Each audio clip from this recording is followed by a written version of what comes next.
Hello and welcome to another exciting tutorial of Great Stack. In this video, we are going to build some awesome React.js projects. So, are you ready to take your React.js skills to the next level? Over the next few hours, we will be building not one but 3 real-world projects from scratch. These projects will help you to master React.js and API integration to make a fully functional React application. Whether you are a complete beginner or you already know React, this tutorial will guide you step by step through building some of the most popular web applications. So let's take a look at our first project, which is a Netflix clone. So you can see this is our Netflix clone app where we have the login and sign up form. So I already have one account, so I'll log in on this application. I will add the email ID and password. We have created this user authentication feature using Firebase. After login, you will come to this home page and here you can find popular on Netflix. Then you will find blockbuster movies. Then you will find some other categories. These movie details are coming from the TMDB API. Let me click on any thumbnail. Let's click here. So it will open the video play page. So here we can play this video, or we can come back to the home page by using this back button. So let's click here. So we are back to the home page. So this is our first React project and here we will use Firebase and TMDB movie API. Our next project is YouTube clone. Here we will use the official YouTube API to get the YouTube data. And here you can see it is displaying the video's thumbnail, title, channel name, views and time. And in the left side, you can see some categories. So we can filter the videos based on these categories. So let me select news. Now you can see only news videos. If I click on gaming, you can see the gaming videos. If I click on home, so now we will get videos from all the categories. We can click on this thumbnail to play this video. So let me click here. So here you can see it opens a video player page where you can see the main video, and in the right side you can see the suggested videos, and here we have some comments. Now let me come back to the home page by using this logo. So here we will use the React.js and we will use the official YouTube API to display the video. Next we will create the cryptocurrency price tracking app, which is the Crypto Place. Here we are using CoinGecko API to fetch the coin details. So here we have this search box where you can search for any cryptocurrency. Then we have this top currency list. In front of this you can see the price, then price changes in last 24 hours. Then we have the total market cap of the particular currency. Right now you can see these prices are displayed in the INR. So here we have the option to change the currency. Let me select USD. Now you can see the price has been updated. It is displaying the coin price in dollar. And here we can search for our favorite cryptocurrency. So let me search something. Dogecoin. Click on search. So you can see the price and other details of particular currency. You can also click on this list. So let's click here. So it will open the currency details page where you can see the price chart and some other details of this particular currency. Let me come back to the home page. So these are all 3 projects that we will build using React.js and some APIs, and we will start building this project from the scratch. By the end of this tutorial, you will be ready to build 3 awesome projects that you can showcase in your portfolio. Also, don't forget to subscribe to the channel Great Stack and just let me know which project you are going to build today by commenting on this video. Now, let's dive deep into the course and build our first project, which is Netflix clone. It will be a full stack website where we will use Firebase as a backend service. We will create the user authentication using Firebase and store the user information in Firestore database. We will display the movie details from the movie database API. So let's see the project overview that we are going to create in this tutorial. So here we have created this navigation bar where you can see the logo, menu links, and in the right side we have some icons, and here we have the logout option. Then we have this hero section where you can see the movie banner image in the background, and here we have some text and buttons. Then we have the movie list, and this list is scrollable. You can see I can use the mouse wheel to scroll this list.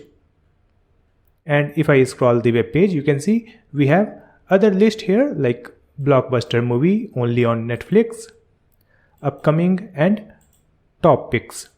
And at the bottom we have this footer. Now we can click on any movie thumbnail, so it will open the video. So let's click on this one. Now you can see it is displaying the movie trailer video. Here you can see the title, the published date, and here we have the type. We can click on this play icon to play this trailer video, and we can click on this back icon to go back on the home page. Now let me click on another movie thumbnail. So let me click on this one. So you can see it is opening the another movie video, and this is also trailer. And if I click on this one, it will take us to the home page. Let's click on this one. Now you can see another video on this player page, and we will come back to the home page. This web page is completely responsive. You can see it is looking perfect in a small screen also. On this website, we have also added the user authentication. So let's click on this logout. So it will take us to the login page. Now you can see this is our login page. Here we can log in with the existing account, and we can click here to create a new account. So let's click on this sign up now. Here we can use the name, email ID, and password to create a new account. So let me add one name, email, and password. If I click on the sign up button, it will create a new account and we will be redirected to the home page. So you can see we are on the home page now. We have added this user authentication using the Firebase, and it will store the user information in the Firestore database. So this was the project overview. In this video, we are going to use React. So if you are absolute beginner in React, then I will highly recommend you to watch my complete JavaScript course where I have explained all the advanced JavaScript concepts that are required to learn React.js. I will provide the link in the description. So let's get started. Right now I am on my desktop screen, and here we have a folder called Netflix clone. Let me open this folder. So this folder is empty. So we will open this folder with VS Code editor.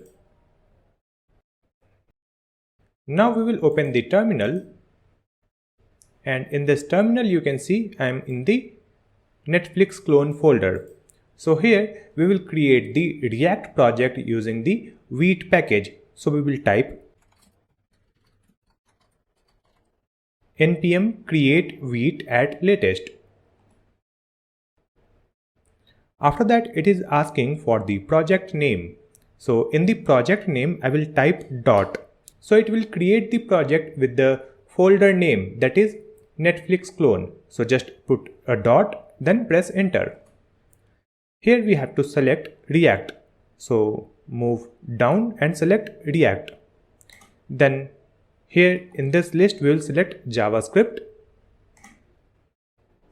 After that, you can see here it is displaying two commands, npm install and npm run dev. So first let's add npm install. So it will install all the dependencies in our project. After that, we will just add npm run dev and press enter. So it will start our project. Now we can see the project on this local address, which is localhost/5173. So let me open this URL in the web browser. Now you can see our basic React project is running in the web browser. Next, we have to clear this project. For that, we will come back and now we will hide this terminal. So in this sidebar, we have the src folder. In this src folder, we have the app.jsx file. So let's clear everything from this file, and here we will use RAFCE and select this one from the snippet. If this snippet is not coming for you, then you have to install one extension, that is this ES7 React Redux. So install this extension, then you will get that snippet to create this component structure using one click. After that, we will delete this app.css file. So right click over here, then select delete. Next, in this assets folder, we have React SVG. So delete this one. And now in this public folder, we have wheat.svg. So we will delete this one also. After that, here you can see we have index.html. So in this one, we have the title. So let's replace this title. I will add Netflix clone great stack.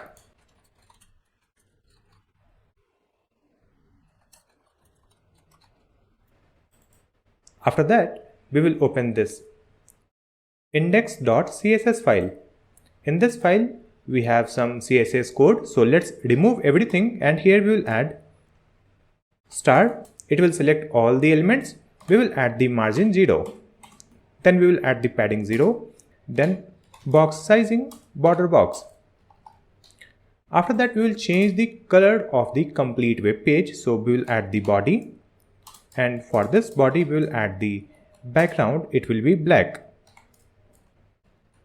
and we will change the text color. So just add color and it will be white. After adding this, we will come back to the web page. So now you can see our web page is clear and the background is black. Next, we will replace this icon that is displaying in this tab. So in our project, we will add the assets. So here on my screen, you can see we have a assets folder. In this assets folder, I have some images, icons, and this cards data.js file that we will use for our project. So let's move everything in our project. So let's copy this one, and we will open our project folder, which is Netflix clone. We will open src folder. In this src, we have the assets. Open this assets folder, and here we will paste all the assets. In this assets list, we have a file called herobanner.jpg, and another one is Netflix_favicon.ico. So let's remove these files. Select this one, hero banner and Netflix favicon. We will cut it from here and paste it in this public folder like this. That's it. Now we will come back to the VS Code editor. In this one, in this src, you can see we have the assets, and in this assets we have these images, and in this assets we have a cards folder where we have these images that we will use for the cards. Then we have cards data.js file. So we will close this one, and in this public folder you can see we have the hero banner and this Netflix favicon. So we will use this Netflix favicon image. So let's open index.html file, and here in this link tag, here we have the href. So let's remove this file name, and we will add our file name, which is netflixfavicon.ico. Just add this file name here. Now we will come back to the web page, and here you can see in this tab we have the Netflix icon, and the title is Netflix clone great stack. Now we will create the folder structure for our project. So let me close these files, and in this sidebar we have the src. In this src folder we will create a folder called components. So right click, select new folder, and we'll add the folder name components. In this src folder we will create one more folder that will be pages. So right click, select new folder, and add the folder name pages. In this pages folder we will create 3 pages, that is home page, login page, and player page. So right click on this pages folder, select new folder, and it will be home. We will use capital H. Now in this home folder we will create a new file. It will be home.jsx. Again we are using capital H, and here we will use RAFCE, and we will provide a class name home. Now for this JSX file we will create one CSS file. So in this home folder we will right click and select new file. It will be home.css. Now we will import this CSS file in this JSX file. So just add import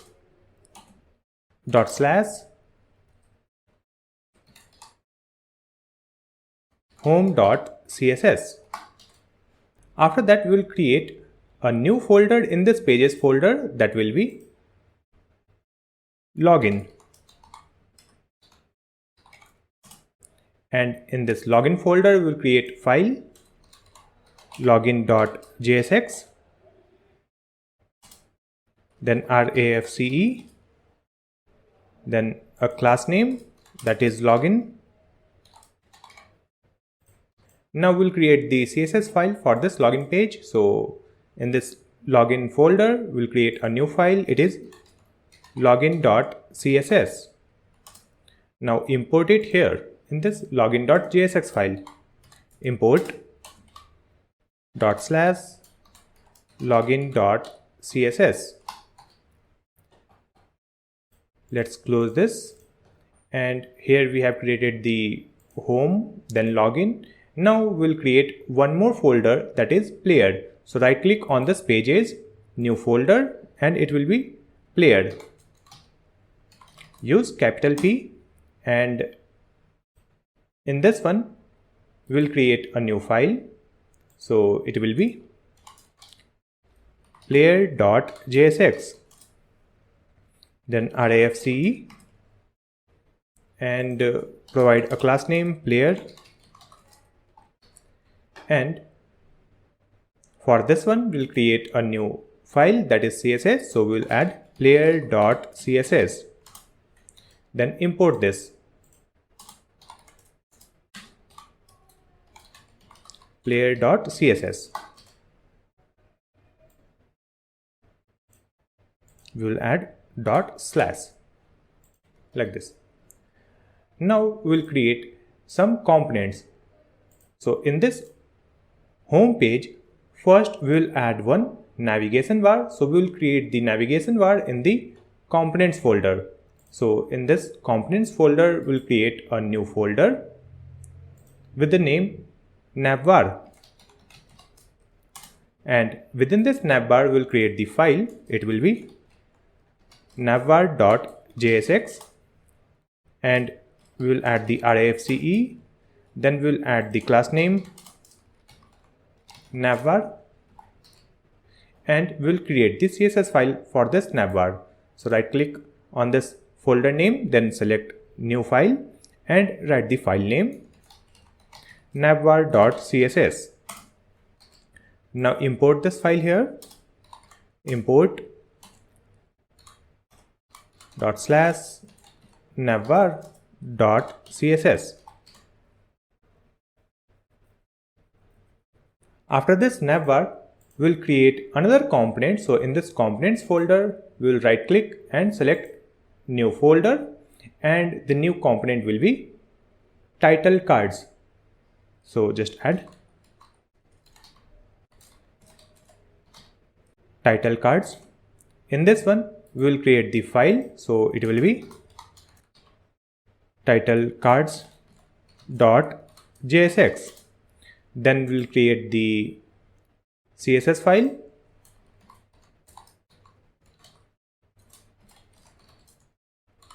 title cards.css. Open this JSX file, use arrayfce, then import the file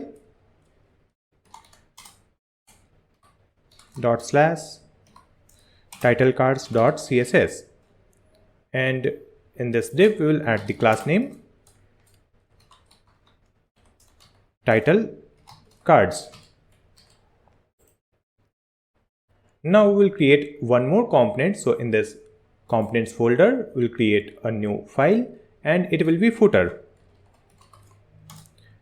Then create a new file, footer.jsx, arrayfce, then add a class name footer, and in this footer folder we'll create a new file. This is footer.css, and import this file in this JSX file.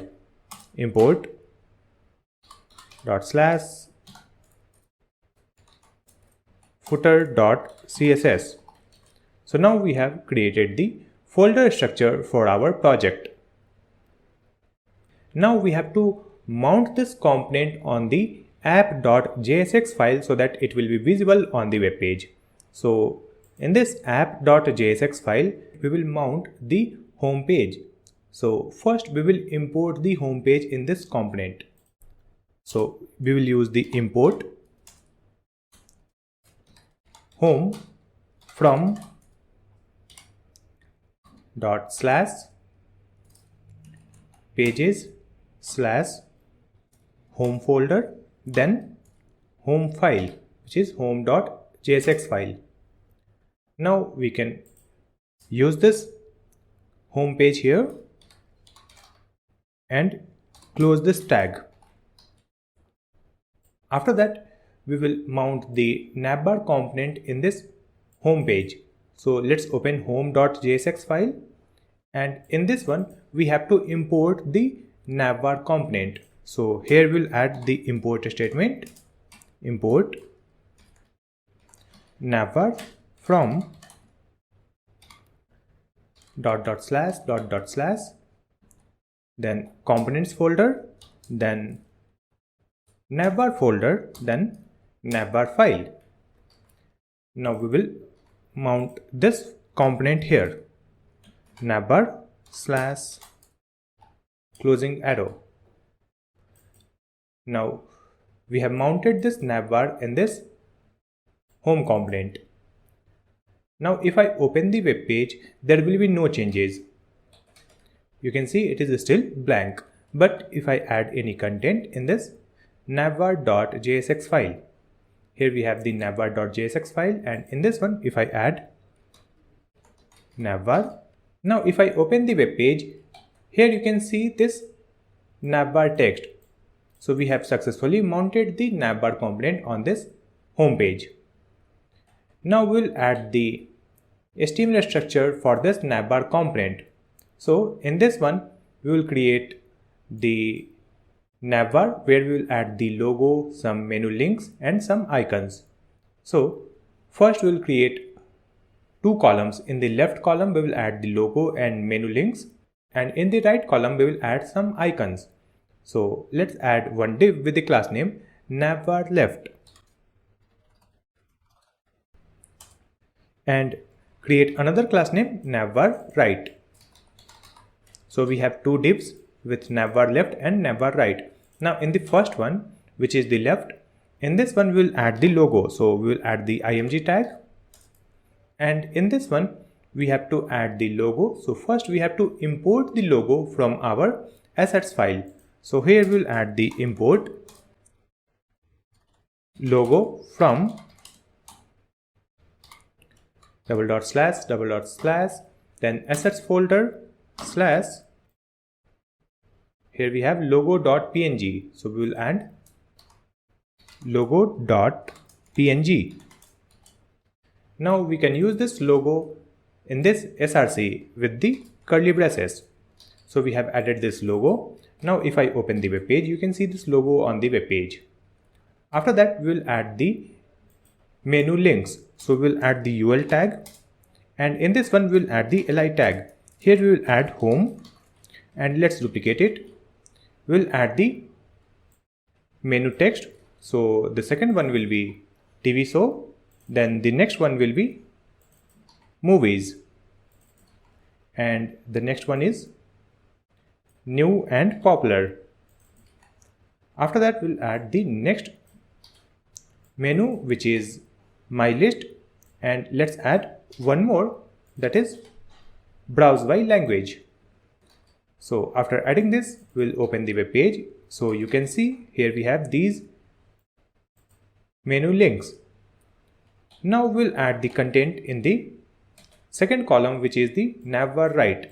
So here add a space, and in this one we'll add the icon. So let's add the img tag, and in this one we'll add the search icon. So first we have to import that search icon. So let's duplicate this one. It will be search icon, and the file name is searchicon.svg. So we will use that file name here, searchicon.svg, and we can use this icon here. For this one, we'll add a class name also. So the class name is icons. And after this, we'll add one text. So we'll add the text in p tag, and the text is children. After that, we'll add another icon. So we'll copy this and paste it here. So the next icon is bell icon. So duplicate this line, this import statement, it will be bell icon, and we'll add the file name. This is bellicon.svg. Now we can use this icon with this img tag. So replace this one. So we have added two icons. Now after this, we'll add one profile icon, and with that profile icon there will be drop down icon also. So we will insert the profile icon and drop down icon within a div. So let's add a div with the class name Navbar profile,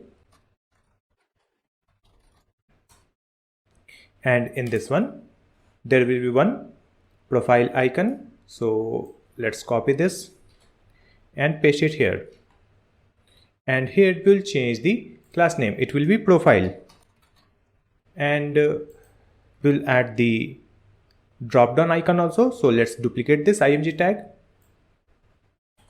and here we'll remove this class name.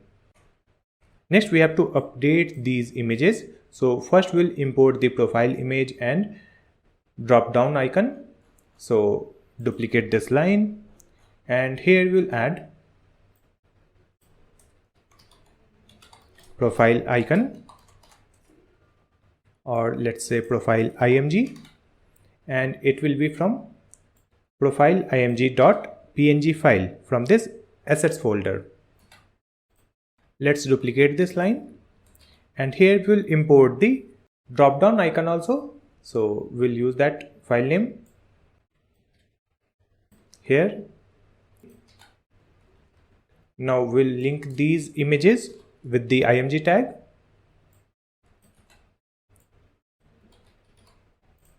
That's it. After adding this, we will come back to the web page, and here you can see we have the logo, menu links, then we have the search icon, then text, then bell icon, then user profile icon, and this drop down icon. Next we will provide the CSS for this element.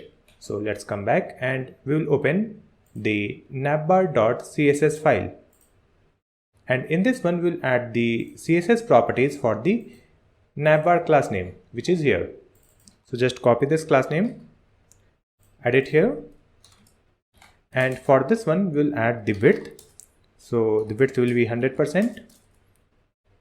Let's add padding 20 pixel and 6%. So the 20 pixel from top and bottom, and left right 6%. Then display will be flex, so that all the contents will be aligned horizontally. Then justify content a space between, so that the left column and right column will be aligned side by side and there will be a space between them. After that, we will add the position, and the position will be fixed, so that when we will scroll the web page, then the navbar will be fixed at the top. Here we will set the font size.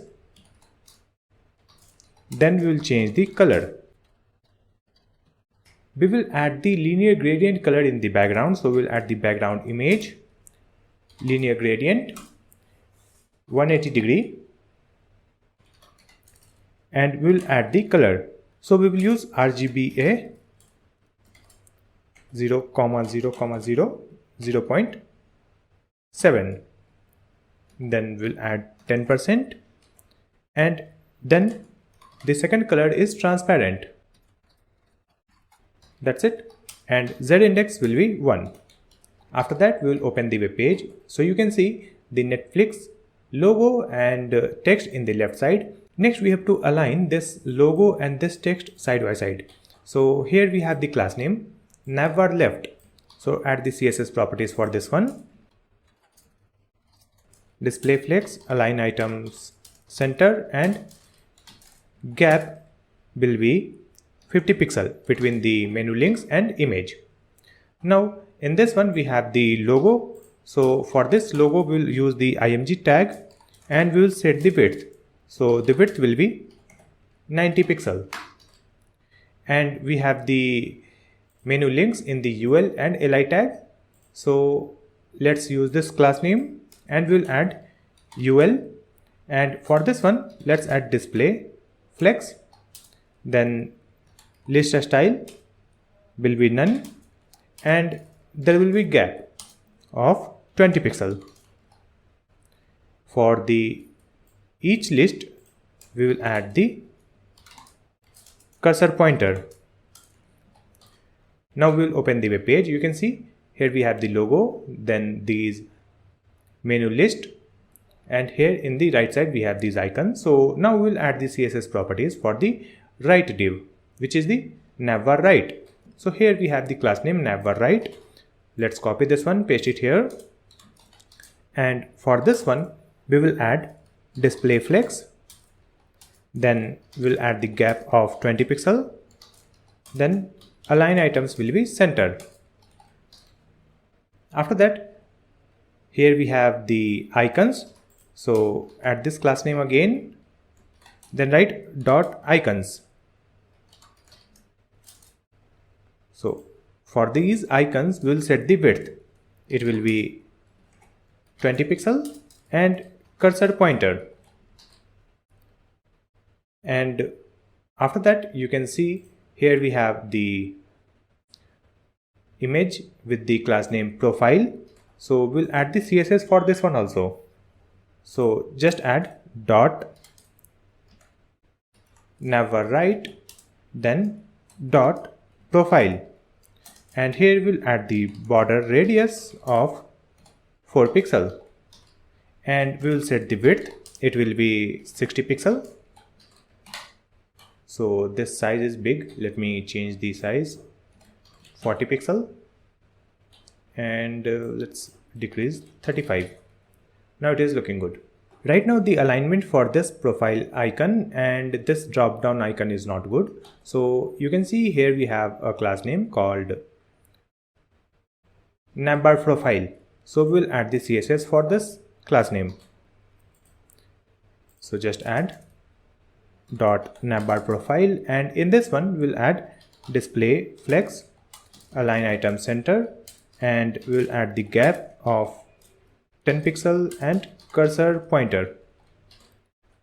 And after that you can see this is looking good. Next we will change the font on this web page. So we will use the Poppins font. For that, open new tab and search for Google Fonts. Let's close this one, and in this one we will search for Poppins.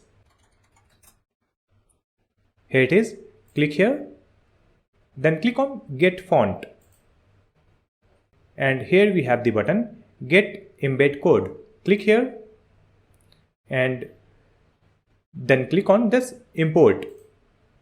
And here we have this import link. Just copy this one and come back to the project.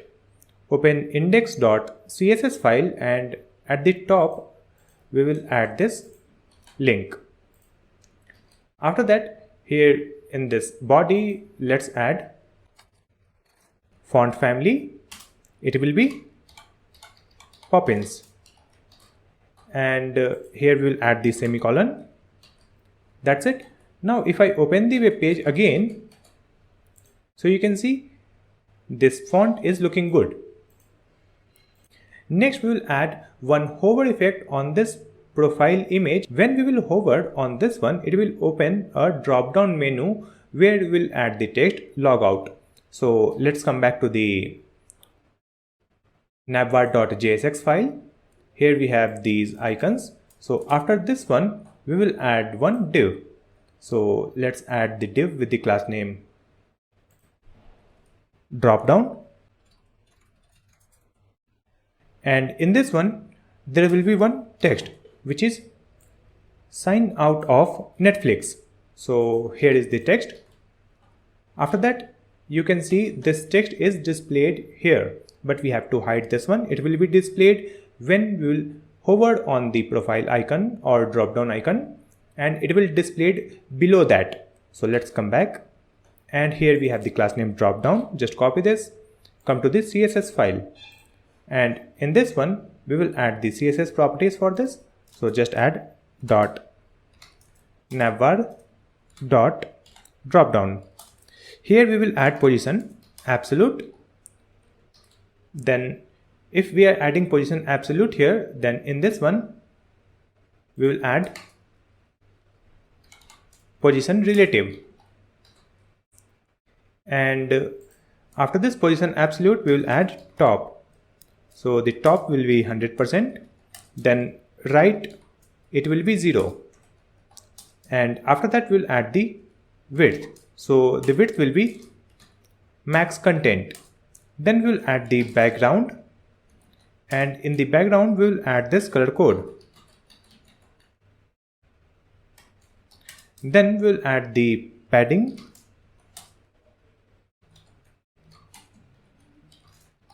Then we'll change the border radius. Then text decoration will be underline, and we'll add the z index 1. And after that, in this drop down, we have the p tag. So just add p, and here we'll add the font size, and the font size will be 13 pixel, and we'll set the cursor pointer. Now if I open the web page, you can see sign out of Netflix is displayed just below this profile icon or drop down icon. Next we have to hide this one. It will be visible when we hover on the profile icon. To hide this one, we will come back to the VS Code editor, and in this drop down class name we will add display none. So it will be hidden. And after that we'll add the hover effect on this Navbar profile. So let's copy this one, add it here, then write hover, then write dot drop down, and here we will add display, and display will be block. Now open the web page again, and if I move cursor over this, you can see it is displaying this menu which is sign out of Netflix, and if I remove the cursor, it will be hidden. So this hover effect is working. So now we have completed the navigation bar. After this navigation bar, we will create the hero section where we will display full screen image, and on this image we will add the caption text button, and we will add the movie list in the card. So let's come back, and we will come back to the home.jsx file. Let's close this CSS file, it is not required. And in this home.jsx file, after this navbar, we will create one div with the class name hero. In this hero section, we will add one image. So let's add the img tag, and here we have to import one image. So let's add import hero underscore banner from, and let's see where we have the file. So in this assets folder, let's check. So we have placed this file in this public. We will select it and drag it in the assets. So it will be moved in this assets. Click on move. Now in this assets folder, we have background banner.jpg.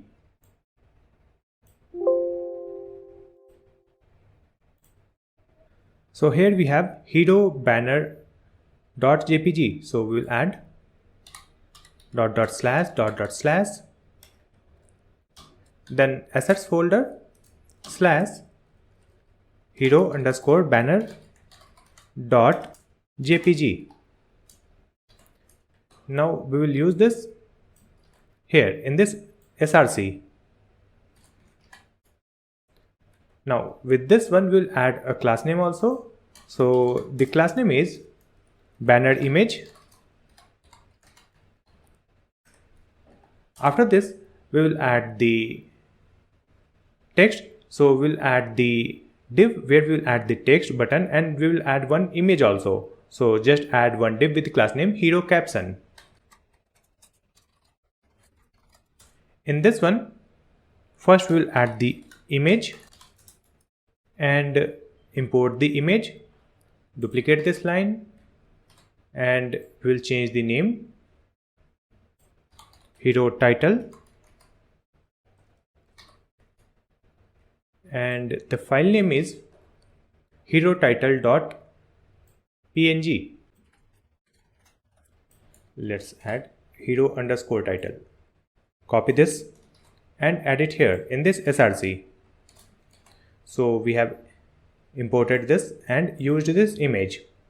Now after this we'll add a class name. So we'll add the class name caption img. Then we'll add the caption text in p tag. So just add one p tag and place a text. So this is the text. After adding this, let's come back to the web page. Here it is saying hero-title.png. So let me see. We have the file name hero underscore title.png. So we'll set underscore title.png. Correct the file name. That's it. Now if I open the web page, you can see we have one image, and after that we have this small image, that is the title. Then we have this text. Now we'll add the CSS properties for these elements. So let's come back.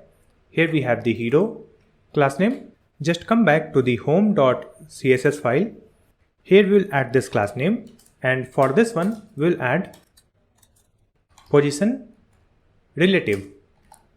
Then after this we'll add this class name, which is banner img. Just copy this one, add it here, and for this banner img we will add the width. So the width is 100%. On this image we will add the linear gradient color. So let's add mask image linear gradient to right. Then the first color will be transparent, and then we'll add black and 75%. Now just duplicate this one, and before this we'll add webkit dash mask image. That's it. After that, let's come back to the web page. You can see this image is displayed in the full screen, and here we have a color also, a gradient dark color. Let's come back, and here we have the class name hero caption. Just copy this one, add it here. So for this hero caption we will add the position absolute, and the width will be 100%. Then we'll add the padding from the left side. It will be 6%, and it will be at the bottom. So let's add bottom 0. Now you can see this title image and this text is displayed over this full screen image. Now just come back and copy this class name caption img. For this one we will add the CSS properties. So write this class name here, and for this caption img we will set the width. So the width will be 90% and we will set the maximum width also. So it will be 420 pixel. Then we will add the margin from the bottom. So we will get a space between this title image and text. We have the text in p tag, so let's add hero caption, then p, and for this p we will add the maximum width 700 pixel. Then we will change the font size, it will be 17 pixel, and margin from the bottom 20 pixel. So it is displaying here. After that, let's come back to the VS Code editor. Come to index.jsx file, and after this p we will add some buttons. So here we will add one div with the class name hero btns, and within this we will add two buttons. So we'll use the button tag, and let's add the img tag in this one, and here we'll add the button text. This will be play, and in this image src we will add one icon, that is the play icon. So duplicate this import statement. Here we will add play underscore icon and write the file name, that is play underscore icon dot png.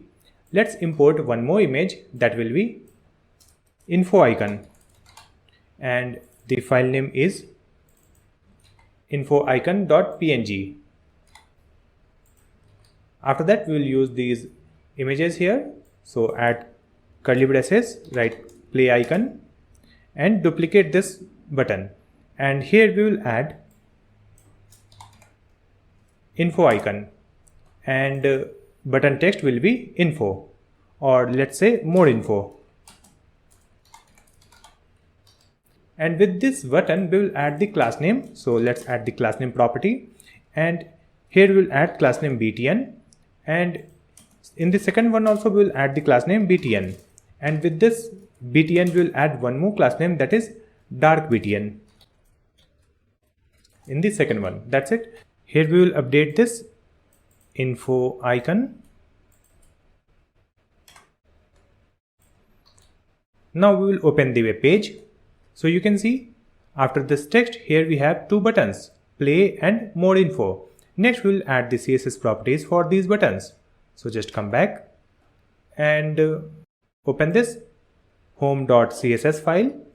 In this one we will add that class name, that is hero btns. For this one just add display, it will be flex, then we will add the gap. So we will get the gap between both buttons, then margin from the bottom 50 pixel, and after that we will add the class name, that is dot hero btns, then dot btn, and in this one we have the img tag. So for these images let's set the width of 25 pixel. After that we will add the CSS properties for these buttons only. So let's add border, this will be 0, then outline 0, then we will add the padding. Display will be inline flex, then align items center, then let's add the gap of 10 pixel. Then we will change the font size, and the font size is 15 pixel. Then font weight will be 600. Then we will add the background, and in the background we will add white. After that we will add the border radius of 4 pixel, then cursor pointer. After adding this, let's open the web page. So you can see these buttons it is in the white color. Next we have to change the second button color. So let's come back, and here we'll add this one, then write dot dark btn. So for this one we'll add the color, it will be white, and we'll add the background, and in the background we will add this color code. Now you can see this button is dark. Next we will add the hover effect on these buttons. So just come back, and here we will add this one, then write hover, and here we'll update the background. So let's add background and this color code. After that we'll add the hover effect on dark button. So let's copy this one, then write hover,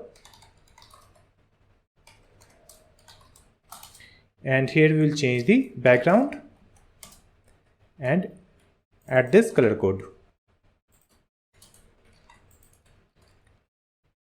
Now let's open the web page. You can see if I move cursor over this button, the background is changing for this second button also. After this play button, we will display some movie thumbnails. So let's come back to the VS Code editor, and we will open this assets, and in this assets we have this cards, and in this cards we have this cards data.js. Let's open this file, and in this file we have imported all the images. Then we have created one array, and in this array we have multiple objects. Each object represents one movie, where we have the movie name and their image. So we will use these data to display the cards on the web page. So here we have the movie data in this cards data array, and we have exported it here at the end.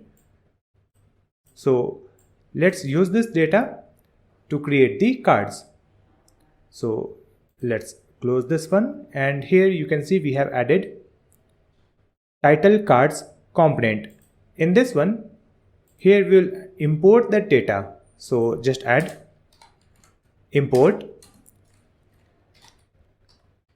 cards underscore data from, then double dot slash assets folder, then cards folder, then cards data. Now we can use this data to display the movie name and image. So in this return statement within this div, we will add one card title. So we'll add the card title in h2 tag, and the title is popular on Netflix. So this is the text. After that we will add one div, and the class name is card list, and within this we will map this data. So just copy this one. Here we will add the curly braces, write cards data dot map method. In this map method we will add one arrow function, and in this parameter we will get individual card data. So let's add card, and we will get the index. So here we will return one div with the class name card, and with this card we will add one key also, and in this key we will add index.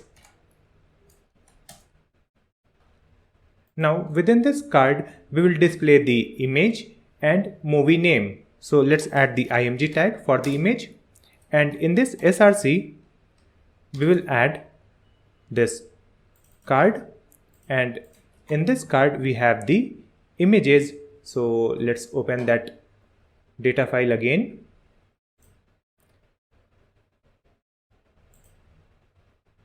You can see we have the image, right? So just add this one, card.image. Then in the next line we will add one text in p tag, and in this p we will add card dot, and we have the movie name with the name property. So let's add name. That's it. So we will mount this title cards component in the hero section. So let's open home.jsx. This is the closing tag for hero BTNs. After this one we will mount the title cards. So let's add title cards component, close this. You can see this component has been imported here, title cards, from this folder and this file. After adding this, again open the web page, and you can see here we have these thumbnails, and with that we have this card name. So let me correct this one, and let's open title cards, and here we have to add this within the curly braces. That's it. Now open the web page again. You can see the correct name here, right? We are getting the correct movie or series name. Now we have to display this horizontally and it will be scrollable. So we will use the CSS properties. So just come back, open this title cards, and then open this title cards.css file. So in this one we'll add the CSS properties for this class name, which is title cards. Let's add one dash here. It will be easy to read. Title cards. Just copy this one, add it here. For this one we'll add the margin from the top, then we'll add the margin from the bottom. After that we have the title in h2. So use this same class name, then write h2. For this one we'll add the margin at the bottom. Then here we have the card list. Let's copy this, add it here, and for this card list we'll add display flex, then we'll add the gap. It will be 10 pixel. After that we have the images. So here we'll add dot card list, then img tag. So for these images we will set the width. It will be 240 pixel. Then we will add the border radius. It will be 4 pixel. Then cursor pointer, and open the web page. So you can see here we have these thumbnails, and below that we have these text. Now we have to move this text over this thumbnail image. For that let's come back, and we have added this card class name here. So let's use this class name. We will add dot card list dot card, and we will add position relative. After that in this card we have the p tag. So let's add the p tag, and for this one we will add position absolute, then it will be at the bottom. So we will add the bottom and space of 10 pixel, then it will be in the right side. So write 10 pixel. After adding this, let's come back to the web page. So you can see this text is displayed over this image.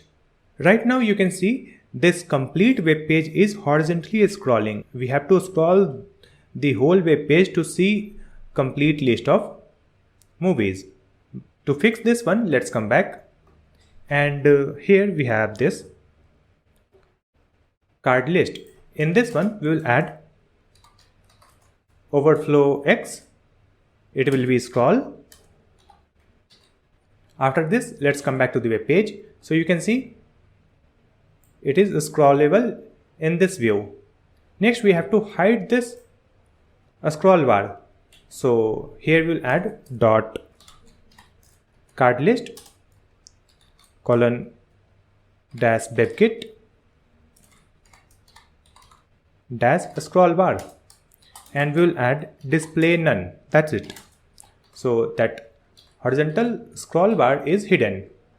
Now to scroll these lists we have to use shift. When we press shift key and scroll the mouse wheel, we can scroll this list like this. But I want to scroll this list without using the shift key. So let's come back to the cards.jsx file, and here we have this card list. So in this one we will add ref, and let's add cards ref. Now we have to use the use ref. So let's add const cards ref is equal to use ref. Select it, so it will be imported from this React package. So useref has been imported here, and here we have added useref and const cardsref, and we have linked this cardsref in this card list. So we will get the reference of this element. Now here we'll add one use effect. So just add use effect. So this use effect has been imported. In this one we will add one arrow function. So let's add the arrow function, and after that we'll add this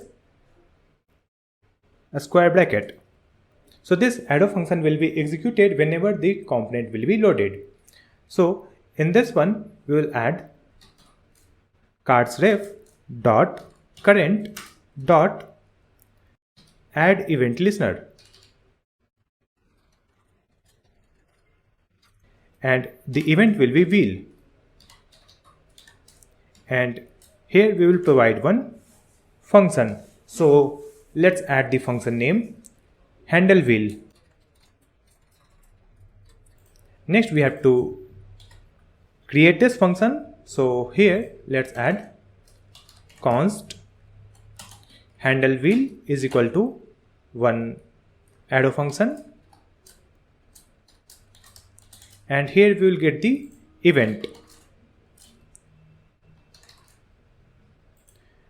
Now here we will add event dot prevent default. So whenever we will rotate the mouse wheel on this card, it will not scroll the web page vertically. Now we have to scroll the cards horizontally. For that, here we will add the cardsref dot current dot scroll left.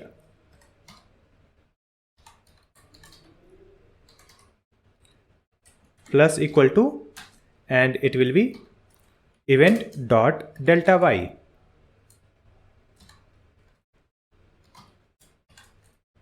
That's it. After adding this, let's open the web page. Just select these things and remove it from here and place it just before this return, like this. So we have added everything in this title cards before this return. Now if I open the web page, refresh this one, now you can see it is working. Now let's check whether we can scroll the list or not. So if I move cursor over this cards and scroll the mouse wheel, so you can see these movie list is scrolling horizontally. So we have created this horizontally scrollable cards. Next we have to create multiple cards on this home page. So let's come back and let's open home.jsx file. You can see we have added this title cards here. So on this page, after this title cards, this is the closing div for the hero caption, and this is for the hero div. So after this one, let's add one div with the class name more cards. And in this more cards, again we will mount this same component. let's add it 4 times. Save the changes, and if I open the web page, here we have these cards multiple times. Next we have to add some space from the left side, then we will update this cards title also. So let's come back, and here we have added more cards. So let's open the CSS file, which is home.css. In this one, at the bottom we will add more cards, then we'll add the padding from the left side. This is 6%. Now the alignment for all cards are looking good. Next we will add different title. So let's come back, and here we have the title cards. In this one we will accept the title using props. So let's open this title cards, and in this one we will add curly braces. We will get the title, and let's add category also. We will use this category later when we will add the API. So for now we are using title. Now let's copy this title, and here we have this h2 tag. In this one we will add curly braces, and in this one let's add title question mark. It means when the title is available, then it will display this title, else here we'll add the colon and place this text. If the title is not available, in that case it will display this text. We will add it in the double quote, and if the title is available through props, then it will display the title in this h2. That's it. If I open the web page, there will be no changes, right? Now if I come back to the home.jsx file, and from this home.jsx file we will pass different title. So here we have added first title card. In this one we will pass title, and in the title we will add this text, blockbuster movie. Now let's copy this one, paste it in other one,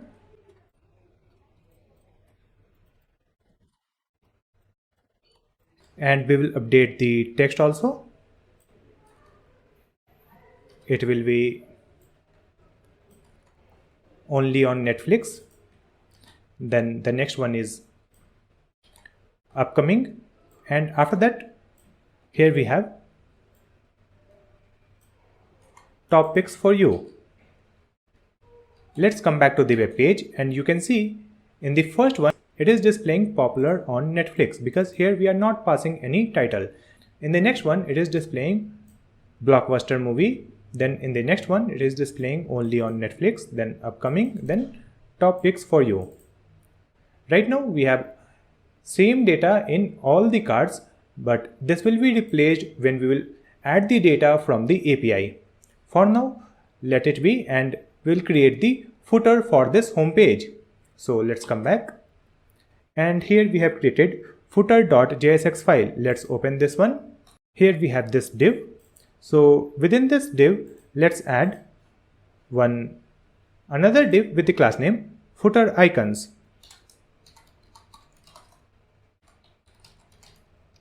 and in this one we will add the img tag and src, and in this src we will add the social media icon. So we have to import the icons or image. Just add the import statement YouTube icon from // assets folder /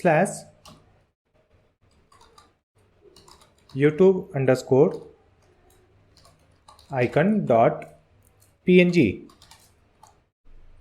Similarly we will import the other social media icon also. Let's duplicate it and update the text. This is Twitter icon. Then we have the Instagram icon in the assets file.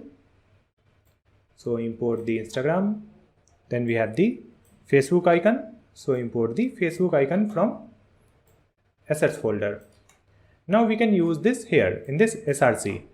Write curly braces and the image file, which is Facebook icon. Let's duplicate it and we will update the image. The second one is Instagram icon. Then the next one is Twitter icon. And the next one is YouTube icon. After adding this, we have to mount this footer component in the home.jsx file. So in this home.jsx file, we will mount this after this div.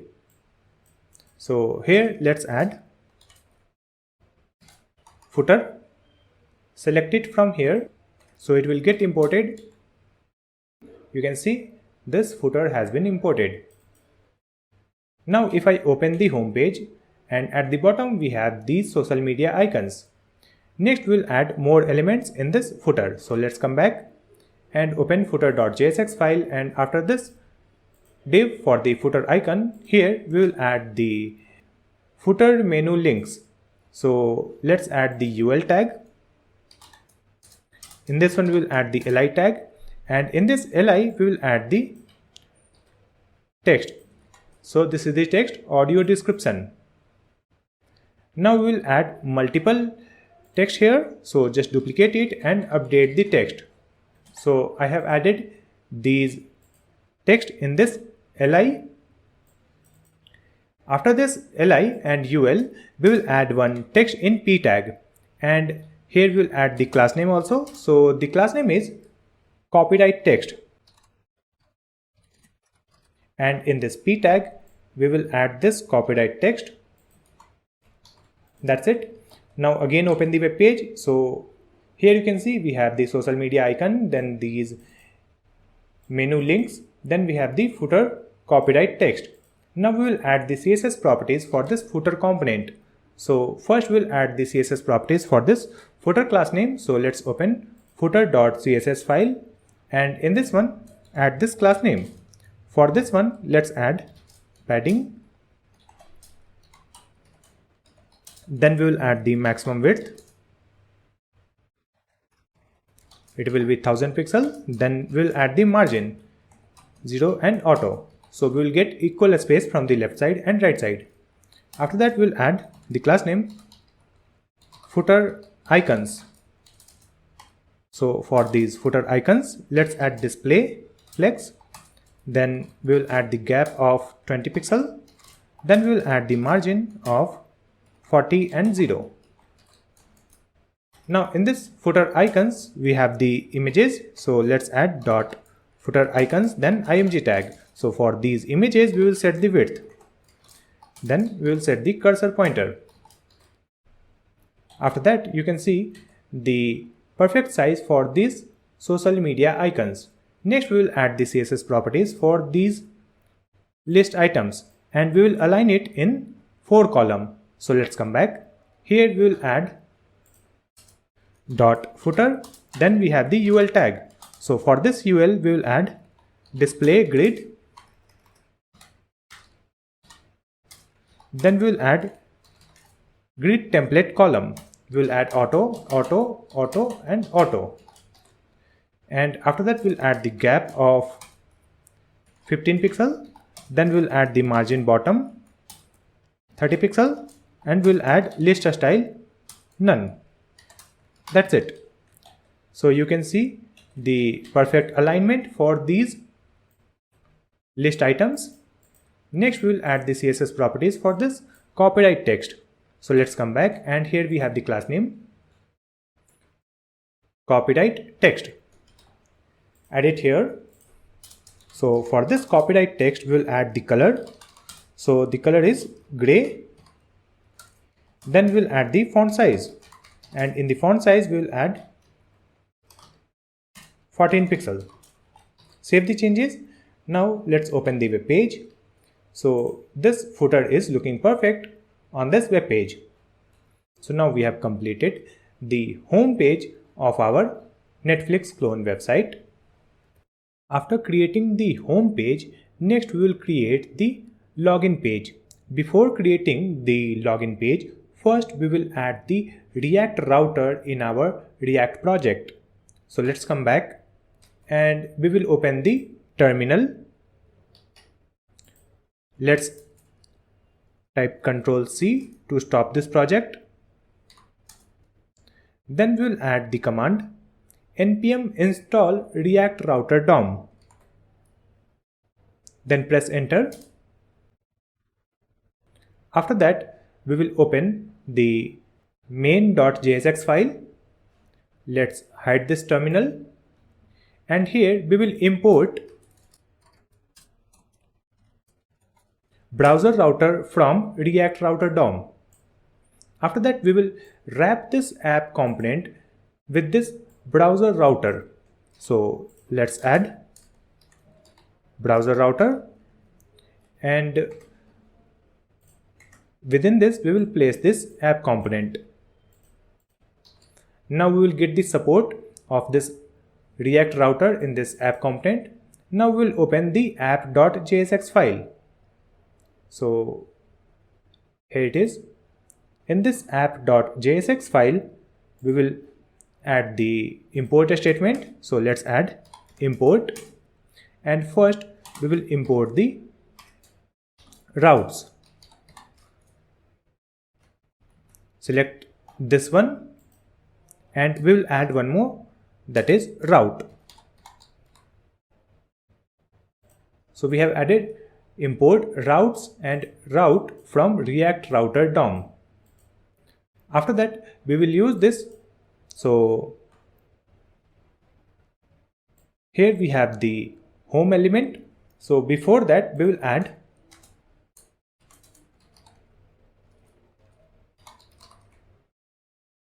routes. Close this one. We will add s. It is routes, and within this we will add opening arrow route, and it will be self-closing like this. So in this route we will provide the path. In the path we will simply add slash, so it will be the home page, and here at the home page we will add the element, and in this element we will provide the home page. So let's add element equal to curly braces and just place this home component here. That's it. So whenever we will open the slash on the browser, so it will display the home page. Now let's duplicate this line, and here we will add slash login. So when we will open the website URL slash login, then here we will display the login page. So we have created the login component, so simply import it. We will add login. We have to import this login. So here we'll add import login from dot slash pages slash login slash login. That's it. Now after adding this, we will open the web browser, and here if I type slash login, so it should open the login page. It is not working because we have not restarted our app. So let's open the terminal. So after installing the package, we have to start the React app. So we will add npm run dev. That's it. Now our website is running on the same URL. So let's hide this terminal, open the browser again and refresh this. So you can see this is our login page, which is empty right now. Now we'll add the component for this login page. So let's come back, and here we have the login.jsx file. On this login page, first we will add one logo. So first we will import the logo. We will add the import statement logo from assets folder slash logo.png, and here we will add the img tag, and in this src we will provide the logo, and here we will add a class name. So the class name is login logo. So after this logo there will be one form, so we'll add one form and one title. So let's create one div with the class name login form, and within this div we will add the title also and form also. So let's add the title in h1.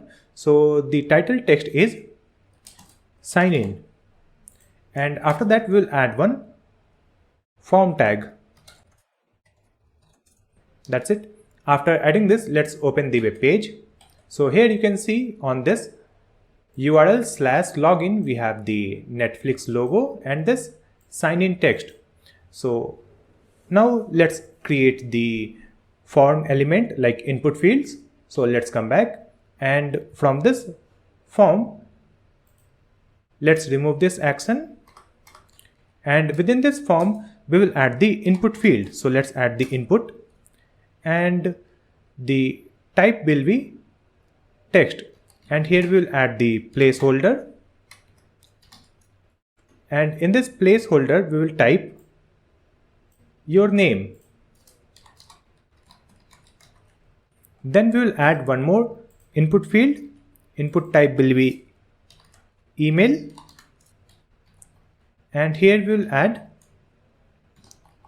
placeholder your email, or let's say email only, and after that we'll add one more input field.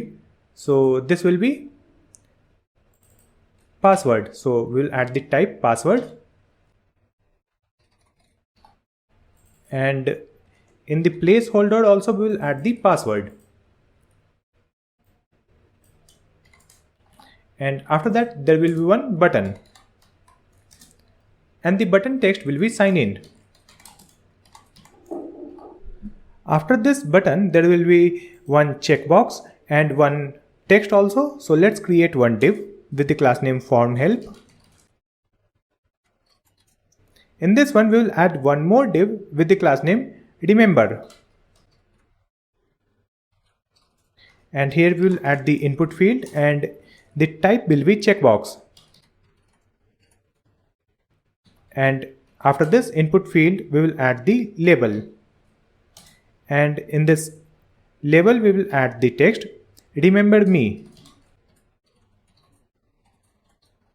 and after closing of this div let's add one text in p tag, and it is need help. That's it. So after adding this, let's open the web page. Here we have the name, email and password, then one sign in button. In this sign in form we don't provide the name, so let's make it sign up. Instead of the sign in we will add sign up. It means it is a user registration page. In the button also let's add sign up. Here we have the button, correct?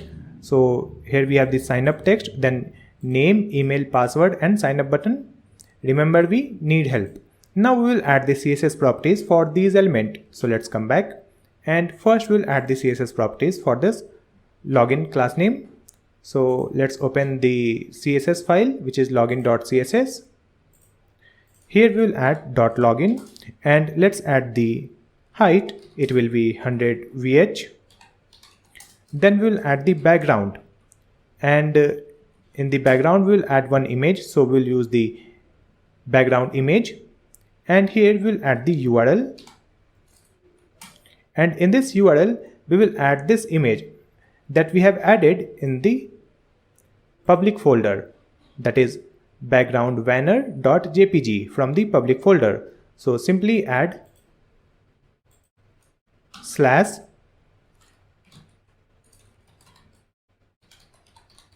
background underscore banner dot jpg,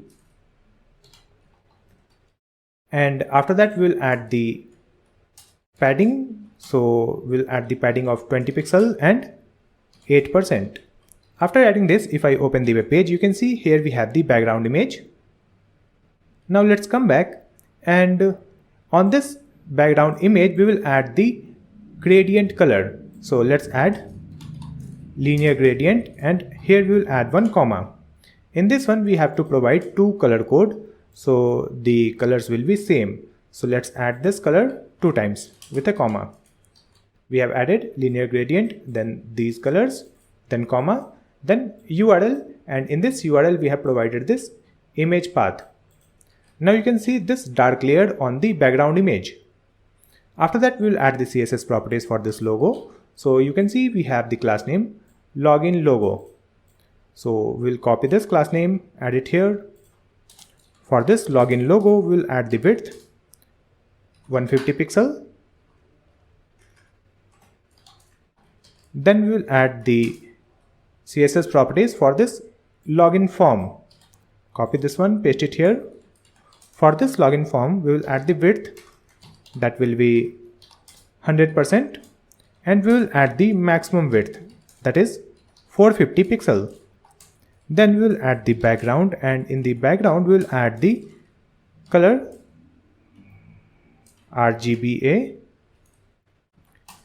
0000 and 0.75. It means black color with 0.75 opacity. Then we will add the border radius 4 pixel, and we will add the padding of 60 pixel. Then margin will be auto, so it will be horizontally centered. So you can see here we have this dark color for this login form or sign up form. Now we'll add the CSS property for this title and input fields. So just come back. We will add this login form, then write h1 for the title. Just add the font size of 32 pixel. Then we will add the font weight 500. Then we will add margin bottom 28 pixel. After that we will add the CSS properties for the input fields. So just add input tag, width will be 100%. Then we will add the height, it will be 50 pixel. Then background, this color code, and the color will be white. Let's add the margin, then border 0, outline 0, then border radius 4 pixel. Then let's add the padding of 16 pixel and 20 pixel. After that we will add the font size of 16 pixel. Then we will add the font weight 500. Now you can see the full width for these input fields. These input fields are looking good. Next we will change the font size and font weight of this placeholder text. So let's come back, and here we will copy this and paste it here. Then write placeholder. Here we will add the font size. It will be 16 pixel. Then we will add the font weight of 500. Now it is looking good. Next we will add the CSS properties for this sign up button.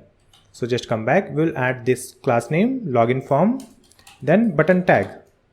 So for this button we will add the width, then we will add the border 0, outline 0, then we will add the padding, then we will add the background, and in the background we will add this color code.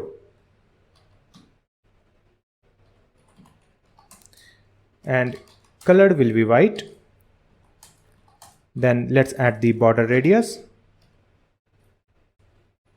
4 pixel, then font size of 16 pixel, then font weight of 500. Then we will add the margin from top 20 pixel. Then cursor pointer. After that, you can see this button is looking good. Next, we have to add the CSS properties for this checkbox and this remember me text. So let's come back, and here you can see we have added the class name form help. So first we'll add the CSS for this one.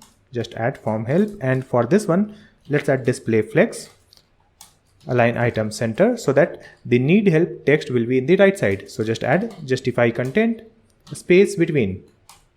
Then we'll change the color and this color code. Then we'll add the font size of 13 pixel. You can see this need help in the right side, and in the left side we have this checkbox and this text. Now we have to align this checkbox and this remember me text side by side. So let's come back, and here we'll add the class name, that is remember. Just add display flex, align items center, and we'll provide the gap of 5 pixel. Now in this remember we have the input field, that is the checkbox. So for that one we'll add the width and height. So the width will be 18 pixel and height also 18 pixel. Save the changes, open the web page. So you can see this checkbox and this text is looking good. After that we'll add one text here that will be used to switch this form from the sign up form to sign in form, and if it is in the sign in state then it will change to sign up form. So let's come back, and in this login.jsx file, here we have the closing form tag. So after this let's add one div with the class name form switch.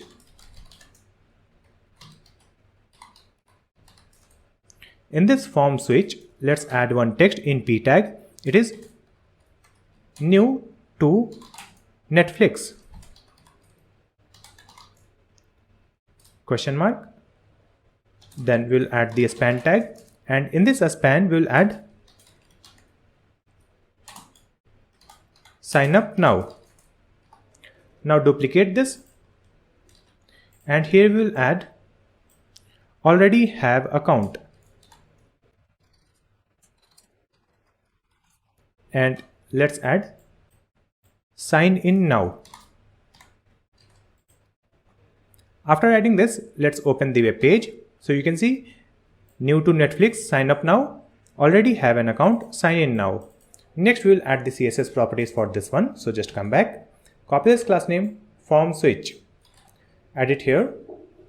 So for this form switch let's add margin from the top 40 pixel. Then we'll change the color. After that we have added the span tag in this form switch. So we will add the span tag, and in this span we will add the margin from the left side 6 pixel. Then we will change the color, it is white. Then we'll add the font weight of 500, and we'll add the cursor pointer. Save the changes, open the web page. So you can see this is the text new to Netflix, and here we have the sign up now in bold font, and it is in the white color. Right now both text are displayed here, so we have to hide one.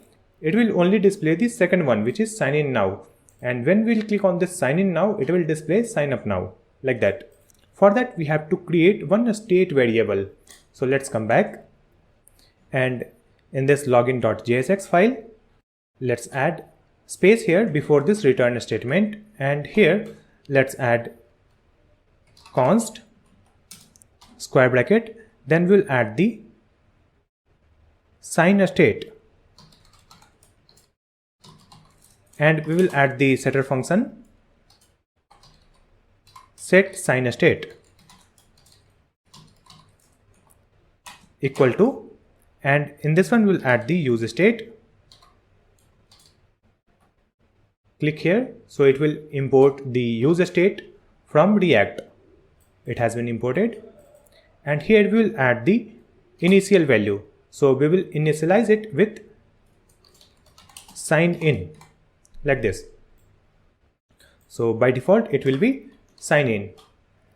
Next, here we have added the h1 tag, and in this one we have added sign up. So let's add this state variable sign state.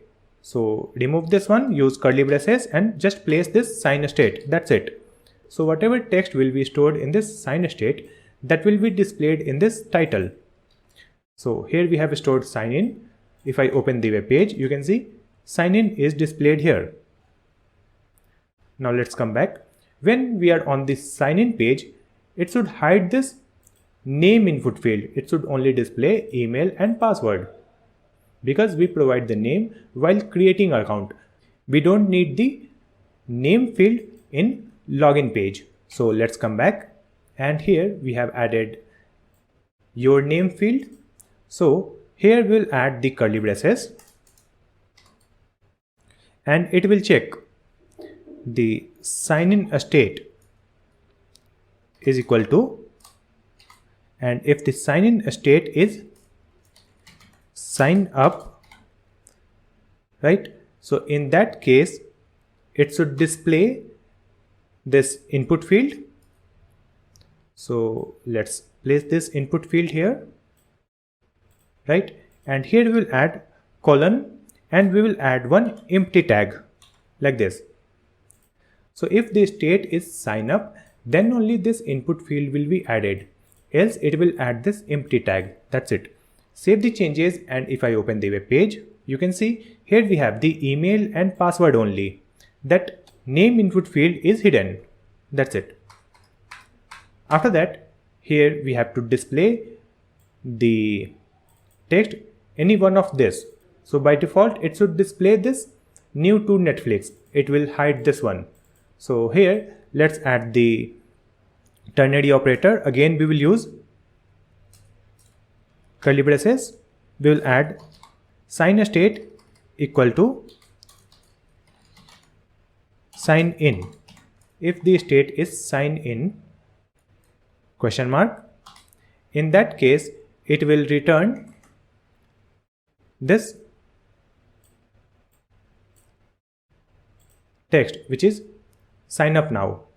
Then we'll add colon, and if it is false, then it will return this message which is already have an account, sign in now. So you can see if I refresh the website, here it is displaying new to Netflix, sign up now. So right now we are on the sign in page. So in the sign in page we have the email, password and sign up button. We have to update this sign up button text. Let's come back and copy this sign state, and it will be added in this button tag like this. That's it. Now come back, and now it is correct. We have this sign in form with email and password and sign in button, and here we have the message new to Netflix, sign up. So it will add one more input field when we will click here. So we have to add the click functionality here. So just come back. In this span we will add the on click property. So just add on click,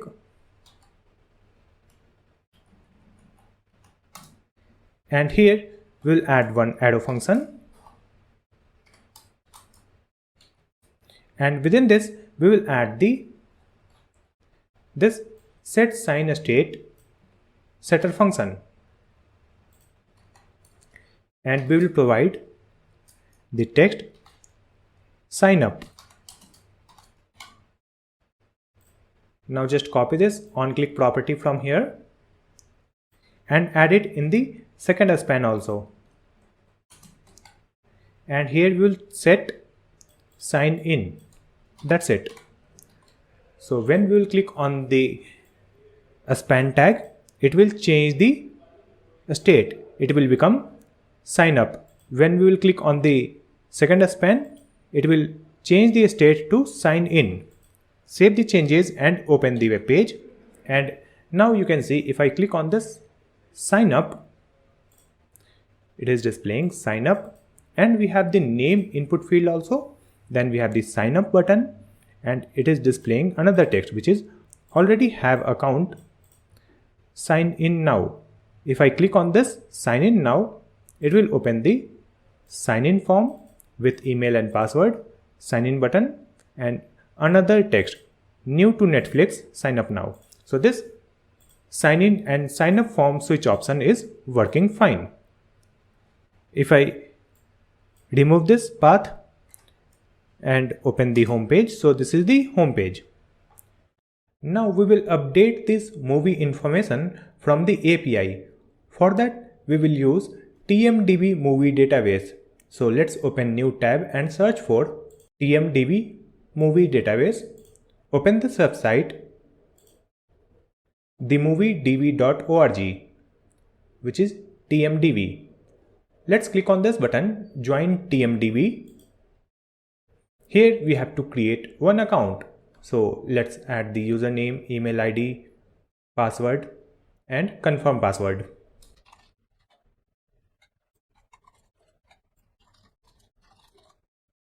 Click on sign up button. Username already taken, so let's change it. Now we will try sign up. So after submission, it is saying to verify the email ID, account verification required. So we have to open the email ID and verify the account. So here I have received the email from the TMDB website. Let me open this email. And here we have the button, activate my account. Let's click here. After that, it is saying to log in on the web page. Now we can log in on this website. So I will put my username.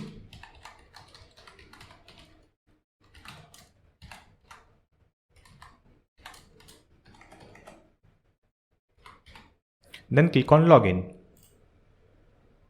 After that, you will come to this page. Here we will click on API. Now just click on this option, developer. Scroll down and here we will click on accept. Here we have to provide the information. So in this one it is asking type of use. So we will select website. Application name we will add Netflix clone. It is asking for the application URL. So we will put localhost.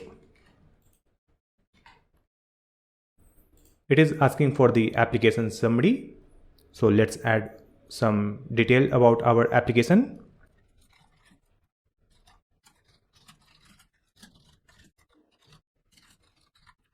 Then it is asking for the personal information like name and address.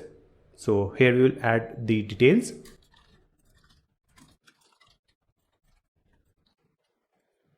Here we will put any dummy phone number.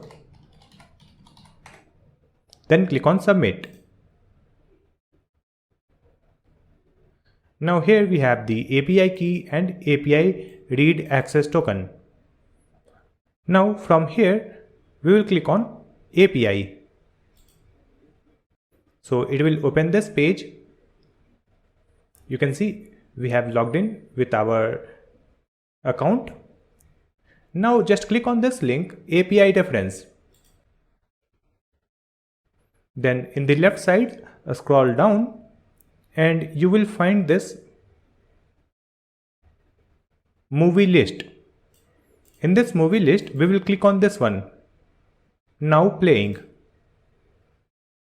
So in this one, we have other option also, popular, top rated and upcoming. We will use these lists to display the movie list on our website.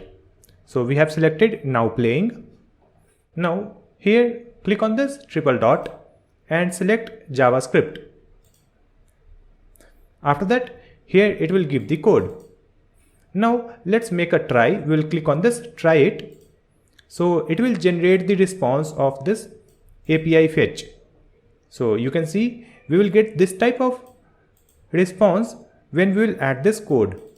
So in this response you can see we are getting one array and the property name is result. So in this response we have the result property where we are getting one array, and in this array we have multiple objects. Each object represent a single movie. So in this object you can see here we have a backdrop path. So this one is the image path. Actually it is just the image file name. Then here we have the ID, which is the movie ID. Then here we have the original title, that is the movie title. So in this object we are getting the data about single movie. In the second object we will get the data about the another movie. So now we are going to use this data on our web page. So let's copy this code and we will come back to the VS Code editor and we will open titlecards.jsx file. In this file we will paste it here after this useref. Paste the code that you have copied. Now we will execute this fetch inside the use effect so that it will fetch the data on every page reload. So let's cut this one and we will paste it inside this use effect. So here we will add space in this use effect and we will paste this one, this fetch. Now we are getting the data from this fetch request and we will get the response. So using this response we will store the data in our state variable. For that we will create one state variable. So here before this let's add const and the variable name will be API data. Then we will add the setter function name, set API data, and we will use state. Select it from here. Now the use state has been imported from the React. Write parenthesis and in this one we will add the initial value. So let's add a square bracket. So it will be one empty array because we are getting the data from the API in form of array. Now we will store the fetch API response in this API data. For that let's scroll down and here we are getting the response. And here we are printing the response in console. So instead of this console.log, we will use the setter function. So our setter function name is set API data.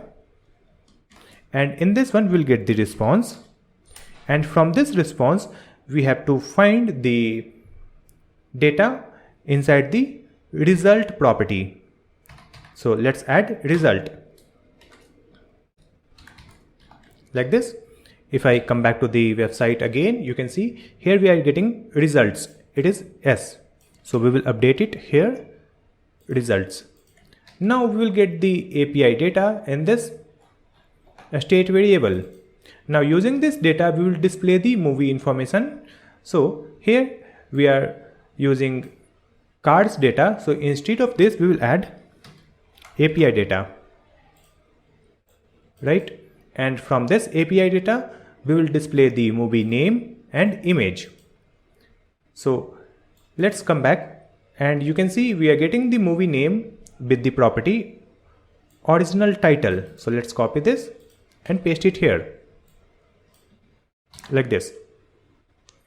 And we are getting the image with this name, backdrop path. Copy this one and paste it here, card.backdrop path. But this is not the complete path, it is just the file name. So we have to provide the complete image path. For that, let's come back to the website and we'll search for TMDB image URL. Then open this website. Here you can see it is providing this example. So from here we have to copy this part. image.tmdb.org/t/p/w500. Just copy this part,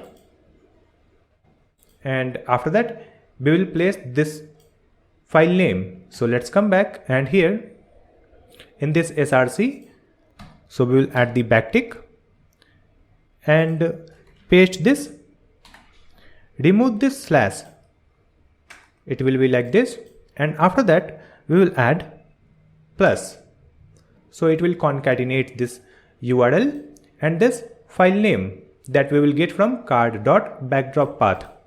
After adding this, save the changes and we will come back to the website. So here you can see now we are getting the data from the TMDB database. We are getting different movie images and their name, right? If I scroll down, you can see in all the list we are getting the same data. So now we will add different data in different list. For that we have to change the category.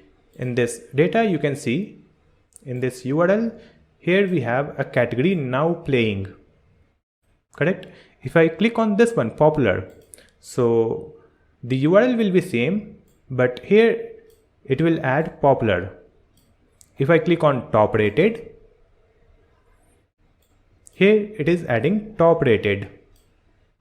If I click on upcoming, so in this URL it is adding upcoming. So in the URL we have to update the category name and we will get the different data.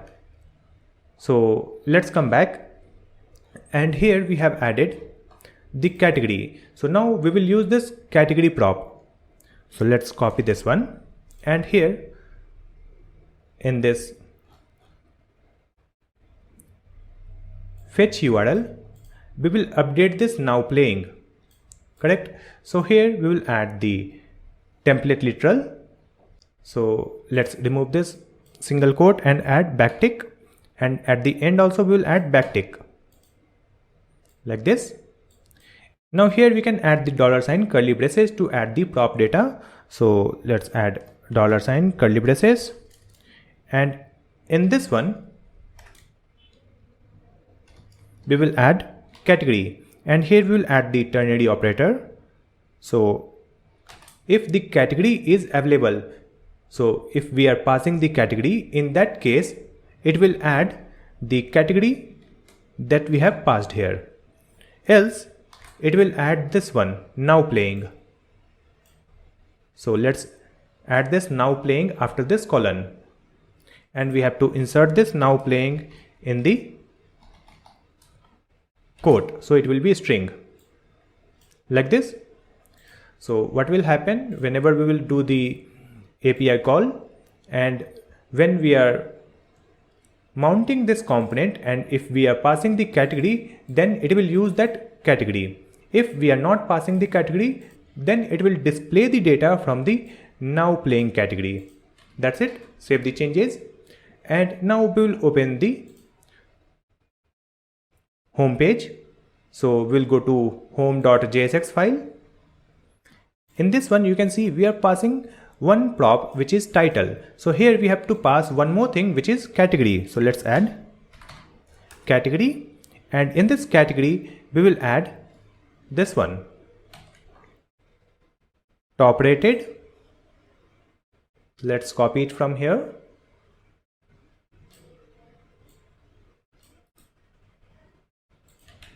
and paste it here within the quote. Now in the second one we will add the category, and here we will add different category. So let's add this one which is popular.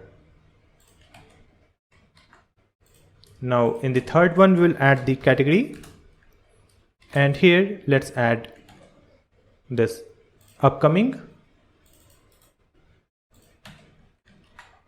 and in the fourth one we will add the category, and it will be now playing.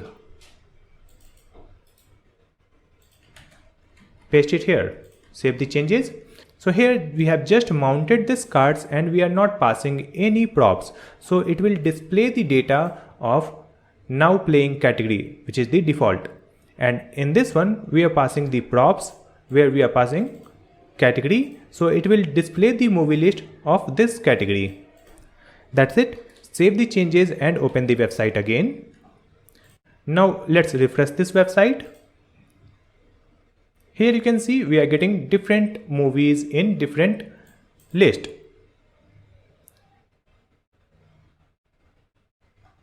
And we can scroll this card.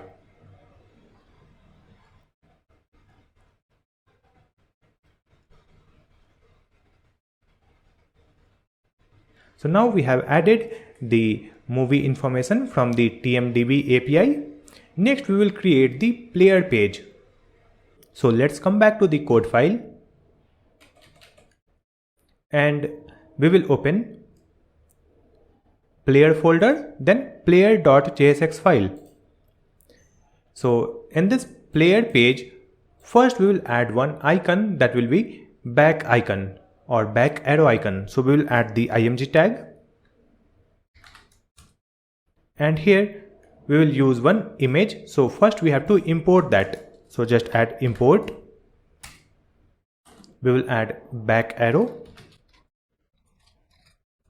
icon, back arrow icon from, then we will provide the path. It is in the assets folder. Here we will add back arrow icon.png. Now we can use this icon here.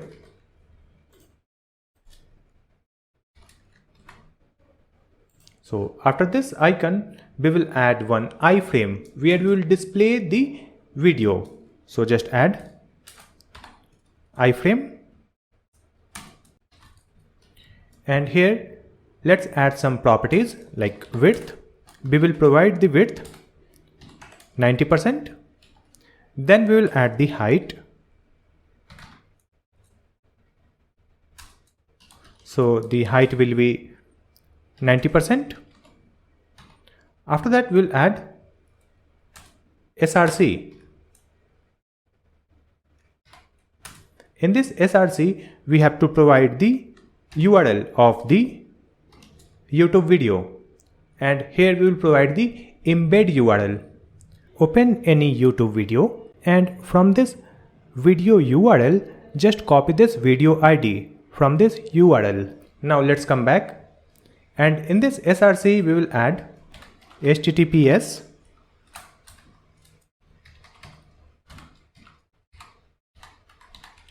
www.youtube.com/embed/ and paste the video code that we have copied. That's it. After that we will provide the title for this iframe. So let's add title, and in the title we will add trailer. Then we will add the frame border. So the frame border will be 0. Then we will add allow full screen. That's it. So we have added the iframe to embed the YouTube video. After this video we will display the movie name, published date and type. So here we will add one div with the class name player.info. And in this div, first we will add the p tag, and in this p tag we will add published date. Then we'll duplicate this line. In the second one we will add name, and in the third one we will add type. That's it. So we have created the HTML structure for our player component. Next we have to mount this player component in the app.jsx file. So let's open app.jsx file. Here we have added home, then login. So after this login we will add another route. So let's use route. Then we will add the path. In this path, we will add slash player slash colon ID. So here if I type slash player and after that if I type any number, then it will display this element that we will add here. So we will add the player component. So let's use player, select it from here, close it, then close this route also. So this player has been imported. After that, save the changes and we will open the web page. And here if I type slash player and after that if I type any number like 50, so you can see it is displaying this back arrow icon, then this text, and here we have this video which is very small right now, so we have to provide the CSS properties. So let's come back and we will open player.css file. So in this player.css file, we will add the CSS properties for this class name which is player. Just copy this one, add it here. So in this one, let's add height, it will be 100 VH. Then we'll add display flex. Then flex direction will be column and we'll add justify content center. Then align items center. After that, in this player we have this image, so just add dot player, then img tag. So for this image we will add the position absolute, then we'll add top 20 pixel, left will be 20 pixel, then width will be 50 pixel. Let's add the cursor pointer, and in this player we have added the iframe. So here we will add dot player, then iframe. So for this tag we will add border radius 10 pixel. After that, here we have the player info class name. Let's copy this one, add it here, and here we will add display flex, then align items center, then we'll add justify content, it will be a space between, then we'll add the width, so the width will be 90%. That's it. Save the changes and open the web page again. Now you can see it is displaying like this. Here we have the back icon, here we have the published date, name and type, and this video size is also good. So right now if I type something else after this player, if I type 60, still it will display the same video. Now we have to add the functionality so that if I add some number that will be the movie ID, then it will display the video of that movie. For that, let's come back to this TMDB website, scroll down in this left sidebar, and in this movies, here we have this videos. Let's click on this videos,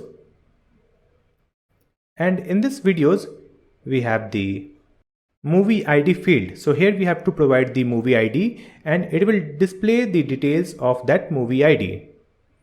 So before that we have to find the movie ID. So let's come here in this movies list now playing that we have used earlier. Click on try it. So in this data you can see we are getting ID, right? So let's copy this ID. In this data we are getting the movie ID with this ID property. So we have copied this ID. Now if I open this videos from this movies and paste this movie ID here like this, and then click on try it. So you can see it will give the data of particular movie only. So here we are getting the response where we have the ID, then results, and in this results we have the array. So in this array we have multiple objects. So in the first object we are getting name, that is the movie name. Then we are getting the key. So this key is the YouTube video ID. Then here we have the type. Then we have the published time or date, right? So from this data we need the name, this key, and this published time, and we need the type, right? So let's copy this code and come back to the VS Code. Open this player.jsx file, and here before this return statement we will paste this code, and we will add this fetch inside the use effect. So here we will add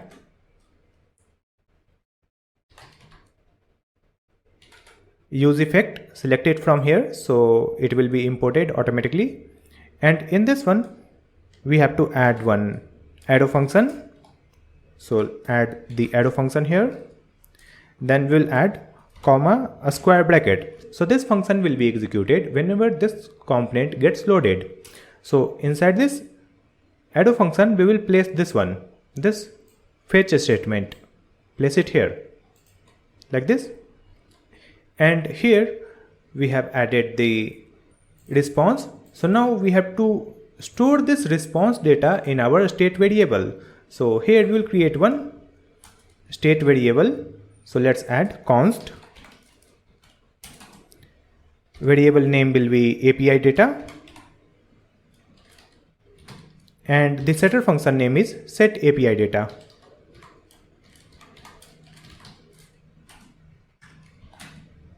Then we will add the use state,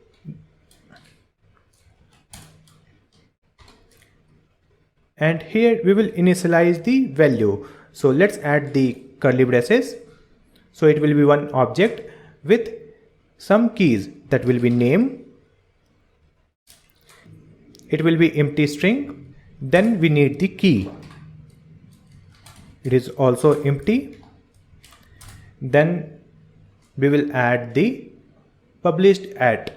Let's open this data. You can see here we have the published at. Let's add the same thing. Then we need the type.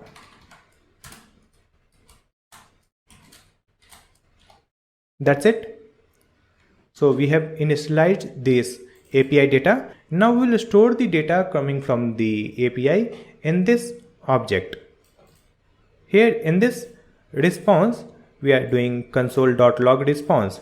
So instead of that we will add set API data. We are using the setter function. We will add response dot results,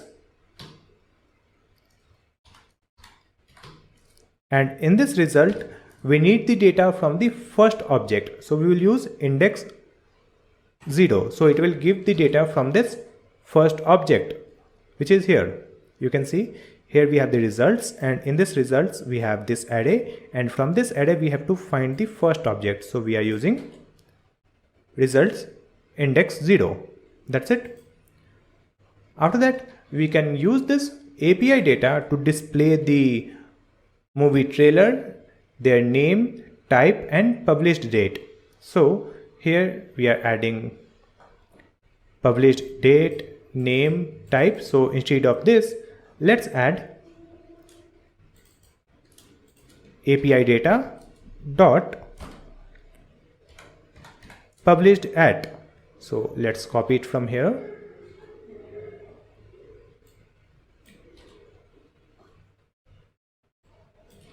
Then we will add API data and name. After that we will add API data dot type. Correct? And now we need to update the key here. So here we have to convert this string in the template literal. So let's add like this, backticks, add it in the curly braces like this, and here remove this one, and instead of this we will add $, curly braces, and we will add API data dot key. That's it. After adding this, we will come back to the website again. So you can see it is displaying the trailer of this movie ID. You can see we have provided this movie ID here. So it is displaying the trailer video here. Here it is displaying API data published at. So let's fix it. We will add this one in the curly braces like this.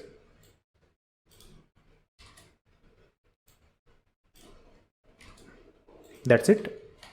Come back. So here you can see it is displaying the published at, then name and type. After that we have to hide these characters, correct? So let's come back, and here we'll add dot slice, and we will provide 0 and 10. Save the changes. Now it is looking good. It is only displaying the date. So if I add any other number here like 50, still we are getting the same data. So next we have to fetch the ID from this URL, and then it will display the movie trailer from that movie ID. So let's come back, and here we have added this movie ID. So instead of this, we will find the movie ID from the URL. So let's add const ID, and let's add it in the curly braces. ID equal to use params. Select this use params.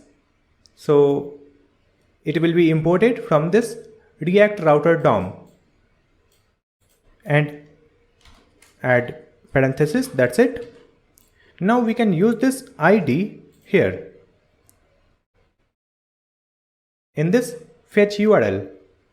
So to replace this one, we have to convert it into template literal. So let's add backtick, and here also backticks like this, and instead of this number we will add $, curly braces, and provide this ID and remove this number. That's it. Save the changes. Now if I open the web page, and if I provide this ID, it will display the movie detail from this movie ID.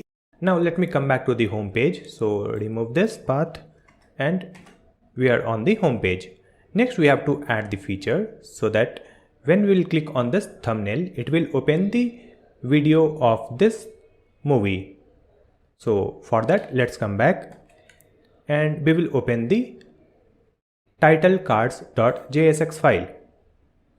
In this one we have added this div with the class name card. So we have to convert this div into link. So here let's add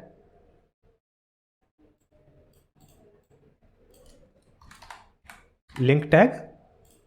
You can see here we have the closing link tag, and we have to import this link also. So here we'll add import curly braces link from React router DOM like this. Save the changes, and here we have the link tag. In this one we'll add the to property, write to, and in this to we have to provide the path. So let's add curly braces. In this one we'll add backticks, then slash player, then slash, and here we have to provide the movie ID. So we are getting the data in this card. So let's use this card, and from this card we can find the ID like this. So we have to add it in the $,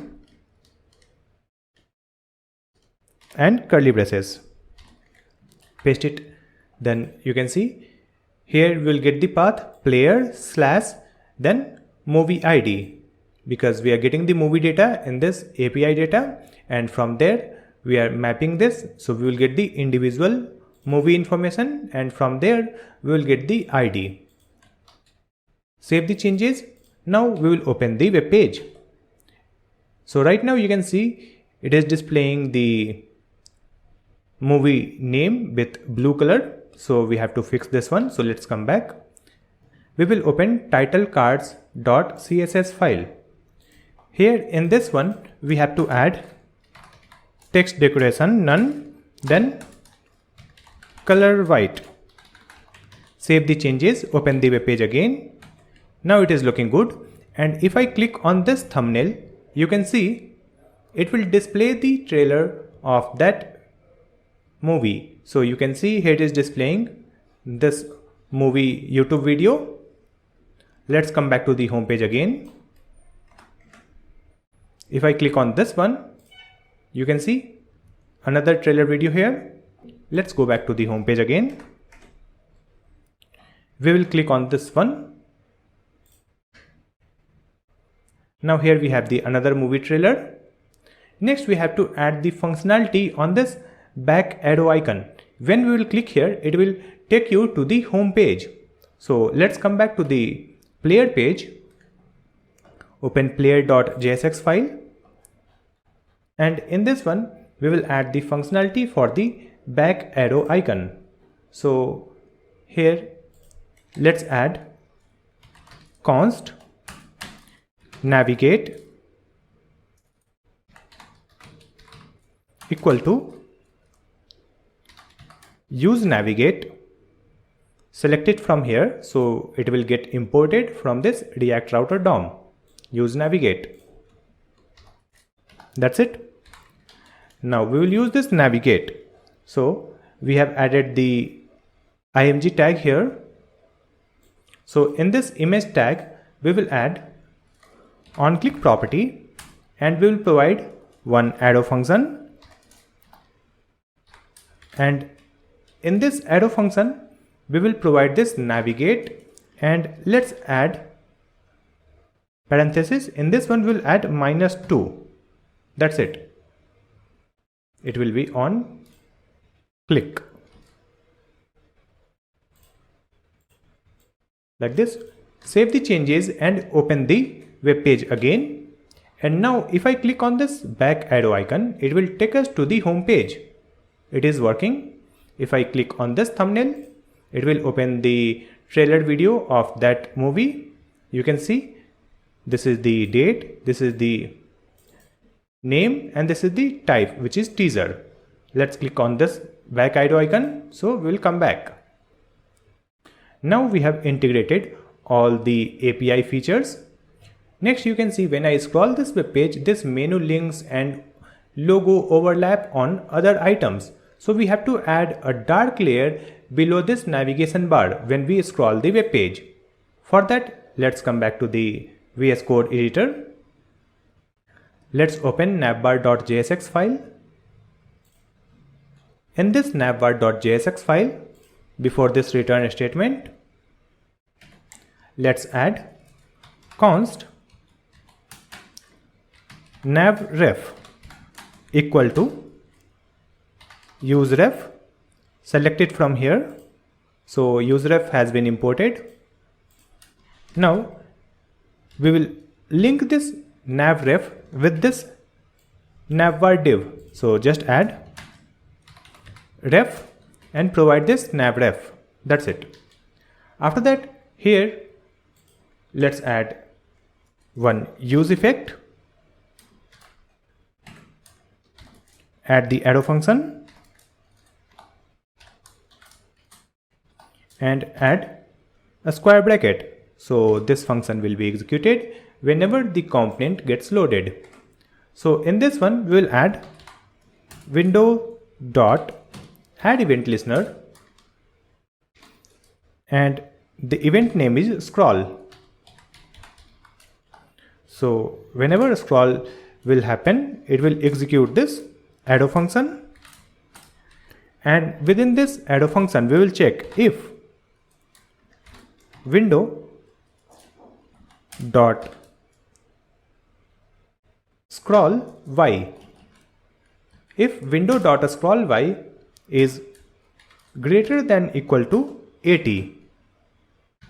So in that case, we will add this navref, and in this one we'll add current, then class list dot add, and here we will add a new class name. So let's add the class name navdark, and here we will add the else condition, and in this one we will add the same thing, and instead of add we'll add remove. So whenever we will scroll the web page, and if the scroll is greater than 80, then it will add one more class name navdark in the navigation bar. And when the scroll is less than 80, then it will remove this class name. Next, we have to add the CSS properties for this navdark. So let's open navbar.css file and write this class name, and for this one let's add background, and in the background we will add this color code. That's it. Save the changes and we will open the web page. Now if I scroll the web page, it should display one dark layer. It is not working, so let's come back. We will open navbar.jsx file. Here we have added screen y, it will be scroll y. Update this one, save the changes. Again we will open the website, and if I scroll you can see we have a dark background below this navigation bar. So now it is looking good when we scroll this website. Next we will add the Firebase authentication on our website so that user can create an account, user can log in on this website, and user can log out from this website. To add the Firebase authentication, we will open the website firebase.google.com. Then click on Get Started and sign up on this website. Then click on Add Project. Here you have to provide the project name, so we will add Netflix clone. Then click on this checkbox and continue. Here I will turn off this Google Analytics. Then simply click on Create Project. Now it will take time to create our Firebase project. After that, let's click on the Continue button. Here in the left sidebar you can see Build. From this Build, select Authentication. Then click on Get Started. From here we will select this email password. So let's click here.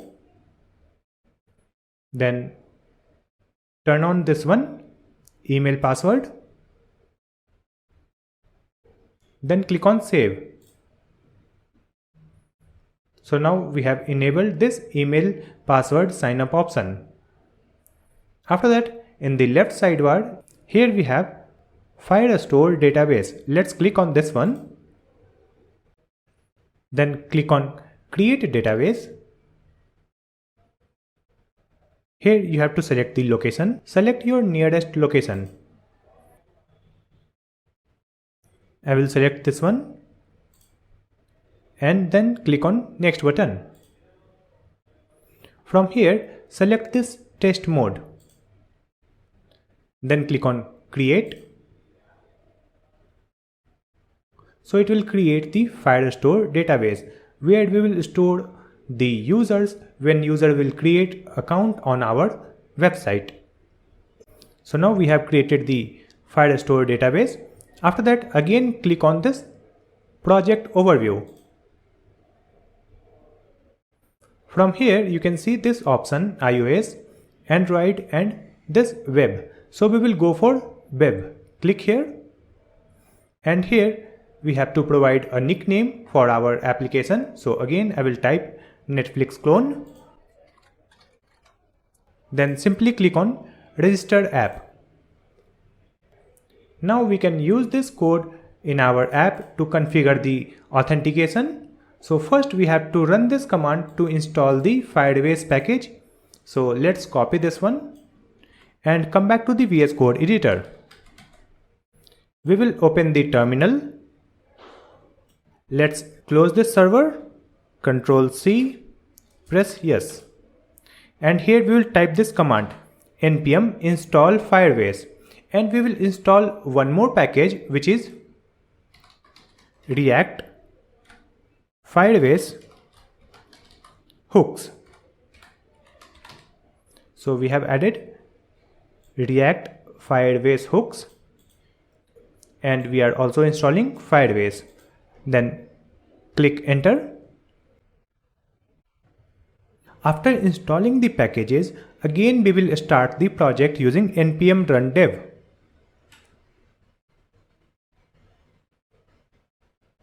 Now our project is running on the same local server. Let's hide this terminal. Now we will create a file for the Firebase configuration.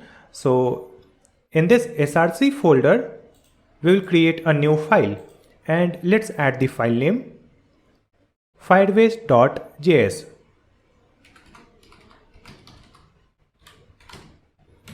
So here we have created Firebase.js file, and in this file we will paste this code. Let's copy this one and we will paste it here. We can remove this comment.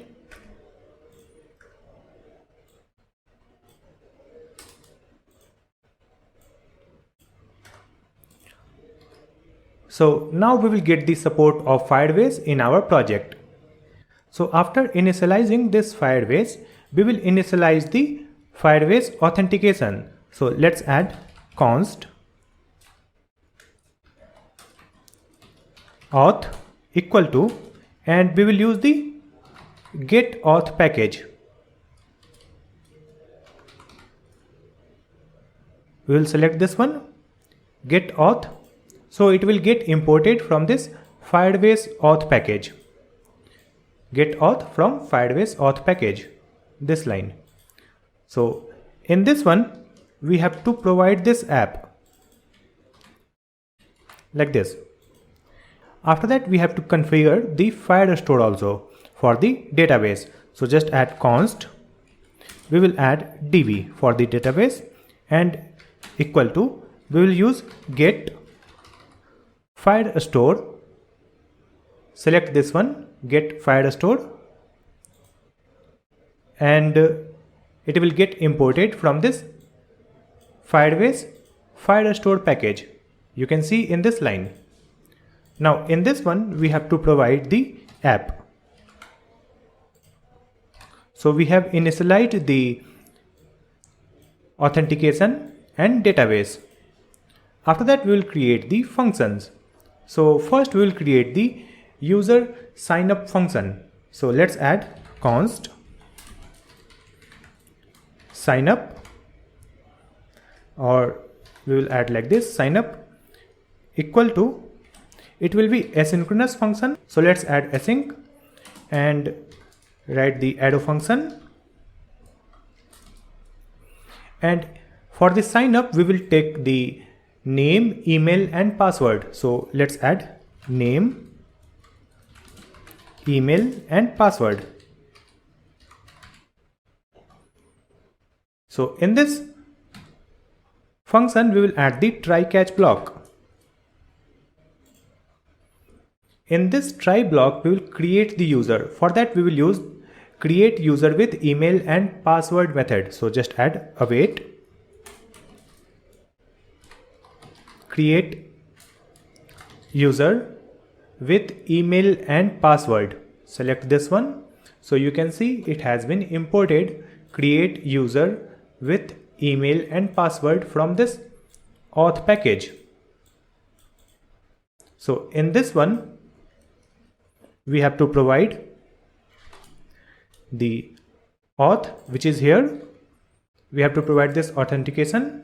Then we will provide the email and password. So just add email and password. That's it. Now we will get the response. So here just add const response equal to await. So we will get the created user in this response. So from this response we will find the user's detail. So here let's add const user equal to response.user. So from this response we will find the user's detail that is stored in this user property. So we will get that user in this user variable. So now we have created the user in our Firebase. Next we will store the user in the Firestore database. So for that we will use add doc. So let's add await add doc, select it. So you can see the add doc has been imported from this Firestore. So in this add doc we will add collections. We will create the collection. This collection has been imported from this Firestore. After that we will provide the database. So this is our database DB. Then we will write the collection name, that is user. Here we will add the comma and then we will provide one object. So in this object we will define the data that will be stored in this user collection. So let's add UID. We will store the UID, that is user ID, and we will get this user ID from this user dot UID. Then we will store this name. After that we will provide auth provider.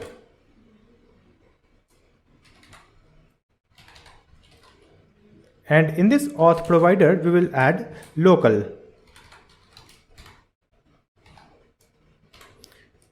Then we will provide this email. So in the database we will store the user ID, that is UID, then name, then auth provider and email ID. After that, if there will be any error in this try block, it will execute this catch block. So in this catch block simply add console.log and we will provide this error, this one here. We will also display this error in the alert. So let's add alert and write error.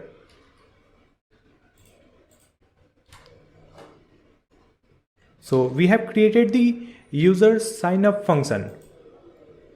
After this we will create the user login function. So here let's add const login. Then we'll create the arrow function and here we'll add async arrow function. So just add async. Then in this one also we will add the try catch block.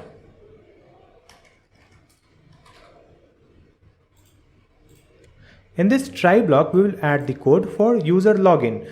For user login we require the email and password. So in this we will add email and password. And here we will use sign in with email and password. Select it from here, sign in with email and password. Now you can see it has been imported, sign in with email and password from this auth package. Let me make it in 3 lines like this. So from this auth package you can see we have imported create user with email and password, then get auth and sign in with email and password from this auth package. We will also move this in different line. So you can see from this Firestore we are importing add doc, collection and get Firestore. So we will use this for user login, and for user login we will provide auth that is defined here. We are providing this auth, and after that we will provide the email and we will provide the password. Here we will add await. So using this line, user will be logged in on our website. If any error occurs, then this catch block will be executed. So here we will add console.log and we will add this error, and we will also display this in alert. So just add alert error. That's it. After that we will create the logout function. So just add const. It will be logout.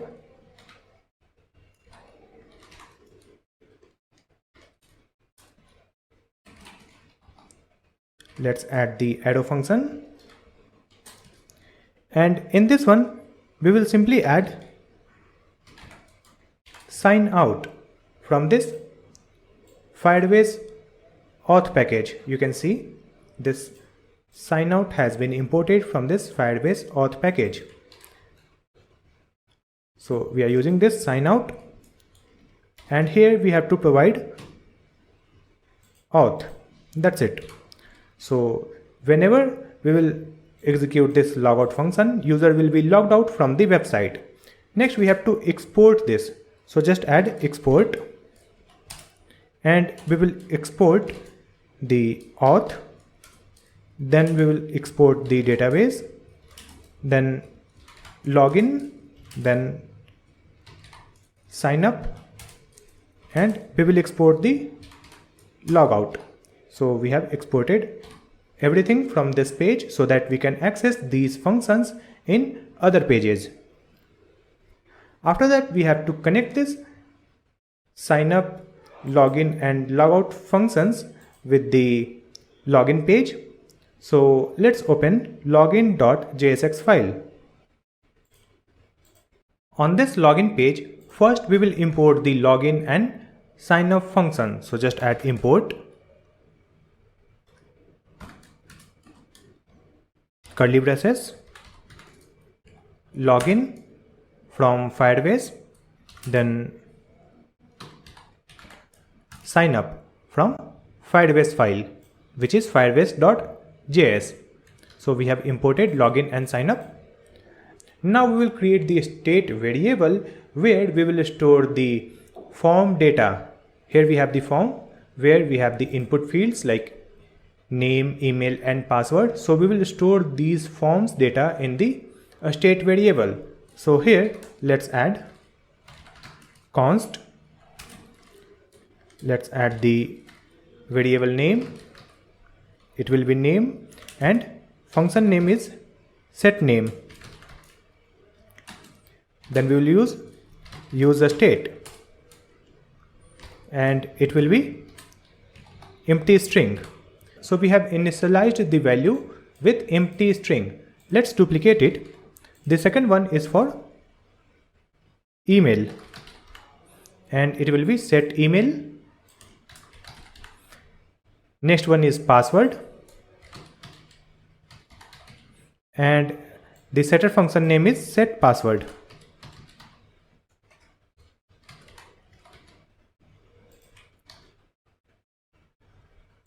After adding this, we have to connect these state variable with the input fields, so that when we will add the data in the input field, that will be saved in this state variable. So here we have the input field. This is the name input field. So in this name input field, let's add value, and in this value we will add name. Then we will add onChange property like this, and in this onChange property we will add the arrow function,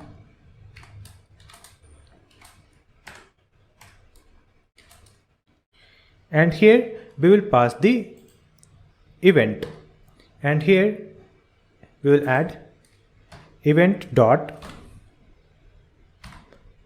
target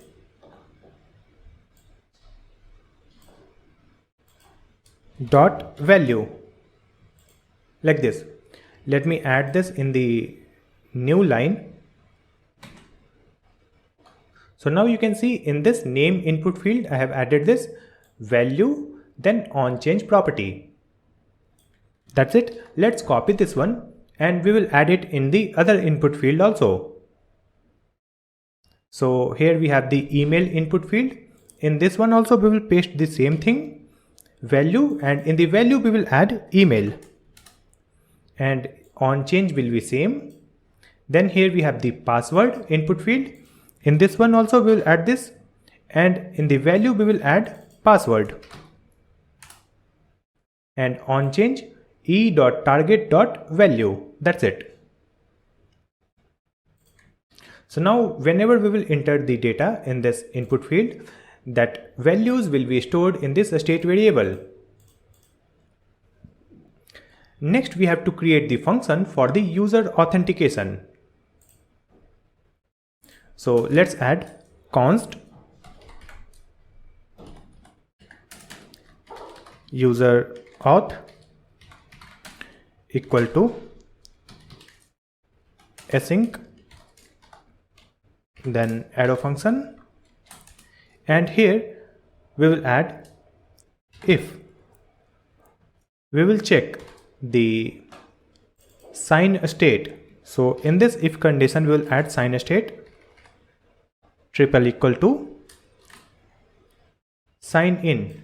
So if the state is sign in that case we will call the login function. So we will add await and we will add login, and in this login we have to provide the email and we will provide the password. That's it. And if the sign state is not sign in, it means it will be sign up. So in that case we will add the else condition, and then it will call the sign up function. So just add await, it will be sign up, and for sign up we will provide the name, email and password. That's it. Next we have to connect this user authentication function with the submit button. So here we have the button tag. So in this button tag we will add onClick property. Let's add onClick and we will provide user auth like this. That's it. And here we will add the type. So the button type is submit. That's it. So in this button we have added onClick auth type submit. That's it. Next we have to add one more thing. Here in this one we will add the event. So whenever we will submit the form, we will get the event here, and using this event we will add prevent default. So it will not reload the web page whenever we will submit the form. That's it. Here it is showing set name, set email, set password. We have not used this one, so it will not update the value. So let's correct it. Here we have added e.target.value. So actually it will be set name, and in this one we will provide e.target.value. Set name e.target.value like this. So in this second one we will add set email, and here we will provide e.target.value like this. Let me expand this so you can see clearly. onChange e set name e.target.value, here set email e.target.value, and here replace this, it will be set password and provide e.target.value. That's it. Now it will update the state variable data. correct? After adding this, now we can create an account and we can log in on our web page and we can log out from the web page. So let's come back to the website again. And now we'll go for login page. So here we'll type /login. So we don't have account here. If I go to sign up now, so it will open the sign up page. So here we will create one account. So let's add the name Avinash. We will add one email ID, greatstack@dev@gmail.com.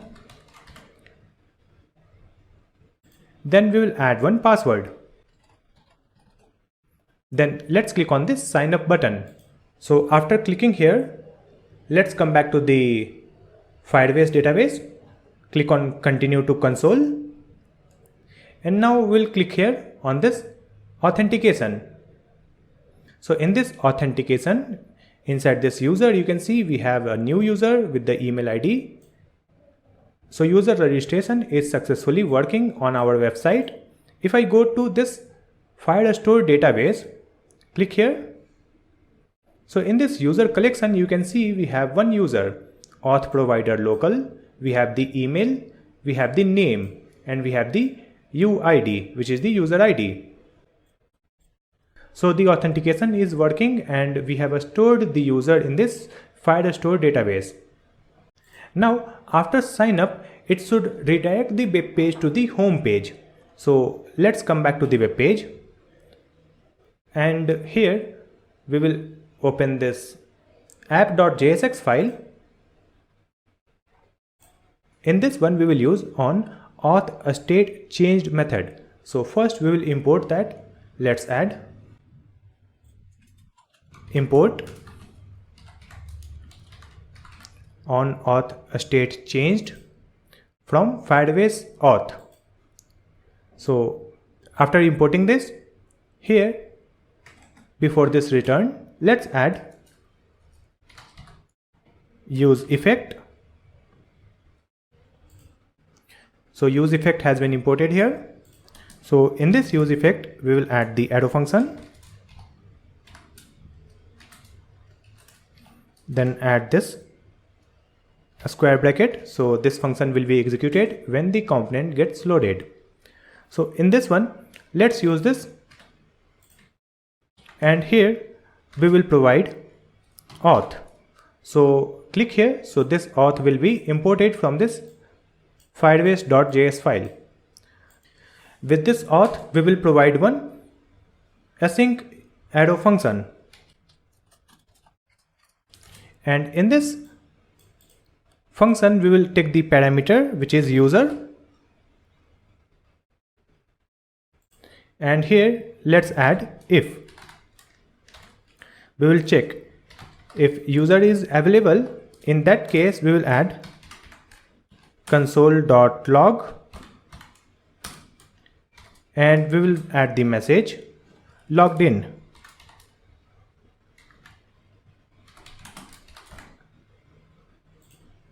And then we'll add the else condition. If this user is not available or user is null, in that case we will add console.log logged out.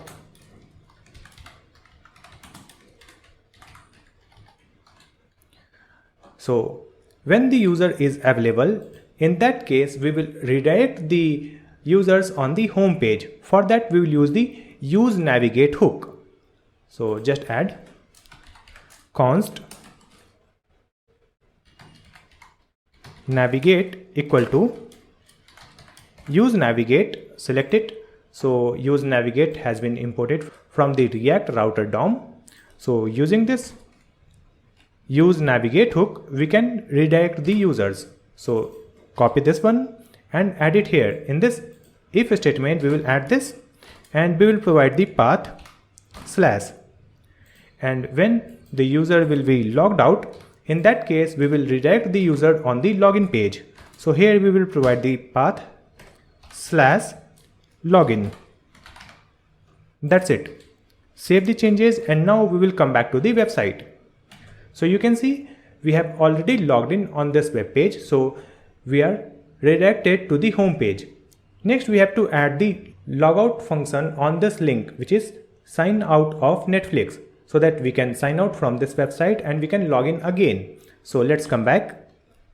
We will open navbar.jsx file. In this navbar.jsx file, here we have this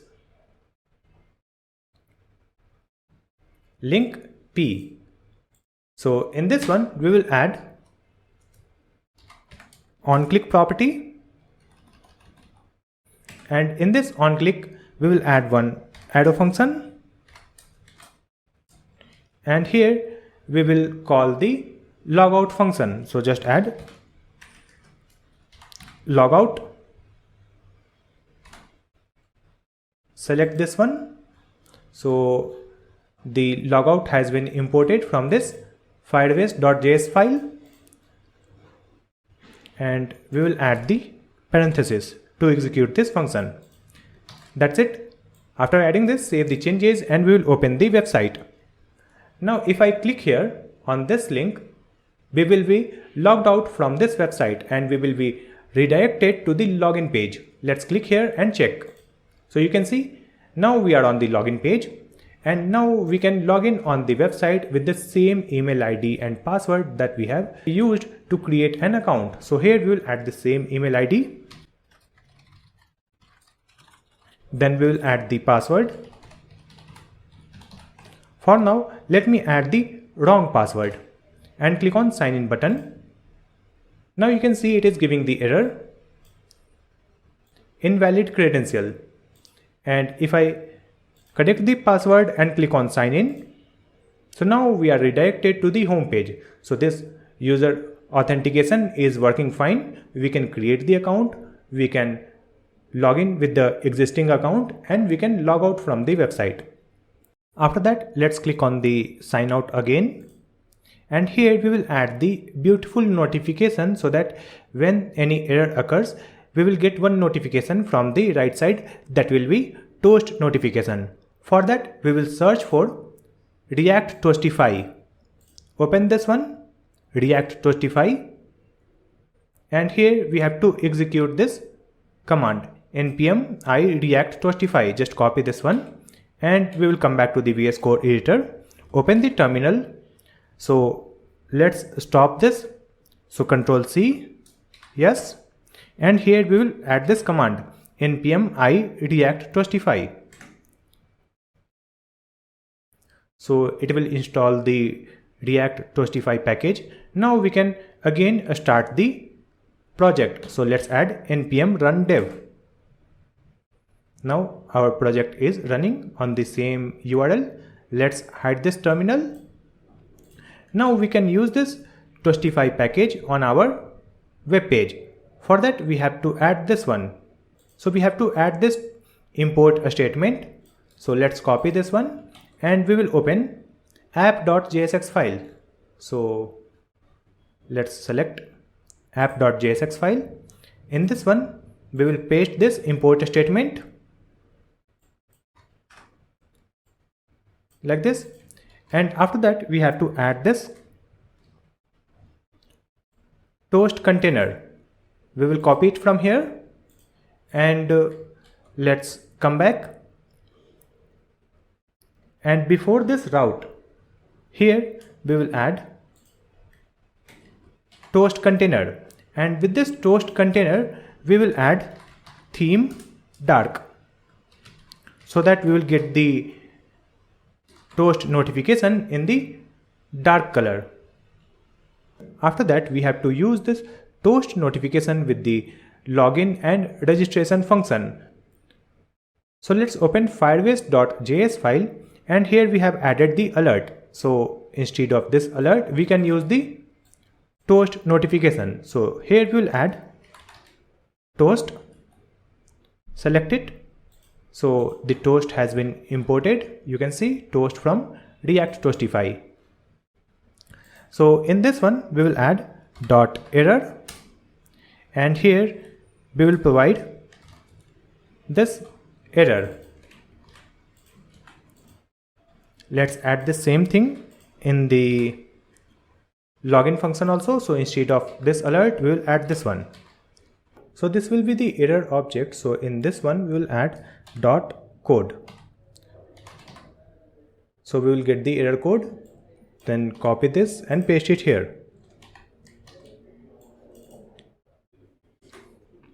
After adding this, save the changes and we will open the web page again. Now, if I try to log in on this web page with the incorrect password, so just add greatstack dev@gmail and we will use the incorrect password. And if I click on sign in, you can see here we have the message auth/invalid credentials. So if I want to remove this auth/ and this dash, for that we will add a string method. So in this error.code we will add .split and we will split it from /, and after a split we need the second array. So here we'll add the index 1, and after that we have to replace the dash with a space. So again we will add a split, it will be dash, so write this, and next we have to join it with a space, so that dash will be replaced with a space. So use join method and here we will add space like this. Now we will add the same thing here also like this in the sign up function and login function. Save the changes, again open the website, close this. If I click again, now you can see the message, it is invalid credentials, which is looking good. Now if I use the same email ID for new user registration, let's click on sign up now link.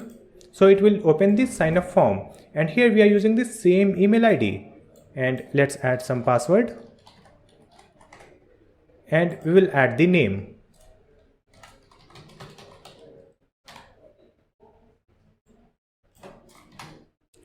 Then click on sign up. Now you can see here we have the error message, email already in use. So this error message is also working fine. If we have account with the same email ID, we cannot create another account, and if we use the incorrect credentials, then we will get the error message, and if we use the correct email and password, we will be successfully logged in on our website.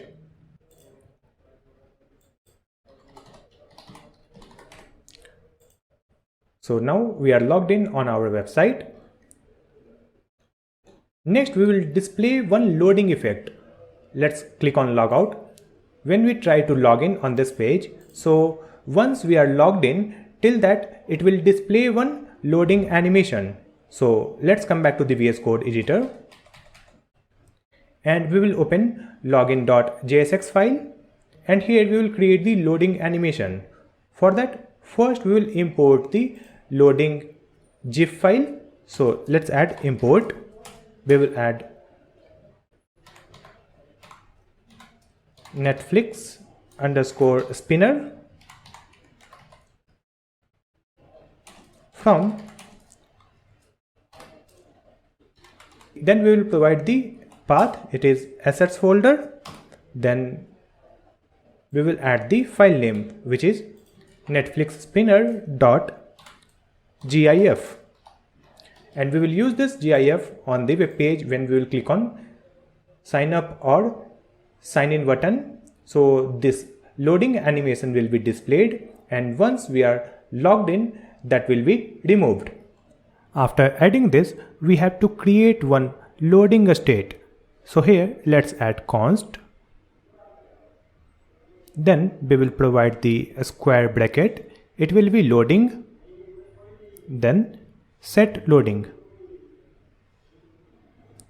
and let's add the initial value in use state. So the initial value will be false. So the loading state will be false. So whenever we will click on login or sign up button, this loading state will be true. So here in this auth function, let's add set loading true.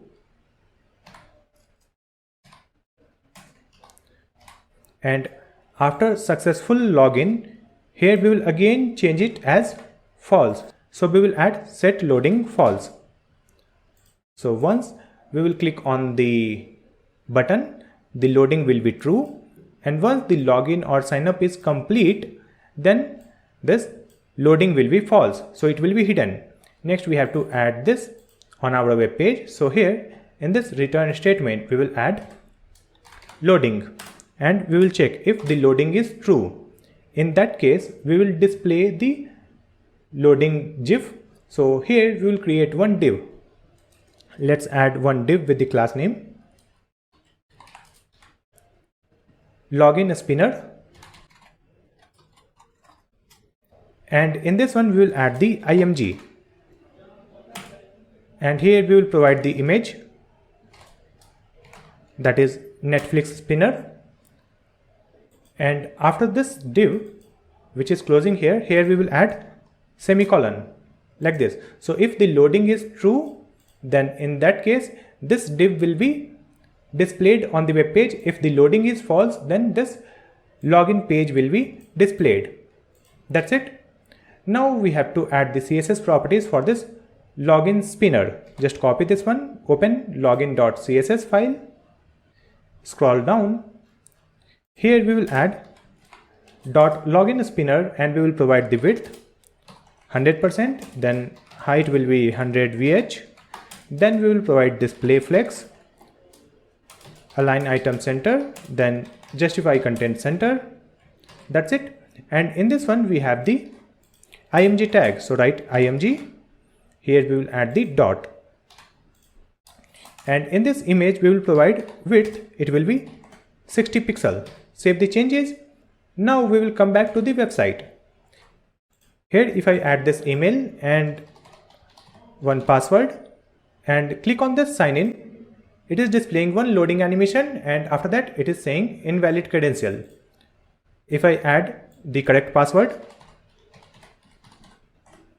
click on sign in, so it will display the loading animation and after that it will successfully logged in on this website.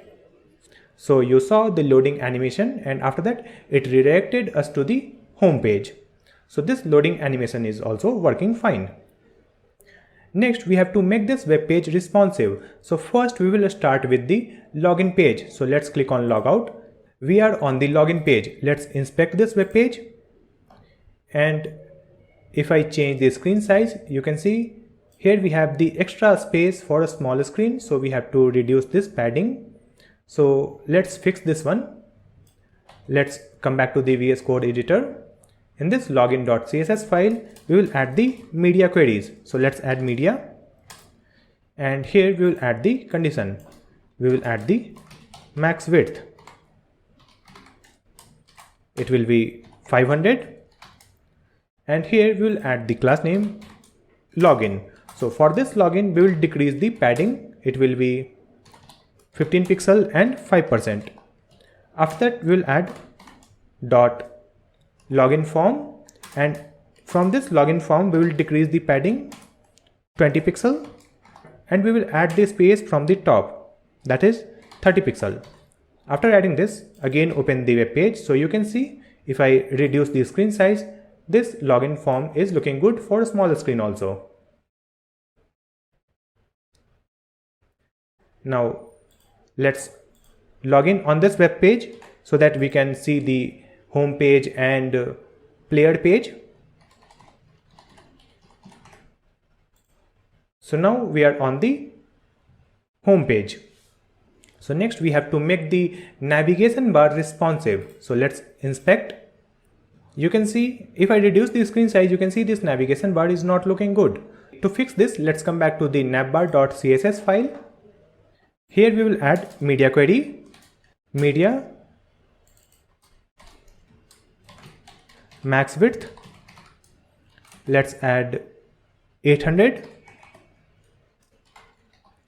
and at the 800 we will add this class name dot navbar, and in this navbar we will decrease the padding. It will be 20 pixel and 4%. After that we will add the CSS properties for the navbar left. So let's add navbar left, and in the left side we have the UL tag. So let's add UL, and we will hide this one. So just add display none. So it will be hidden. After that we will decrease the size of the icons used in the navigation bar. So just add navbar space img. We will add the height 25 pixel. Now we will add the media query for screen. The maximum width will be 500. So for this one, let's add dot navbar then img, and in this one we will decrease the height. It will be 20 pixel. After that we will add dot navbar right, and from this one we will decrease the gap. It will be 10 pixel. Save the changes. Now if I reduce the screen size, you can see this menu list is hidden. The logo size is small and we have the less padding. Next we will add the CSS properties for this hero section. So let's come back. We will open home page. So open home.css file. Here we will add the media query. So let's add media.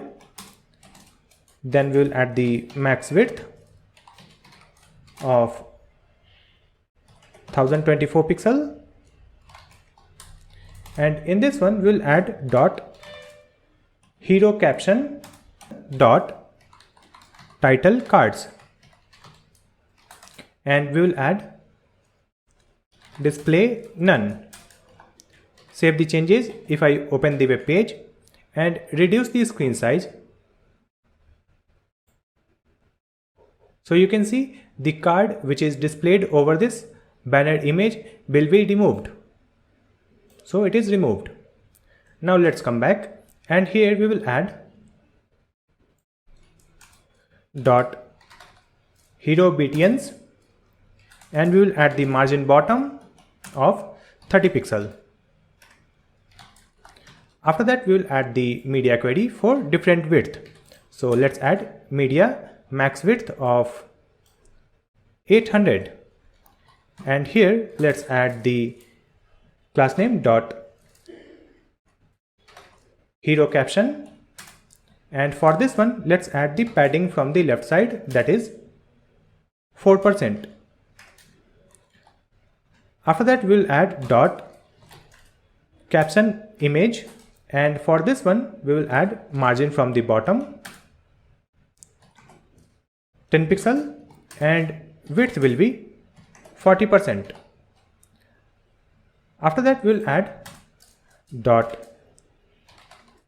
hero caption and p tag. For this p we will add font size of 12 pixel, then margin from the bottom, that is 10 pixel.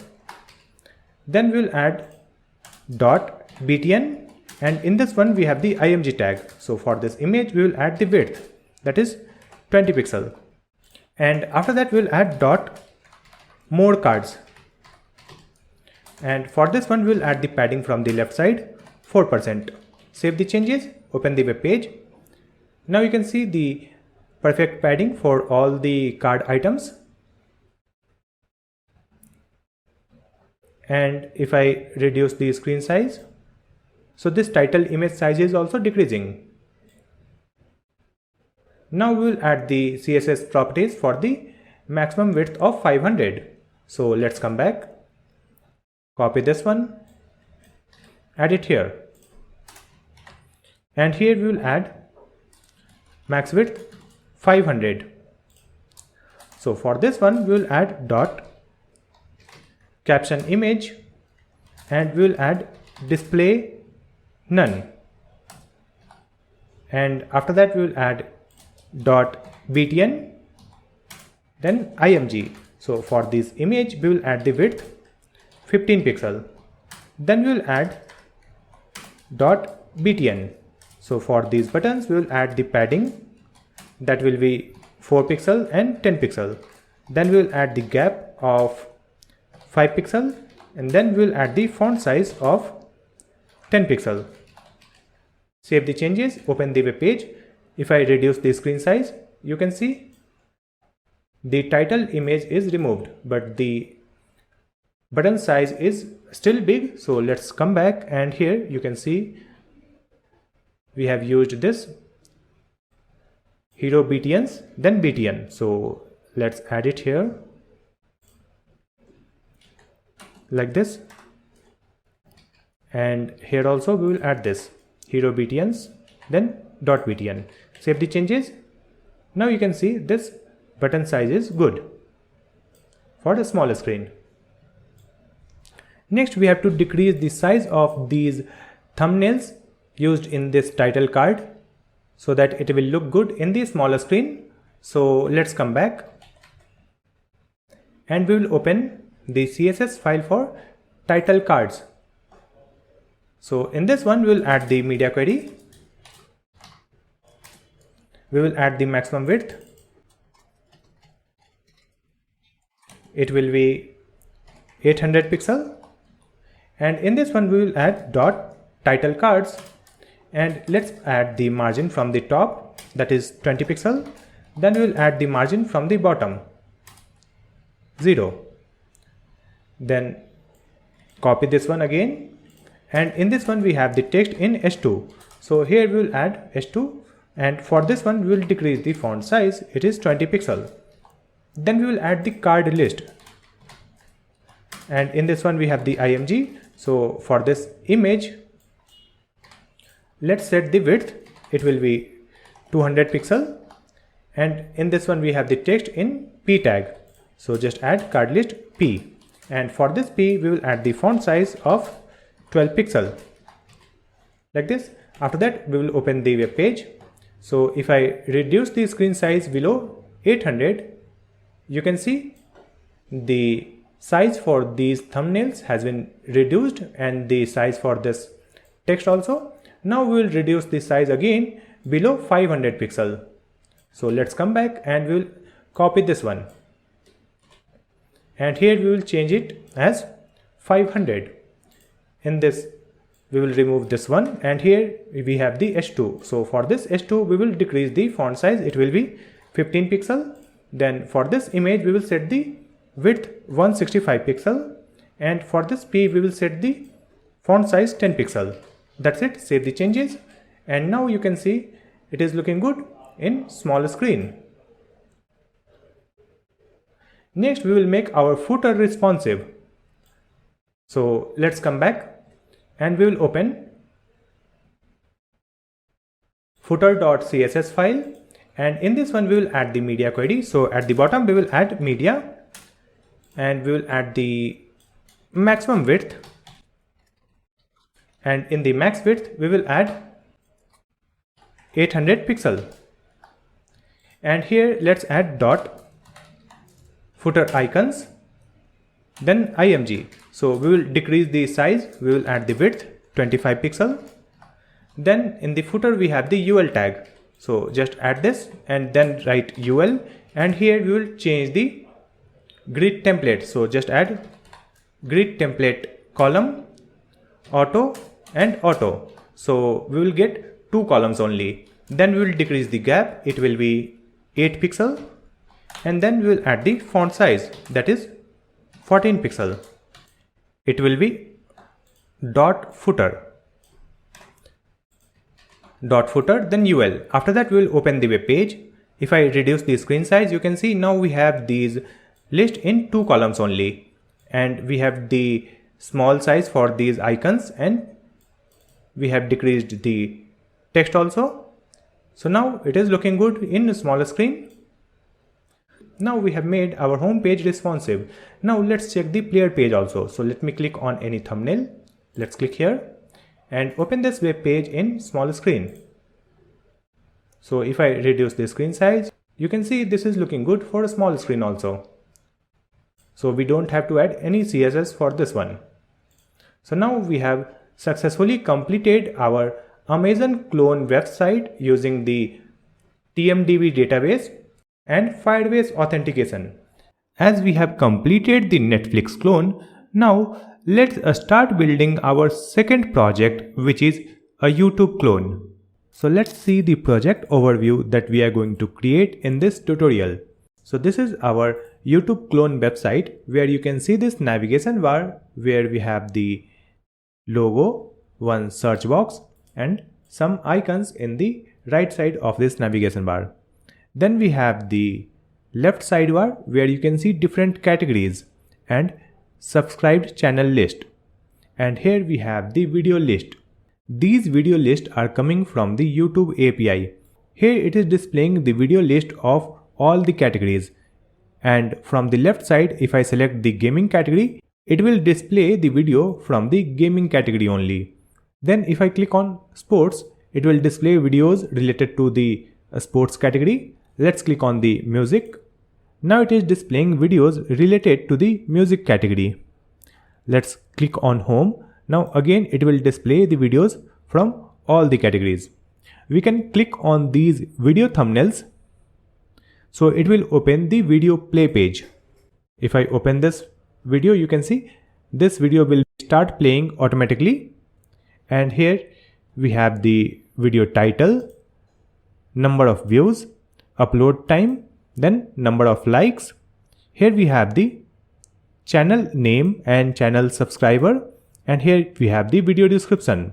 After that you can see all the comments on this video. In the right side you can see the recommended videos, and if I click on this recommended video, it will start playing that particular video. You can see it opens that video, and here we have the video information like title, number of views and channel name. Let's open the home page again, and here we have the toggle menu. Let me click here, so it will collapse the sidebar. You can see in the sidebar now we have only icons, and if I click again, it will expand the sidebar so we can see the icon and text also. This YouTube clone website is completely responsive for small devices. Let's open it in a small screen. So you can see how it will display in the mobile phone devices. So it is completely responsive for small screen devices. This is the home page. And let me click on this video thumbnail, so it will open the video page.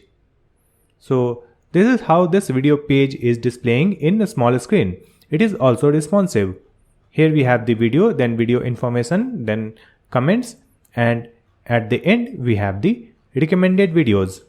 If you are ready to level up your React.js skills, make sure to smash that like button, hit subscribe, and let's get started. Let's come to desktop screen. And here first we will create the React project. For that we will open terminal. So right click and open in terminal. And in this terminal we will type npm create vite latest.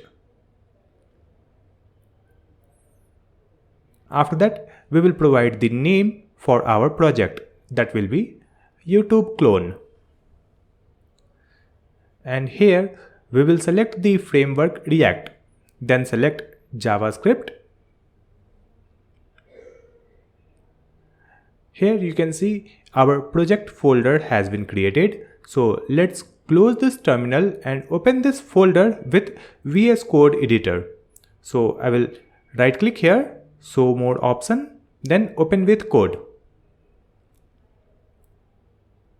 Now this VS Code editor is open. Here we will open the integrated terminal. And here we will install some packages. So to install the packages, we will type npm install, and the first package will be React Router DOM. Press enter.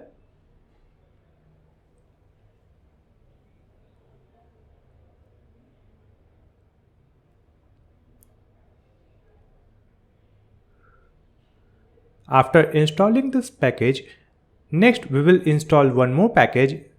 So we will type npm install and the package name is moment. Then press enter. Here we have installed two packages, React Router DOM and Moment package.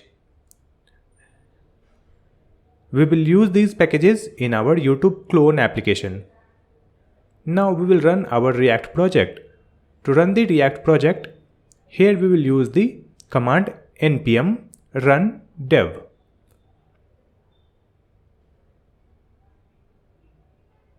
Now our project is successfully running. Let's open this address in the browser. So here our React project is running successfully in this web browser. Now we have to clean this default project. For that we will come back to VS Code editor and we will open the src folder, then open this app.jsx file and clear it. And here we will use RAFCE. After adding this, our app component will be clear.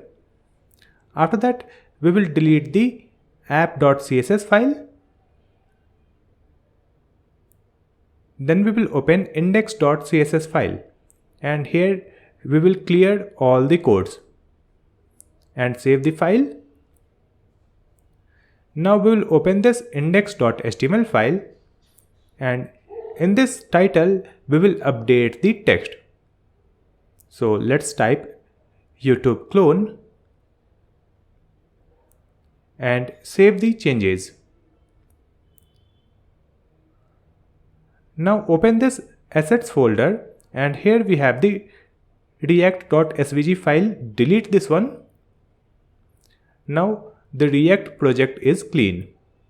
Now we will come back to the web browser. You can see this web page is completely blank. And here the title is YouTube clone. After that, we will add the assets in this assets folder. So on my desktop screen, I have added this folder assets where we have some images and icons that I will be using on this project. So let's copy all the images, open this project folder. Here we will go to src and assets and paste all the images. You can find all these assets download link in the video description. Now we will close it and we will open the VS Code editor. In this assets folder, you can see we have all the images. Now we will create the folder structure for our YouTube clone.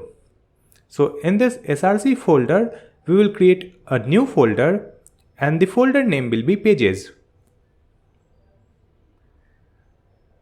Here we will create two pages that will be home page and the video player page. So to create two pages, we will create two other folder in this pages folder. So let's create a new folder with the name home. And in this pages folder, we will create another folder with the name video. Here we have created two folders for two pages. In home folder, we will create a new file and we will add the file name home.jsx. And here we will use RAFCE.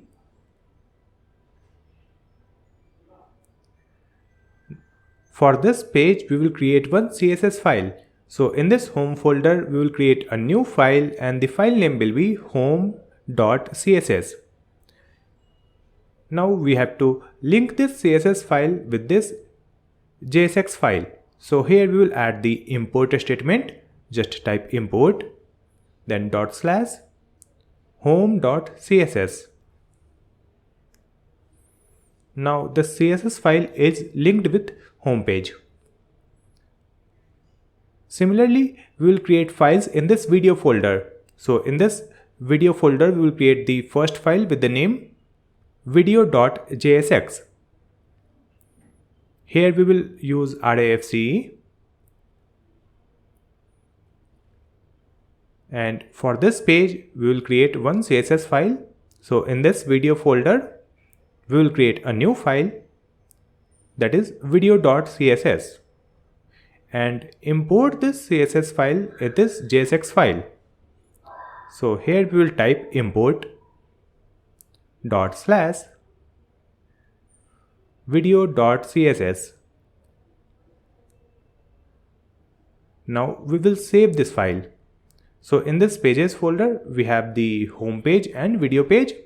After that, in this src folder, we will create a new folder and the folder name will be components. In this components folder, we will create multiple components like sidebar, navbar, recommended video section, and the video player section. After that, in this component folder, let's create a folder and the folder name will be Navbar. And in this Navbar folder, we will create a new file and the file name will be navbar.jsx. Here we will use RAFCE. And for this Navbar component, we will create the CSS file. So in this Navbar folder, we will create a new file and the file name will be navbar.css. Now we have to import this CSS file in this Navbar component. Here we will use import /navbar.css. So we have created the Navbar component. Now we have to map this Navbar component in the app component. So in this app.jsx file, we will type Navbar, select it from this snippet, from this components folder, and close this tag. After adding this Navbar component file will be imported automatically. Now we have mounted this Navbar component. After that, we will add the HTML structure in this Navbar component. So we will open navbar.jsx file. Here we will update this tag. Instead of this div, we will use nav tag. And in this nav, we will provide one class name. So let's add the class name flexdiv. Inside this nav tag, we will create one div, and in this div we will provide one class name navleft, and with this we will add one more class name, that is flexdiv.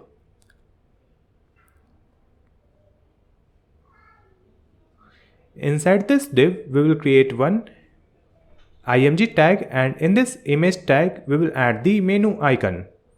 For that, we have to import the menu icon. So here we will use the import statement, import menu icon from assets folder /menu.png. Now we can provide this menu icon in this src. So let's add curly braces and type menu icon. After this img tag, we will create one more image tag, and here we will provide the logo. So first we have to import that logo. So we will use import statement logo from assets folder and / the file name, that is logo.png. Now in this src, we can provide that logo. We will just add curly braces and logo. Now in this first image, we will add the class name, that will be menu icon, and in the second one we will add the class name, that will be logo. After this div, we will create another div and the class name will be navMiddle. In this class name, we will add one more class name, that is FlexDiv. And in this one, we will insert one input tag. Here we will provide the input type text and the placeholder will be search. After this input field, we will add one image tag, and in this image src we have to provide the search icon. So import this search icon here. Just add import search icon from assets folder / search.png. And here in this src we will provide search icon. After this we will create another div and the class name will be navWrite. So we will add div navWrite, and in this div we will add one more class name, that is FlexDiv. Here we will use 4 img tag. So just add img into 4.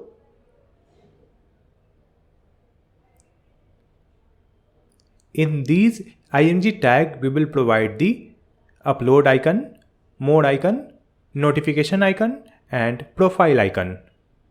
For that, we will import these images. So here we will add the import statement, upload icon from assets folder / upload.png. After that we will import the mode icon from assets folder / more.png. After that we will import the notification icon from assets folder / notification.png. After that we will import the profile icon. So we will type import and profile icon from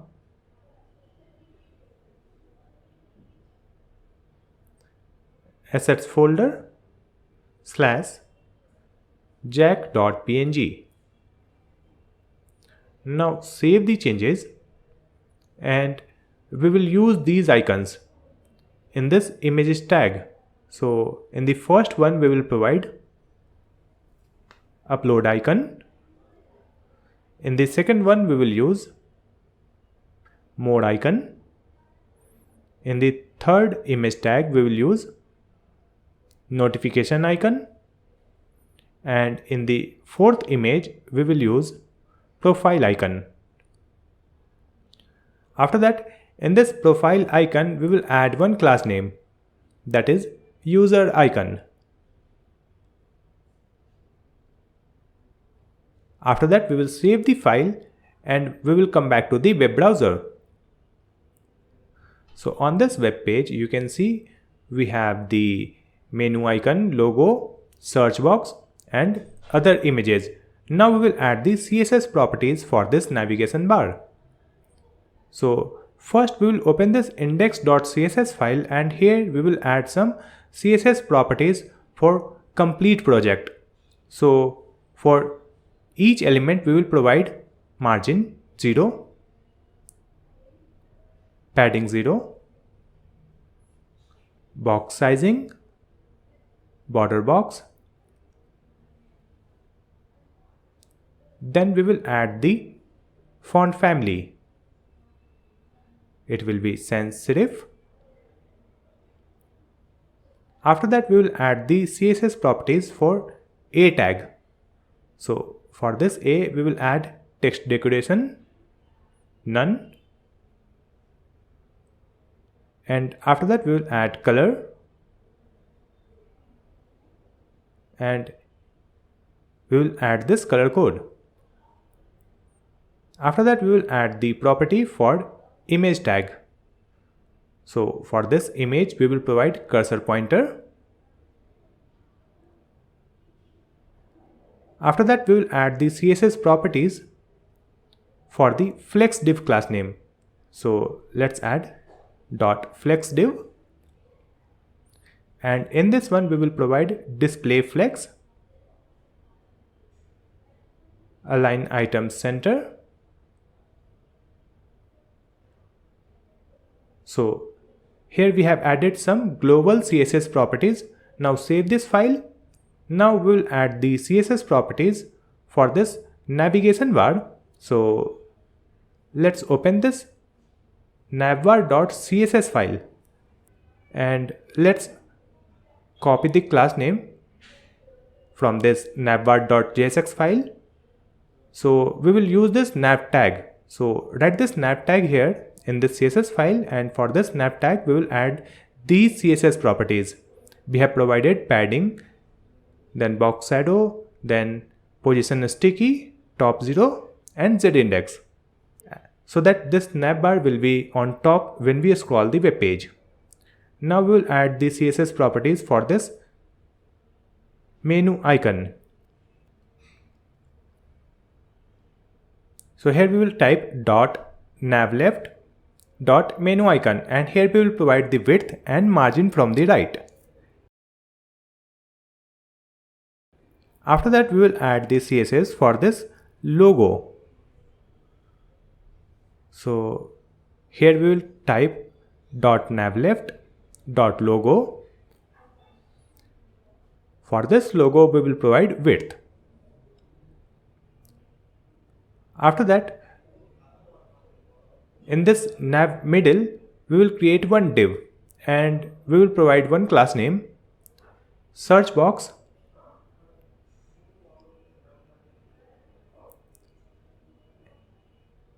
and in this search box we will add one more class name, that is flexDiv. And in this div we will place these input tag and img tag. Next we will add the CSS properties for this search box class name. So in this CSS file we will type .navmiddle.searchbox.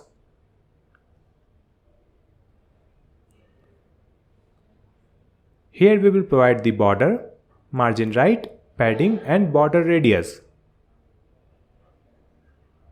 After that, in the left side we have the menu icon and logo, and here we have the search box, and in the right side we have some features icon and profile icon.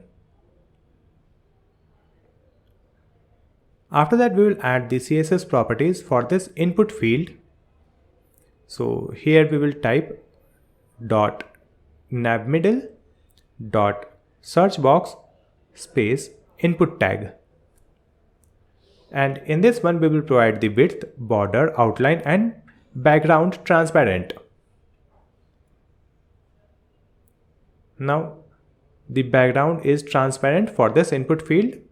Now we will add the CSS properties for this search icon. So here we will type .navmiddle.searchbox, then img tag, and here we will provide width 15 pixel. Now this search icon is looking good. After that we will add the CSS properties for the images which is in the right side of this navigation bar. So here we will type .navright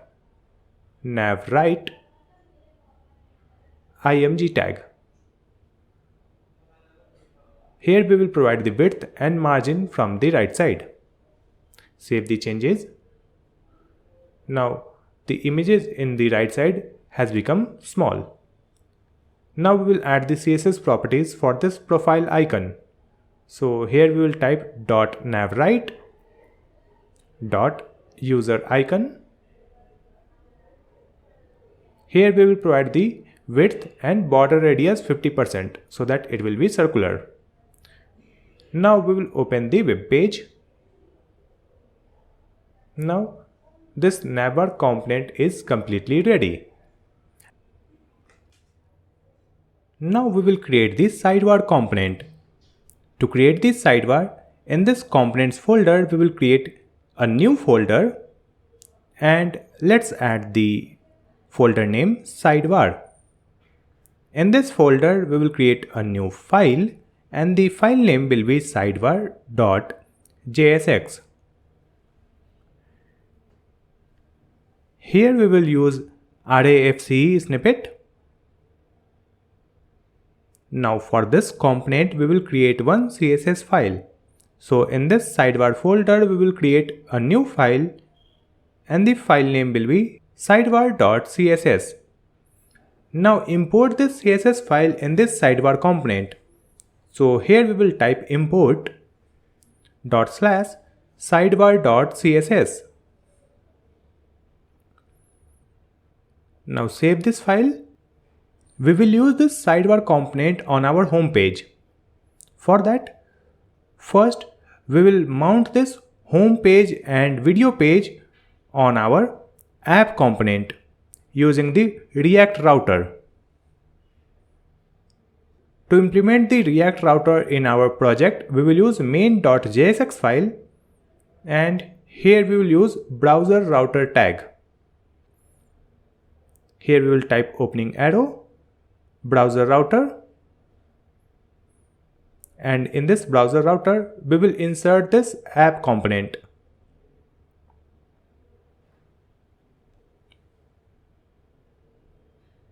Now we have the support of React router in this app component. Let's open this app.jsx file and after this navbar we will create the routes. To create the route we will use the opening arrow routes tag, that is from React router DOM, and within this routes tag we will create the routes. So first we will create the route for our home page.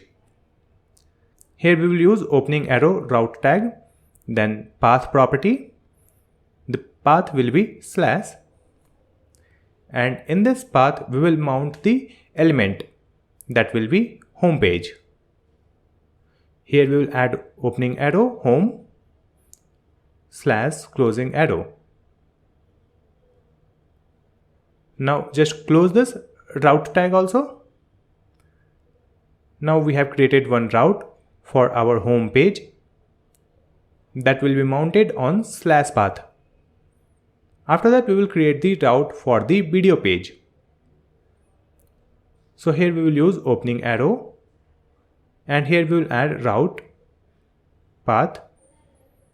In this path we will provide /video / and here we will use the parameters. So we will use colon and here we will provide the category ID. Then we will provide one more / and here we will use one more parameter that will be video ID. So after this colon we will add video ID and on this path we will mount the element that will be our video page. So just add video / closing arrow. Now close this route. So we have created routes for the home page and video page. Now in this home page we will mount the sidebar component.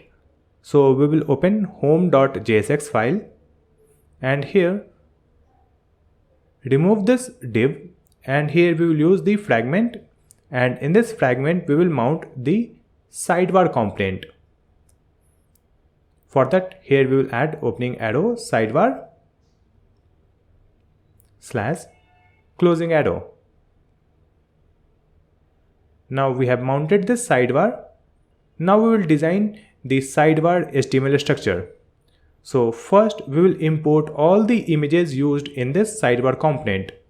So here first we will import home image, then game icon, then automobiles image, sports image, entertainment image, tech image, music image, blogs image, news image, Jack image, Simon image, Tom image, Megan image, Cameron image.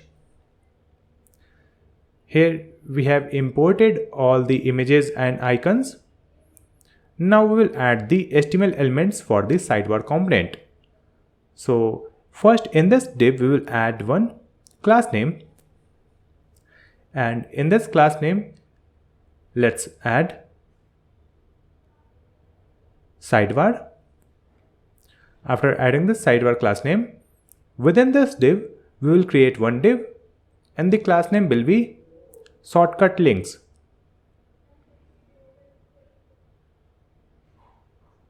In this div we will create one div tag, and in this one we will provide the class name side links. So here we will type div.sidelinks. In this div we will insert one image tag, and in this image tag we will provide home image. After that we will add one paragraph tag, and in this p tag we will add home. After that let's create the copy of this side link. We will create total 8 copy. So just copy and paste.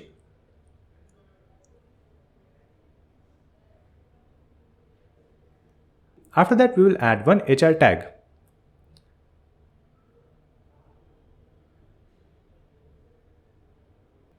So in the first one we have the home icon and the p tag is home. After that we will update the image, it is game icon, and here we will add the text in p tag, that is gaming.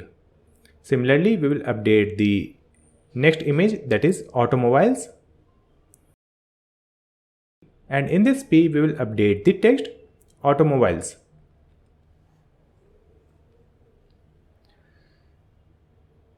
Then we will insert the sports image, and here also we will type sports. Here we will insert the entertainment image, and here we will add the text entertainment. Then we will use the new image, that is tech, and here in this p tag we will add technology. Then we will provide the music image, and in this p tag we will provide music. Then in this image tag we will provide blogs, and in this p tag we will type blogs. In the last one we will add news image, and in the p tag we will add news.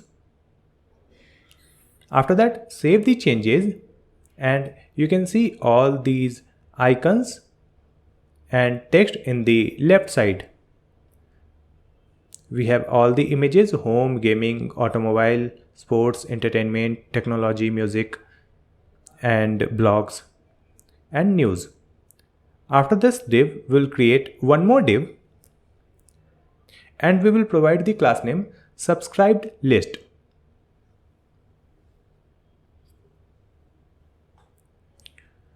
In this div first we will use one s3 tag, and here we will add the text, that is subscribed.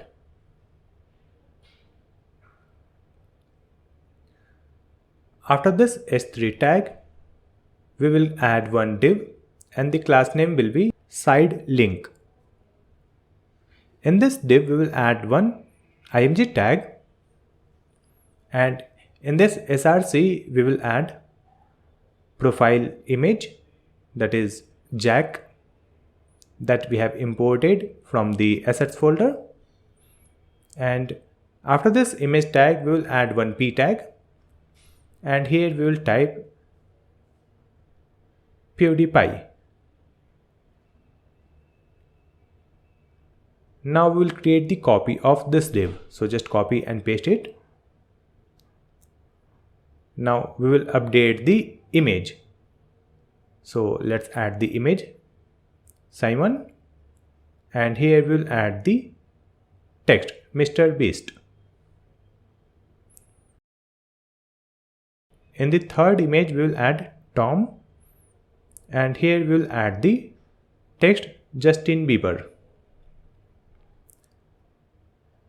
Then we will add another image, Megan, and here we will add the text, 5 minutes craft. After that, we will add another image,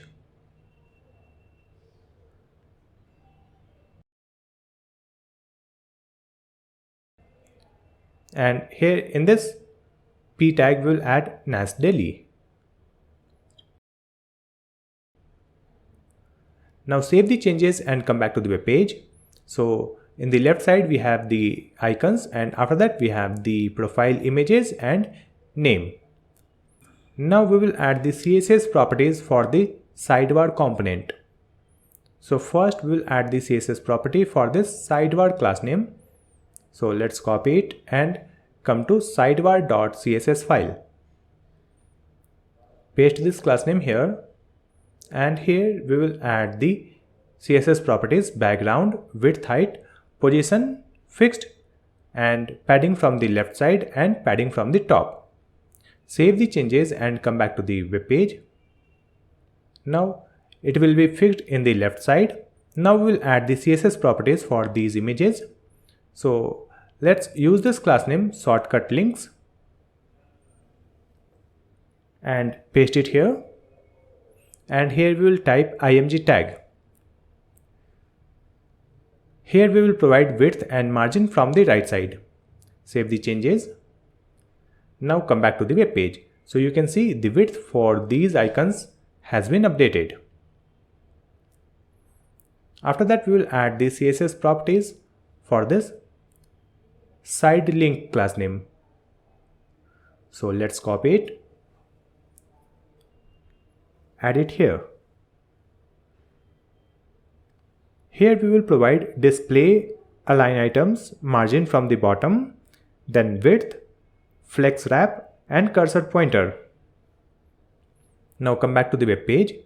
So you can see the alignment for these category links are looking good. Now we will add the CSS properties for the HR tag. So here we will type dot sidebar HR tag. Here we will provide border 0, height, background, and width. Now save the changes. Now this HR tag is ready. Now we will add the CSS properties for this S3 tag. So here we will copy this class name subscribed list, add it here in this CSS file, and here we will provide S3 tag. For this one we will provide font size, margin, and color. Now this text is ready. After that we will add the CSS properties for this profile images. So here we will type dot subscribed list img tag. Here we will provide the CSS properties width, border radius, and margin from the right side. Save the changes. Now you can see the width has been updated for this profile icon. Now this complete sidebar is ready. Now we will add the functionality on this menu icon. When we will click here, it will collapse the sidebar and display only icons. And when we click again, it will expand the sidebar and we will see the icon and text. To create this feature, let's come back to the VS Code editor and we will open app.jsx file. Before this return statement, we will create one state variable. So to create the state variable, we will use const sidebar, and the setter function name will be set sidebar equal to use state and initialize it with true. Now we have to send this sidebar in this home using the props. So here in this home we will type sidebar equal to sidebar and send this set sidebar function in this navbar. So here we will type set sidebar equal to set sidebar. Now we will open this navbar component and here we will get that set sidebar function and we will use this set sidebar function in this menu icon. So on this menu icon we will add onClick property, and in this one we will pass one arrow function, and here we will use set sidebar function, and in this one first we will get the previous state, and here we will use the ternary operator. So if the previous state is false, then it will make it true. So we will add question mark true, and if it is not false, then it will become false. So this ternary operator will work as a toggle function. If the sidebar is true, it will become false, and if it is false, it will become true. Now save this component and we will open this home.jsx file, and here we will destructure the sidebar. So let's add sidebar, and we will pass this sidebar state in this sidebar component using the props. So we will type sidebar equal to sidebar. Now we will get the access of the sidebar in the sidebar.jsx file. So open this file sidebar.jsx, and here we will destructure the sidebar. So we have added this sidebar state. Now we will use this sidebar state in this class name to provide the dynamic class name. To provide the dynamic class name, we will add it in the curly braces, and here we will use the backticks.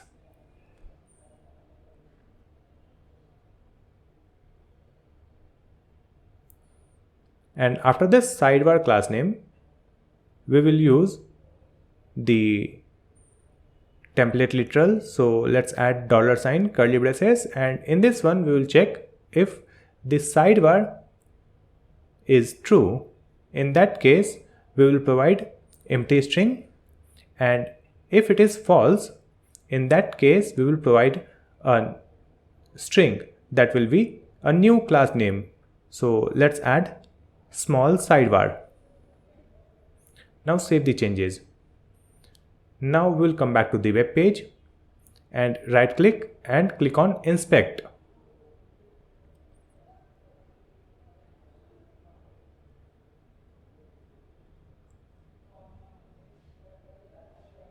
Here we have the sidebar, and if I click on this menu icon, here we have sidebar and a small sidebar. Now using this small sidebar class, we will hide these text and we will make this sidebar small. So let's come back to the VS Code editor and open this sidebar.css file.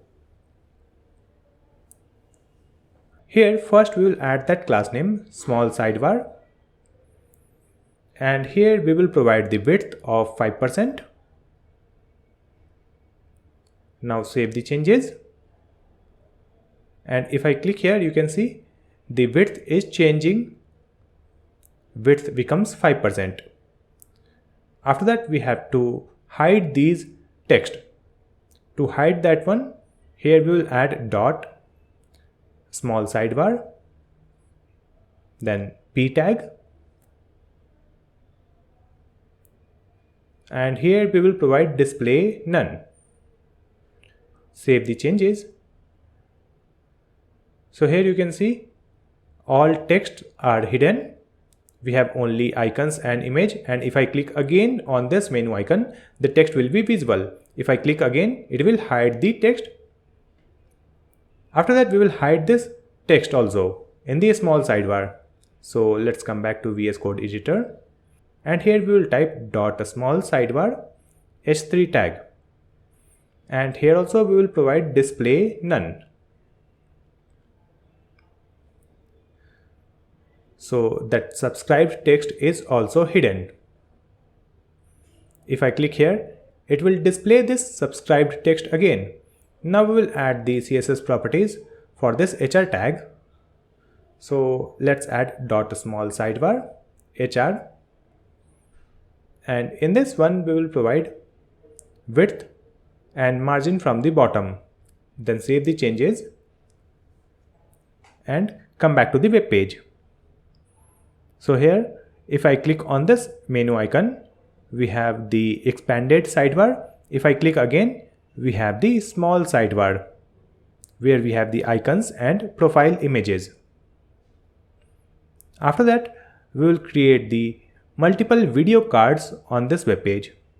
To create that, we will come back to the VS Code editor. In this components folder, we will create a new folder and the name will be feed. In this folder, we will create a new file and the name will be feed.jsx. Here we will use RAFCE. For this component, we will create one CSS file. So in this feeds folder, we will create a new file and the file name will be feed.css. Now we have to import this CSS file in this JSX file. So in this feed.jsx file, we will add import /feed.css.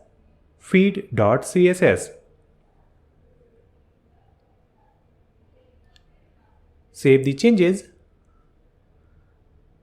Now we have to mount this component on our home page. So let's open home.jsx file, and after this sidebar, we will create one div, and in this one we will provide one class name, and here we will use the dynamic class name. So let's add the curly braces, backticks, and in this backtick we will add container, and after that we will use the template literal. So let's add $, curly braces, and in this one we will use the ternary operator. So first we will check the sidebar if it is true. In that case, we will provide one empty string, and if it is false, in that case we will provide one new class name, that is large container.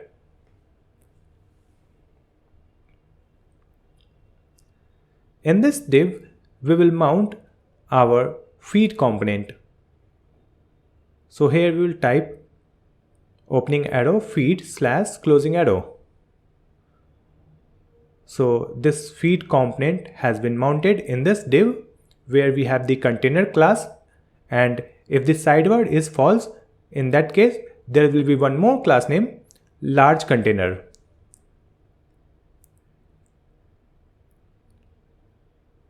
Now we will add the HTML elements in this feed component. So first we will import the images that I will be using in this component. We will import the images from the assets folder. So let's type import thumbnail from assets thumbnail.png. We have imported total 8 thumbnails from 1 to 8 from the assets folder.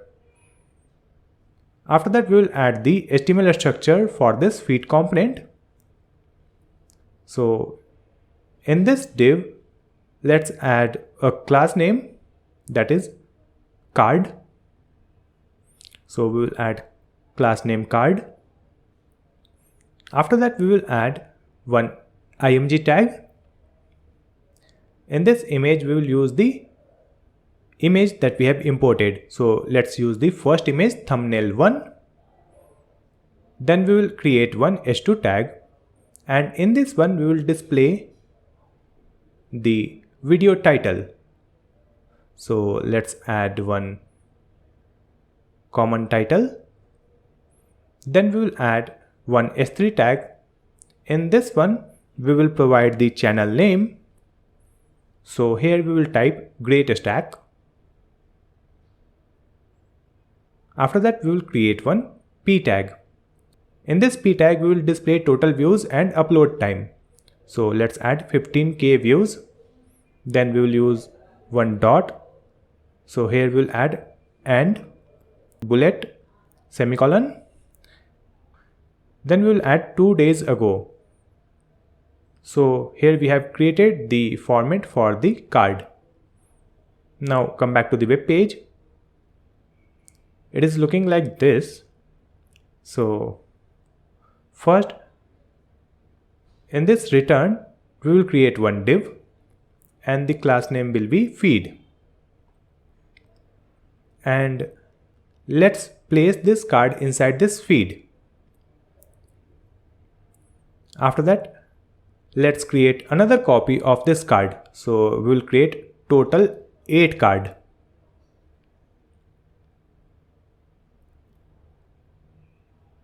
So we have created total 8 cards. Now in the second one, we will provide thumbnail 2, thumbnail 3, then thumbnail 4, then it is 5, it is 6, it is 7, and the last one is thumbnail 8. So we have created total 8 card with 8 image. So here we have multiple cards. Now we will add the CSS properties for this feed component. So first we will add the CSS properties for this feed class name. So let's copy it and come to feed.css file, write this class name here, and here we will provide display grid template columns. Here we will add repeat, auto fit, min max 250 pixel and 1 fraction. After that, we will add grid column gap, grid row gap, and margin from the top. Let's come back to the web browser. So here it is looking like this. So to fix this, let's come back, and in this home.jsx file, here we have the container. So for this container, we will add the CSS properties. So we will open home.css file, and here we will type .container class name, and here we will add the properties, background and padding from the left, right, top and bottom. Then we will add the CSS properties for this large container. So let's copy this and paste it here in this home.css file. And here we will add padding from the left 7%. That's it. Save this file and come back to the web browser. Now this feed is looking like this, and if I click on this menu icon, it will increase the width of this feed area because it is reducing the padding from the left. And if I click again, it will increase the padding from the left side and it will become small. Now we will add the CSS properties for these images. So let's open the feed.css file, and here we will add the class name .card, then img tag. For this image, we will provide width and border radius. Save the changes. So now you can see the thumbnail size is perfect, and we have the border radius also for this image. Now we will add the CSS properties for this title. So here we will type .card, then h2 tag where we have added the video title. And here we will provide the font size, font weight, then color and margin. Now the size for this video title is good. After that we will add the CSS properties for the channel name. So here we will type .card, h3 tag, and here we will provide font size, font weight, color and margin. Save the changes. So now this channel title is also looking good. After that we will add the CSS properties for this text that display the number of views and upload time. So let's add .card, then p tag. And for this p, let's provide font size of 14 pixel. Save the changes. Now let's come back to the web page and you can see this card is looking perfect. Now we will duplicate all the content in this card so that we will get more thumbnails. So let's come back to the feed.jsx file and select all these cards, copy and paste again. So now it will display total 16 cards and we can scroll this web page. So when we are scrolling this, you can see the navigation bar is fixed at the top.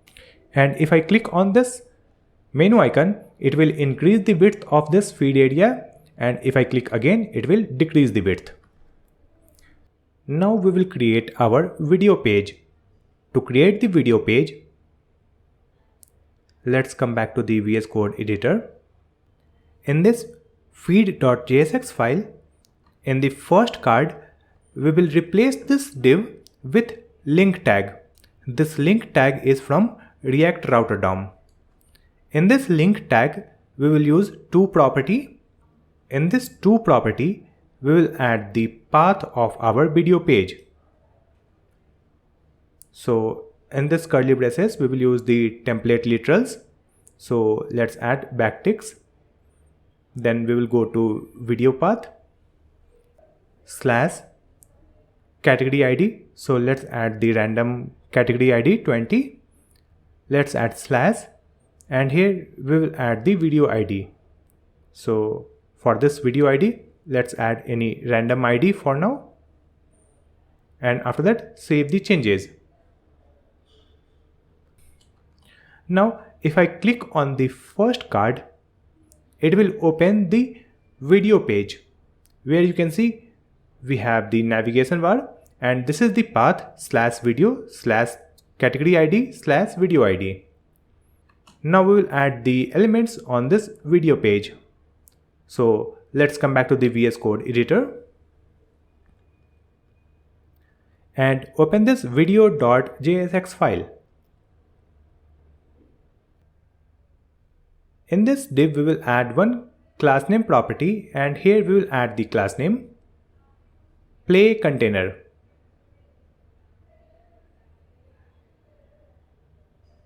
Now we will create one component play video and we will mount it in the video page. So in this component folder, let's create a new folder and the name will be play video. In this folder, we will create one JSX file that is playvideo.jsx and here we will use RAFC snippet. For this component, we will create one CSS file. So in this play video folder, we will create a new file and let's add the file name playvideo.css. Now we will mount this CSS file in this JSX file. So we will add import ./playvideo.css.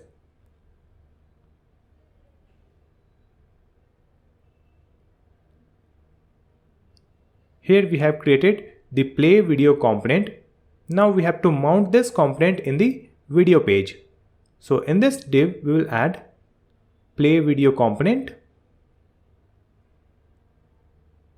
After that, we will design this component. So let's open playvideo.jsx file. Now in this component, we will import the images and videos from our asset folder. So first, we will import one video file.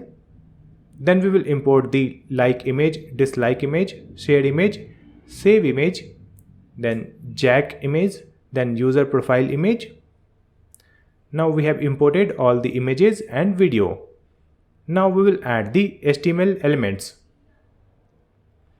So in this div, we will add one class name property. And here we will provide the class name play video. Here we will provide one video tag.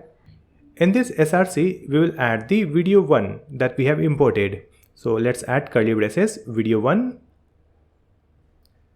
Now save the changes. So on this screen, here we have one video. This video is not playing. To play this, let's come back to the code file. And in this video tag, we will use controls attribute. Then we will add autoplay attribute. Then we will add muted. Now we will open the browser. Now if I reload the web page, you can see this video is played automatically. And here we have the control buttons to play or pause the video. After this video, here we will add one h3 tag. And here we will paste one video title. So the title is Best YouTube Channel to Learn Web Development. After that, we will create one div.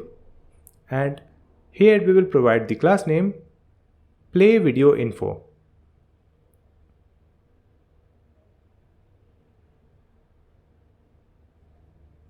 In this div, we will create one paragraph tag.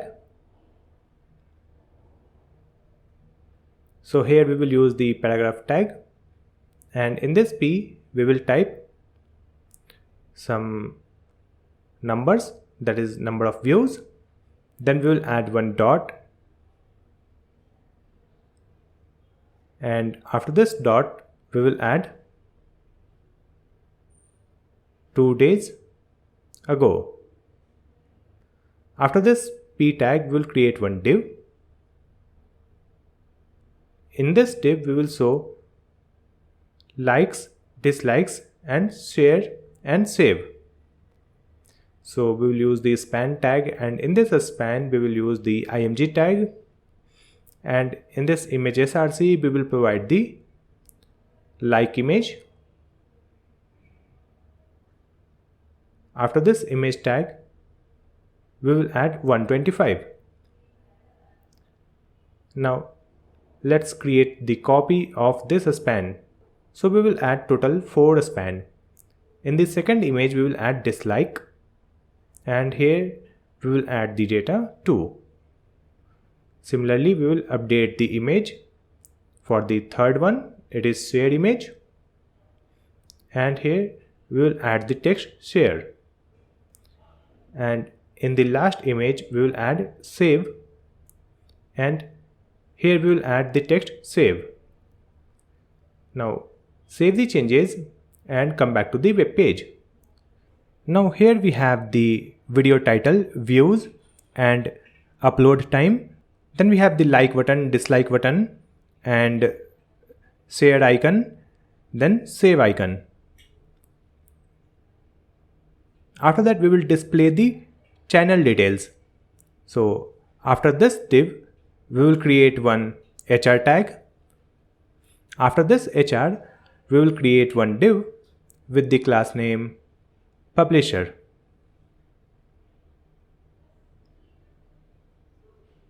within this div, first we will insert one image tag, and here we will use the jack image. After this image, we will create one div tag, and in this div we will display the p tag, and in this p tag we will add the text that will be channel name. So let's add great stack. After that, here we will add the subscribers detail. So we will use the span tag, and in this span tag we will type 1 million subscribers.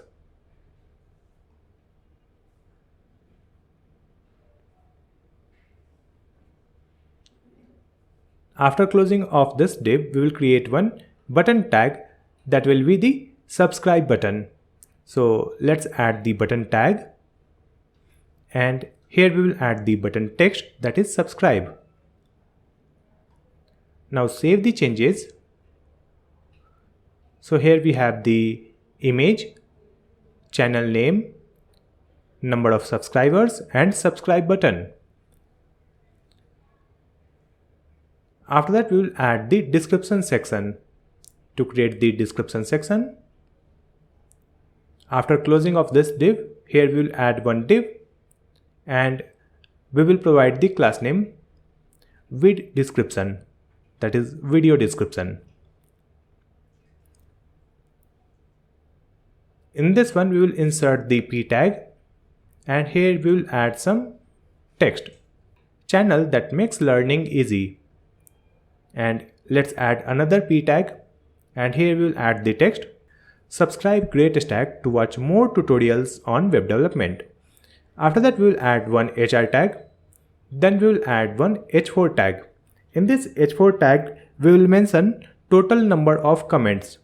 So let's add 130 comments. Then save the changes and come back to the web browser. So here we have description text, then horizontal line and comment count. After that, we will create some comments. To create the comment, after this h4 tag, we will create one div, and the class name will be comment. In this div, first we will insert one image tag. So let's add the curly braces in this src, and we will provide the user profile image. After this image, we will provide one div, and in this div we will provide one h3 tag, and here we will type username. This is the name of the channel user who has commented on this video. So let's add any name, Jack Nicholson. Then we will add one span tag, and in this one we will mention the time. So let's add 1 day ago. After this h3 tag, we will insert the p tag, and in this p tag we will provide the content that user has commented. So let's paste this text.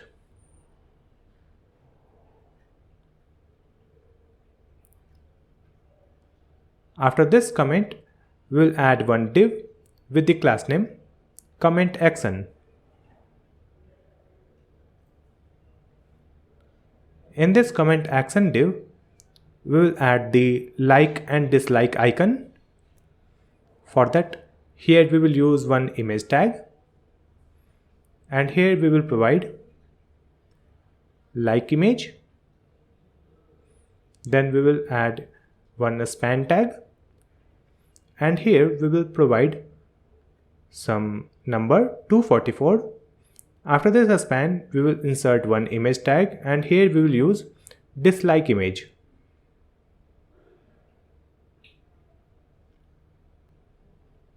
After that, we will create a copy of this comment div.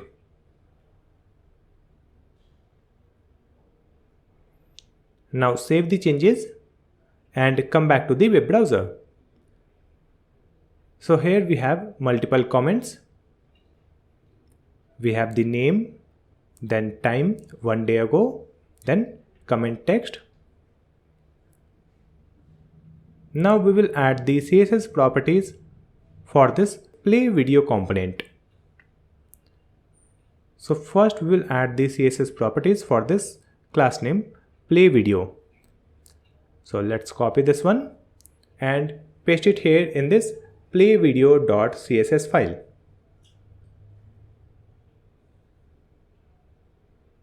Here we will provide flex basis 69% and save the changes.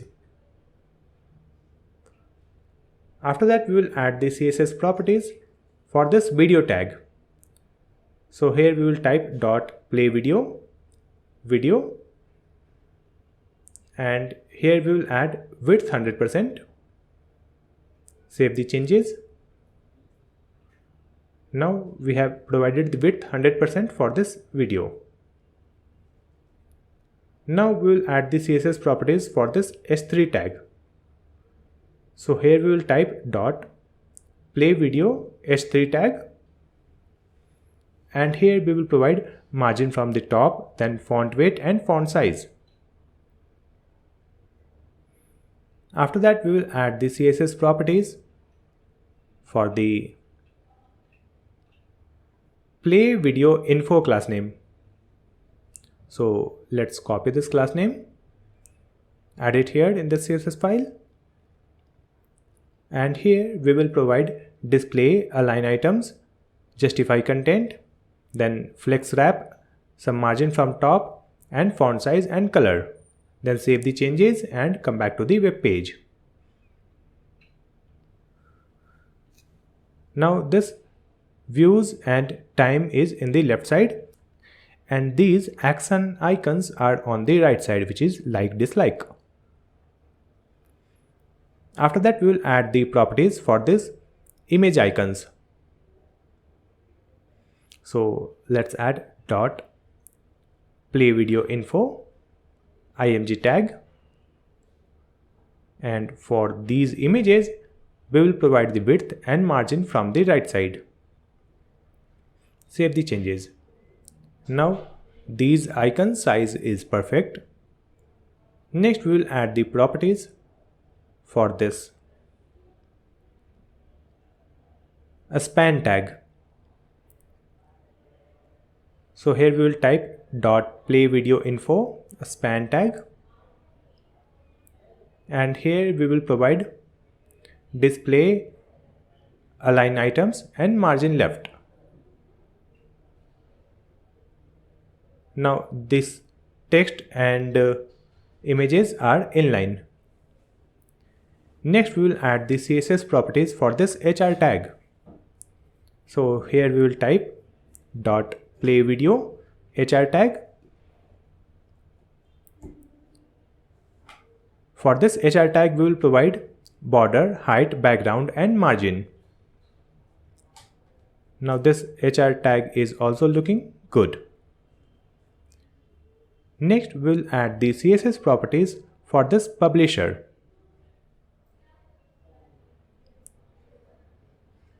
So here we will copy this class name publisher and paste it in this CSS file. Here we will add display align items and margin from the top and save the changes. Now this image in the left side, and in the right side we have the channel name, number of subscribers and subscribe button. After that we will add the CSS properties for this div. So here we will type .publisher div tag. For this div we will provide flex and line height. Now we have the publisher image, then publisher detail, and this subscribe button is in the right side. After that we will add the CSS properties for this image. So here we will add .publisher, then img, and For this image, we will provide width, border radius and margin from the right side. Now, the channel logo is looking good and it is circular. After that, we will add the CSS properties for this p tag. So here we will type .publisher div p tag. For this p, let's add color, font weight and font size. Now this channel name is in bold font. Now we will add the CSS properties for this span tag where we have added the number of subscribers. So we will add .publisher div and a span. For this span, we will provide font and color. So we have decreased the font size of this text. Now this subscriber count is looking good. Next, we will add the CSS properties for this subscribe button, which is in the right side. So here we will add .publisher and button tag. In this button tag, we will provide background, then color, then padding, border outline 0, border radius and cursor. Cursor will be pointer.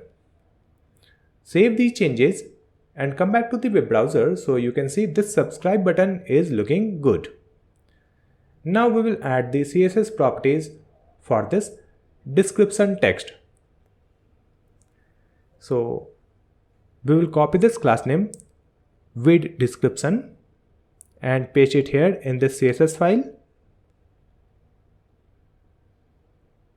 Here we will provide padding from the left side, then margin.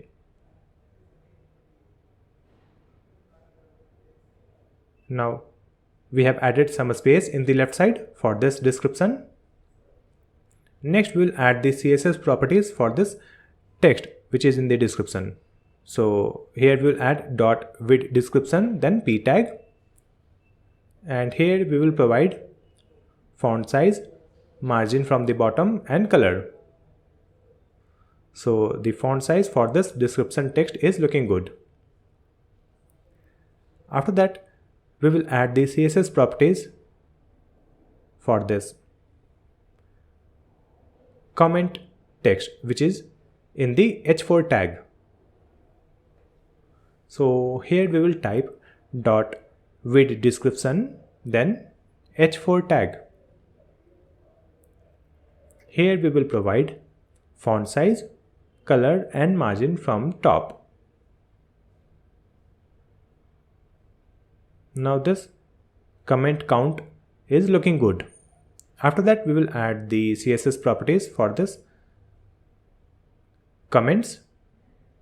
So let's add the class name .comment, and here we will provide display, align items and margin. Now in the left side we have the image and in the right side we have the comment content. Now we will add the CSS properties for this image tag. So here we will add .comment and img tag. For this img tag, we will provide width, border radius and margin from the right side. Save the changes. Now this image is looking good. After that, we will add the CSS properties for this s3 tag.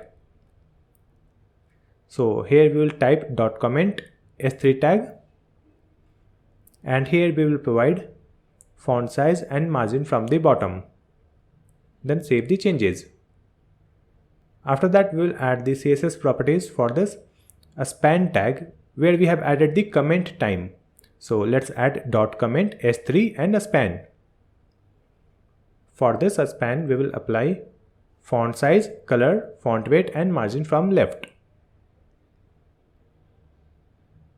Now the size for this time has been reduced.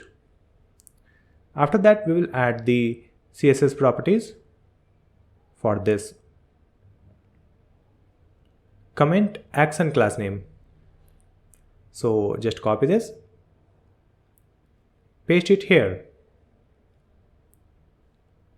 For this comment action, we will provide display, align items, margin and font size. After that, we will add the CSS properties for these like and dislike icons. So here we will add dot comment action, then img tag. Here we will provide border radius 0, width and margin from the right side. Now these like and dislike icons are looking good. After that, we will add the CSS property for this span tag. So here we will type dot comment action, then the span tag, and here we will provide margin from the right and color. Then save the changes. So here we have added some space after this number of likes. Now this play video component is ready. Next we have to add the CSS properties in this video page. So here we have added one class name play container. So we will add this class name in the CSS file to add the CSS properties. So just copy this and add it here in this video.css file. Here we will provide the background, padding from the left, right, top and bottom, then display, justify content and flex wrap. Save the changes and come back to the web page. Now this play video component is displaying in the left side and it is using the width of 65%. Now in the right side we will add a sidebar where we will display the recommended videos. So let's come back, and in this components folder we will create a new folder and provide the folder name recommended. Now in this recommended folder we will create one JSX file and CSS file. So let's create the first file recommended.jsx, and we will create another file recommended.css. Now open this recommended.jsx file. Here we will use RAFCE and here we will import this CSS file. So we will add import /recommended.css. So here we have created one component with the name recommended, and now we have to mount this component in the video page. So open video.jsx file. In this play container, after this play video component, we will add the recommended component. Close this tag. After that, we will add the HTML elements in this recommended component. So first, we will import all the images that will be used in this recommended component. So we will import the thumbnails from assets folder. So we have imported the 8 images. Now in this div, we will add a class name. So let's add the class name recommended.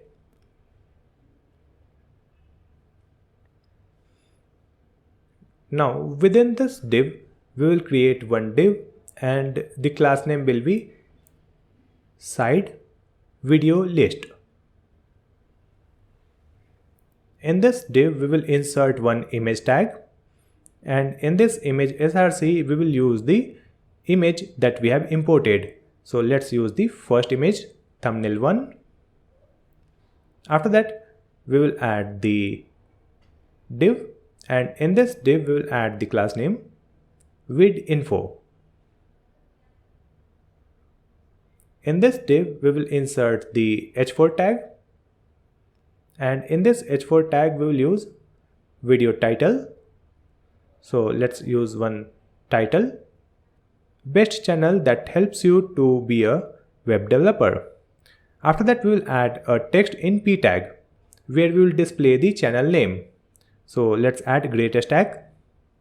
After that, we will add one more p tag, and here we will display the total views. So let's add 199k views. After that, save the changes and we will come back to the web browser. Scroll the web page and you can see this thumbnail image, and then we have the title, channel name and number of views. Now we will add the multiple copies of this side video list. So let's select this div and copy and paste it multiple times. Now we will update the images. So it will be thumbnail 2, 3, 4, it is 5, then 6, 7, and this is thumbnail 8. Now save the changes and come back to the web browser. So here we have total 8 images. Now we will add the CSS properties for this recommended component. So first we will add the CSS properties for this class name recommended. So just copy this class name, add it here in this file recommended.css. In the play video, we have added the flex basis 69%. Now we have the 30% remaining area. In that one, we will display our recommended videos. So let's come back, and here we will add flex basis 30% and save the changes. After providing the flex basis, next we will add the CSS properties for this side video list class name. So we will copy this and paste it here. For this side video list, let's add display, justify content and margin from bottom. After that, we will add the CSS properties for this image tag. So again, we will use the same class name dot side video list, then img tag. So for this image, let's add CSS property flex basis 49% and width 50%. Then save the changes and open the web browser. So here in the right side, we have the video thumbnail and video title, channel name and number of views. After that, we will add the CSS properties for this vid info. Copy this vid info, paste it here. Here also we will provide flex basis 49%. Now we will add the CSS properties for this h4 tag. So let's add dot vid info h4 tag, and here we will provide font size and margin from bottom. Now our recommended section is complete and this complete video page is looking good. Now let's open our home page. Now the front end of our YouTube clone is ready. This is our home page, and if I click on this thumbnail, it will open the video page. Next, we will integrate the YouTube API. Using that, we will update this data. These data will be coming from the API. So first, we will create one API key. To create the API key, we will open new tab, and here we will search for YouTube Data API key. Open this link. We already have a Google account. We will go to Google Developers Console using this link. Open this link in new tab.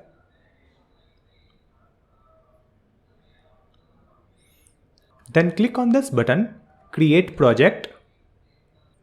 Here we will add a project name, YouTube clone. Then click on this Create button.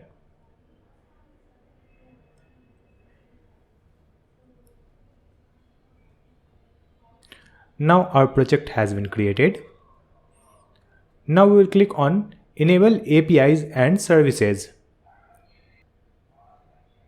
And here in this search box we will type YouTube Data API version 3. Open this one. Now click on Enable button.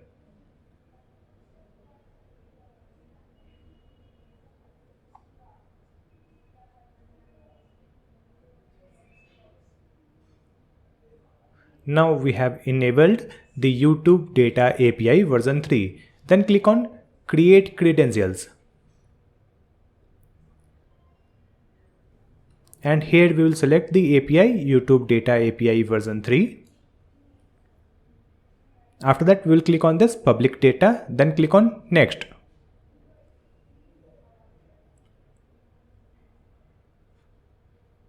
So here we have one API key. Let's copy this API key, click on this Done button.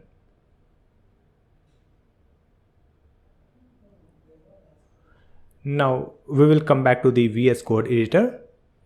In this src folder we will create a new file and the file name will be data.js. In this file we will create one variable. So let's add const API key equal to, and here we will paste our API key. After that we will export this API key so that we can use this API key in any component. After exporting this API key, we will come back to the web browser and here we will search for YouTube Data API. Open this website. Then click on References. And here we have this section in the sidebar. Using that we can access the YouTube's data. So first we need the data for the home page of our YouTube clone. To make this YouTube clone functional, we have to display this card data using the API. So let's open the VS Code editor and we will open home.jsx file. And here before this return a statement, we will add one state variable. To create the state variable, we will add const category and the setter function name will be setCategory equal to user state, and we will initialize it with 0. After that we will pass this category and set category in this sidebar using props. So let's add category equal to curly braces category.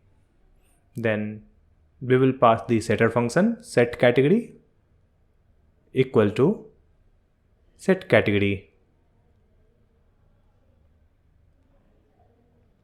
After that, in this feed component also we will pass the props. So in this one we will pass the category and here we will pass the category. Using the category props, we can change this data.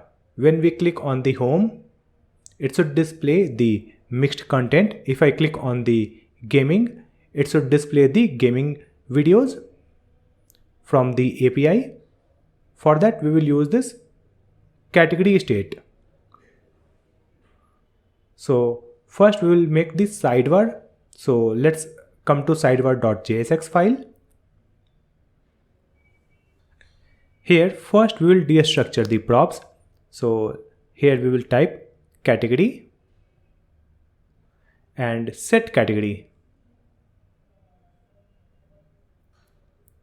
After that, in this div where we have the class name sidelink, we will add the onClick property. So let's select all these div. with the class name side link, and here we will add onClick property, and in this one we will pass arrow function,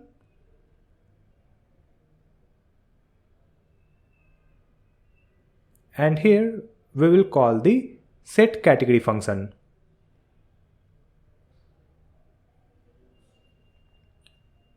And in this one we will pass the value 0. So we have passed the category 0.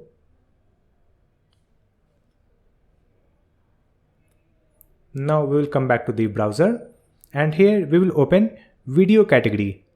Then click on list.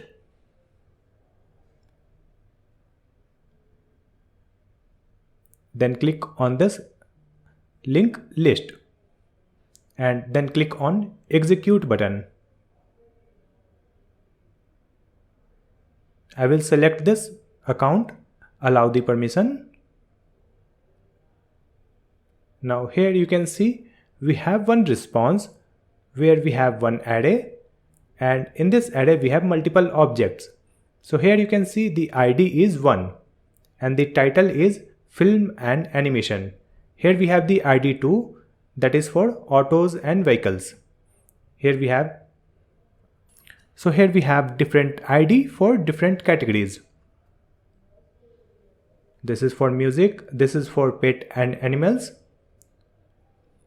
So now let's come back to the VS Code editor, and here we have to set the ID. For this home we will set 0. For this gaming we have find the ID from this response, ID number 20, that is for the gaming. You can see the title gaming. So we will provide this ID here 20. Similarly for this automobiles we will use ID number 2. After that, in this sports category we will set the ID 17. This will be 24 for the entertainment. For technology it will be 28 category ID. For the music category ID will be 10. For blogs it will be 22, and for news it will be 25. So here we have provided the different ID for different category. After that we will convert this class name in dynamic class name. For that here we will add the curly braces and we will convert it in the backticks. After that here we will add the template literal. So let's add $, curly braces, and here we will check if our category is 0. In that case here we will provide one class name. So here we will check if our category is 0. In that case we will add a class name that is active, and if the category is not 0, in that case after this colon we will add empty string. So if the category is 0, in this class name it will add one more class name active. Now just copy this and paste it in other class name also. Remove it and paste it that we have added in the previous div. Here we will check the category is 20. Then it will add the active class name in this div, second div. Similarly we will update it in the third div and update the category 2 that we have provided here. In the next one we will add category 17. Similarly in the next one we will add the category 24. In the next one we will add the category 28. Then in the next one we will add the category 10. In the next one let's add the category 22. And in the last one we will add the category 25. After that we will add the CSS properties for this active class name. So we will copy this class name and we will open sidebar.css file. Here we will add .sidelink, and with this one, if it contains the active class name also, then for this img tag we will add the CSS properties. So here we will simply provide padding bottom and border bottom. Then save the changes and we will come back to the web page. So here we are on the home page. So here you can see one underline in the home icon. If I click on this gaming, now this border bottom is at the gaming icon. So now we can highlight which category is active right now. If I collapse this sidebar, still you can see this bottom line below the icon. Now our sidebar is ready. Let's close this file and now we will come back to the feed.jsx file. And here first we will destructure the category prop. After that, here we will add the logic. Using that we can fetch the home page data from this API. For this home page we need the video list. To get the video list, we will come to videos section and here we will click on list. After that we'll click on this list most popular videos. After that, in this charts we will select most popular and here scroll down. In this video category ID we will provide the ID 0. You can select the region code. I'm selecting US, and in this max result I will add 50 so that we will get the 50 videos detail. After that we will click on this show code and then click on this HTTP. After selecting it, here we will get one link. Just copy this link. After copying this link, we will come back to the VS Code editor and here we will create one function and the function name will be fetch data. So let's add const fetch data equal to async arrow function. After that, in this function we will create one variable. So here we will add const video list URL equal to, and here we will use backtick. After that we will paste the link that we have copied and here remove this HTTP 1.1. So this is our URL and in this URL we have added the video category ID 0. We have manually added it, but we will get this ID from this category props. For that we will update this, remove this 0 and here we will use template literal. So we will insert $ curly braces and in this one we will provide the category prop. Similarly, in this key we have to provide the API key. So remove it and here we will use $ curly braces and in this one we will use our API key that we have stored in this data.js file. So we will use this API key in this feed.jsx file. For that we have to import that API key. So we will add import curly braces and here we will type API key. So we have imported the API key from data file and we will add key equal to API key. So we have created the URL for fetching the video list. Now we will use the fetch API. So we will add await, fetch, and in this fetch we will provide the video list URL. After that, we will create the state variable to store the data that will be coming from the API link. So here we will create one state variable, just add const data, and setter function name is setData equal to use state. Now initialize this variable. We will initialize it with empty array. So we have created one state variable data and the type is one array. After running this fetch, we will get one response. To check the response, here we will click on this execute button and select the account and allow the permission.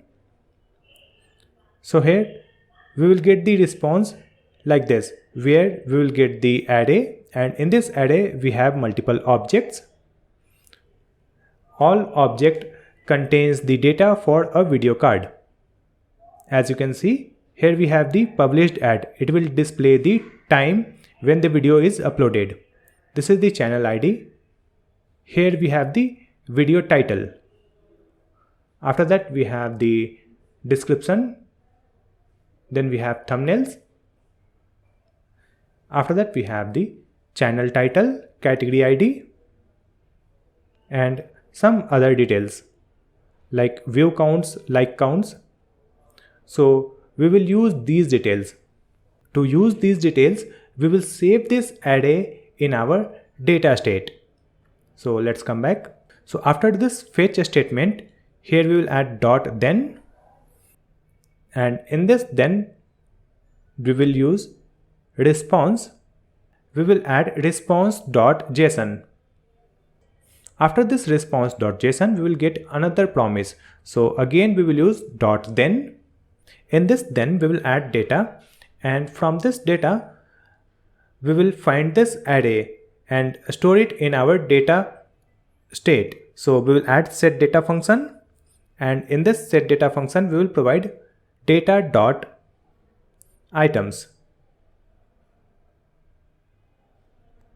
So after adding this, from our response data.item property, that is an array that will be stored in this state that is named as data. Now our fetch data function is ready. Now to run this function we will use effect, and in this one we will pass one arrow function. And now I want this use effect to execute once when the function is loaded. So here we will add comma and a square bracket. In this function we will call fetch data. So when we will load the component, this use effect will be executed. After that, I want when the category ID gets updated, then also this fetch data will be executed. So in that case, in this bracket we will add category. So when we will select the category, in that case it will update the category ID. When the category will be updated, it will update the category ID and we will get the updated data from the API that will be stored in this data state. Now in our data state we have the data from the API. Now we will use this data to display the card on the web page. So first, here we have the multiple cards. Let's remove it. We will add only one card. So now we have only one card with link tag. Here we will use one curly braces and we will use data array that we are getting from the API. On this one we will add the map method, and in this map method we will add one arrow function. In this arrow function we will pass individual item and index number. After that, we will use the return statement, and in this return we will move this link tag.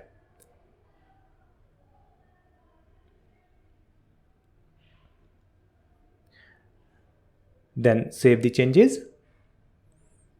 So here we have the same cards 50 times, because in our data we have total 50 items. After that, we will find the thumbnails title from this data, that is in the item array. In this item we have the array, and in this one we have the objects where we have the ID. This is the ID. Then we have the category ID. So in this link to, instead of 20 we will add template literal, and in this one we will provide item dot snippet dot category ID. So here you can see in this snippet we have this category ID, and we have used it in this link tag. Similarly, instead of this video ID, we will add the video ID from API. So here we will add $ curly braces, then we will provide item dot ID. That will be the video ID. Now save the changes, and we will open the web page. Now if I click on any thumbnail image, it will open the video page. On the URL you can see the category ID 24 and the video ID. Now let's come back to the home page. And here we have the image src. So here we will use the thumbnails that are coming from API. In this thumbnails we have the medium URL. So here we will use item dot snippet dot thumbnails dot medium dot URL. After that, save the changes, and we will come back to the web browser. So now you can see all the thumbnails has been updated. These are coming from the API. Now we will display the video title from the API. So we are getting the title in this snippet with the title property. So remove this default text, and here we will add curly braces. Then we will add item dot snippet dot title. Then save the changes, and here we have the title for each videos. After that, we have to update this channel data. So remove this text, and here we will add curly braces. Then here we have to add the channel name. So in this response you can see we have the channel name with the property channel title. So here we will type item dot snippet dot channel title.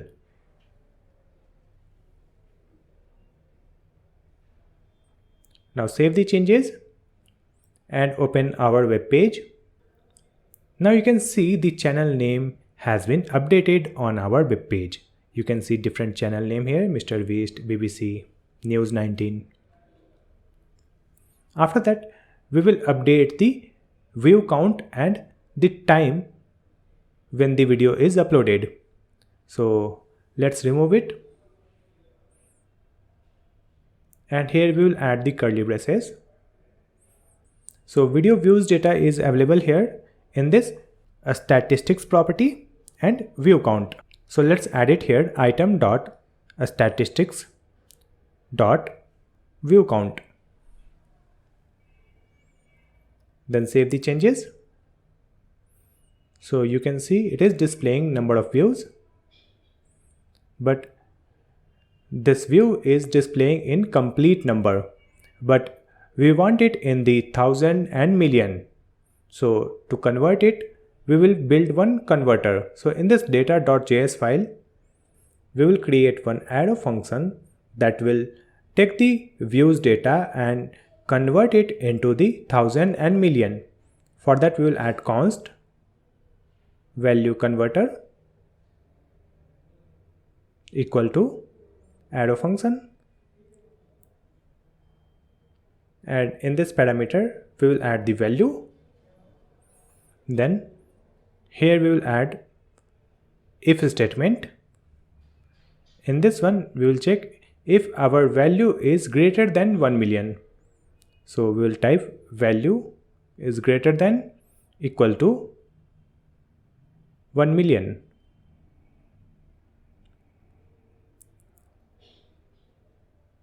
In that case, we will return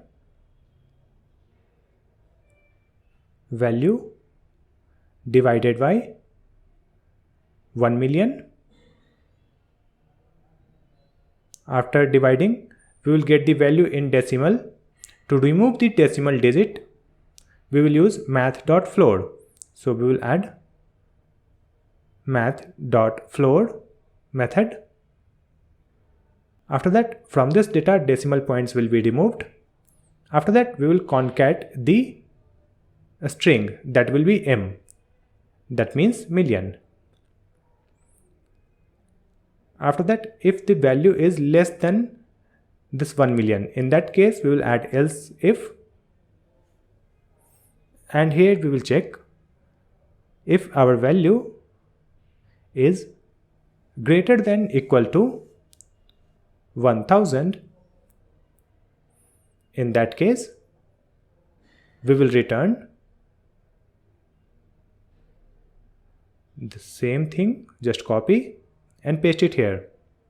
And here we will divide it by 1000.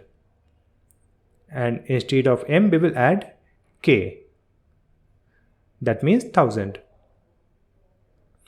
If the value is less than 1000, in that case, we will simply add else condition and return that data. So we will return value. Our function is ready now. Now we will export this function and save this file. And now we will come back to the feed.jsx file. And here we have added view count. So remove it and we will use value converter function. And in this one, we have to provide the value that is coming from the API. So just paste that one. After adding this, let's come back to the web page. Now you can see we have the views in million and thousand format. After that, we have to display the time here when the video was uploaded. So we will use the curly braces, and here we will use this time from this API. So here we have the published date, that is in the snippet, published at property. So just add item.snippet, then dot published at.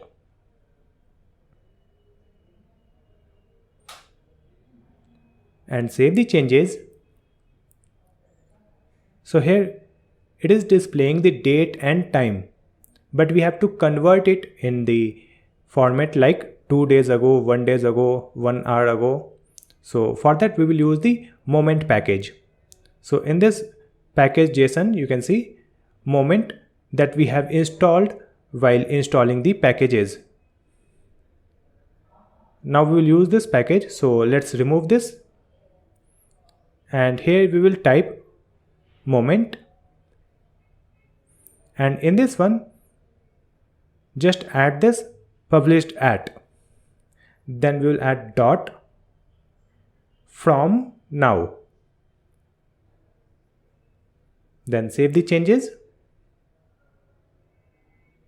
Now it is calculating the day from today's date and published date and displaying the value here like 1 day ago, 3 days ago. After that, if I click on this gaming section, you can see all the videos has been updated and it is displaying the content related to gaming. Similarly, if I click on news, now it is displaying the thumbnails and title related to news. If I click on blogs, you can see it is working fine. All the categories are working. If I go to music, we have the music content. If I come to technology, we have the technology content. If I come to entertainment, we have the entertainment related videos. Then if I come to sports, we have the sports related videos. Now this category functionality is successfully working. If I click on any video thumbnail, it will open the video page, and on this page we have the data which is static data. So we will update this data using this category ID and video ID. Using this video ID, we will display the correct video here and we will display the related comments and channel details. And using this category ID, we will display the recommended videos in the sidebar. So first we will add the video player functionality. For that, we will come to youtube.com and open any video. Here we have the video ID and this video is playing here. Similarly, using this video ID, we will play that particular video. So let's right click on this video and click on copy embed code. Then close this and let's come back to our VS Code editor. Let's open playvideo.jsx file and remove this video tag, or let's comment it, and after that we will paste that embed code that we have copied from YouTube.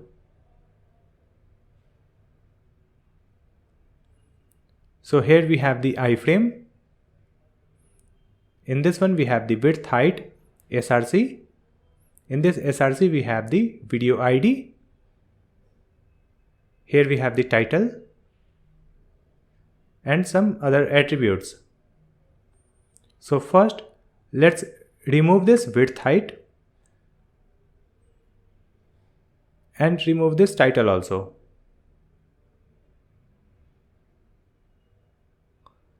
Now what we have to do, we will get the ID from the parameter and place it here. For that we will use params. For that, let's come to video.jsx file and here we will type const curly braces, we will type video ID, then category ID. We will get the video ID and category ID using use params. So from the URL, video ID and category ID will be saved here. Now we will pass this video ID and category ID using props. So in this play video component, we will pass video ID equal to curly braces, video ID,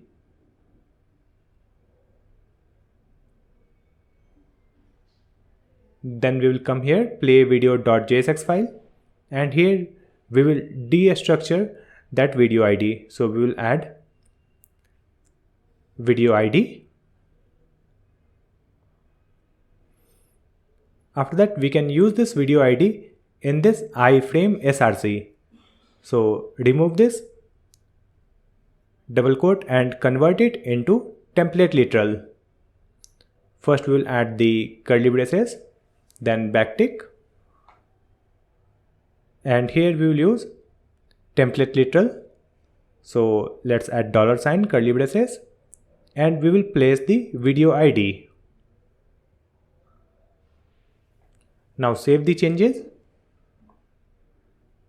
After that, we will come to home page, and if I click on this video, this particular video is added on this video page. Now I want this video to be autoplay when we open this video page. For that, let's come back to the VS Code editor, and after this curly braces, we will add question mark, and here we will add autoplay equal to 1. Then save the changes and come back to the web browser. Now we have to set the home page on this logo image, so that when we will click on this logo, it will open the home page. For that, let's come back and come to navbar.jsx file. We will wrap this image tag using link tag. So just add link. Move this image in this link tag, and here we will add to property,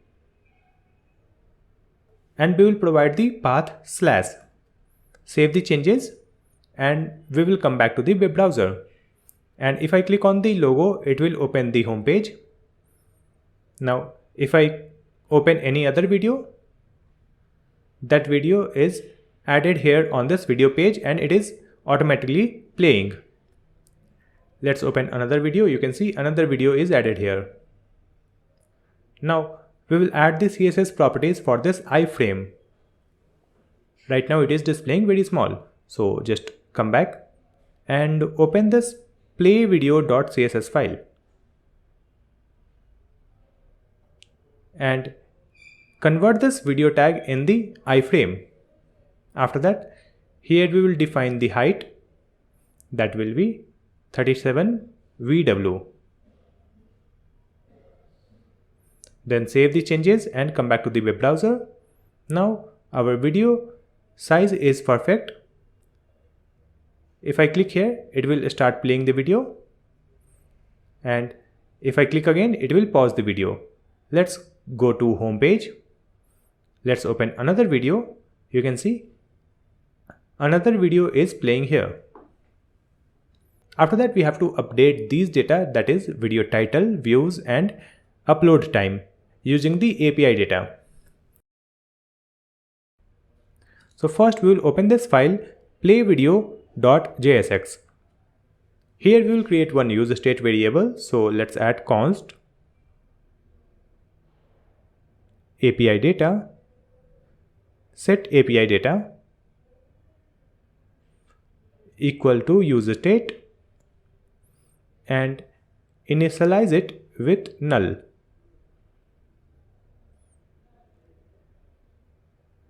After that, we will create one function. Using that, we can find the title, description, views, time and the like data using this video ID. So here we will add one arrow function, and the function name will be fetch video data. So let's add const and write the function name fetch video data equal to, and this will be one async arrow function.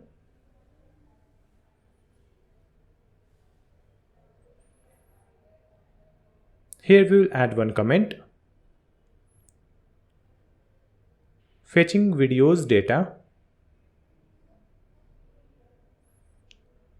After that, we will create one URL where we will pass the video ID, and using that video ID, we will get the data. So here, let's open this web page and click on videos, then list, and here we have the list by video ID. Let's click here. After clicking here, we will click on show code, click on HTTP and copy this URL.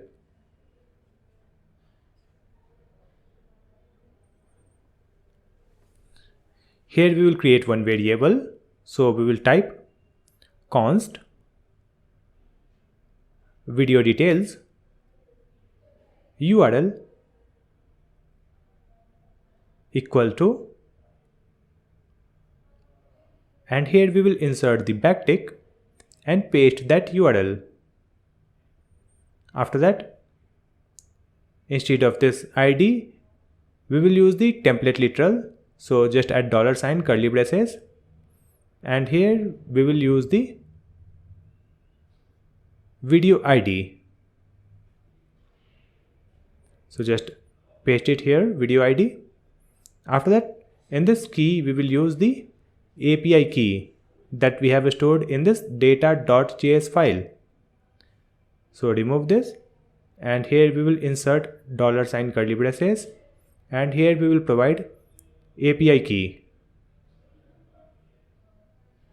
After that, our URL is ready.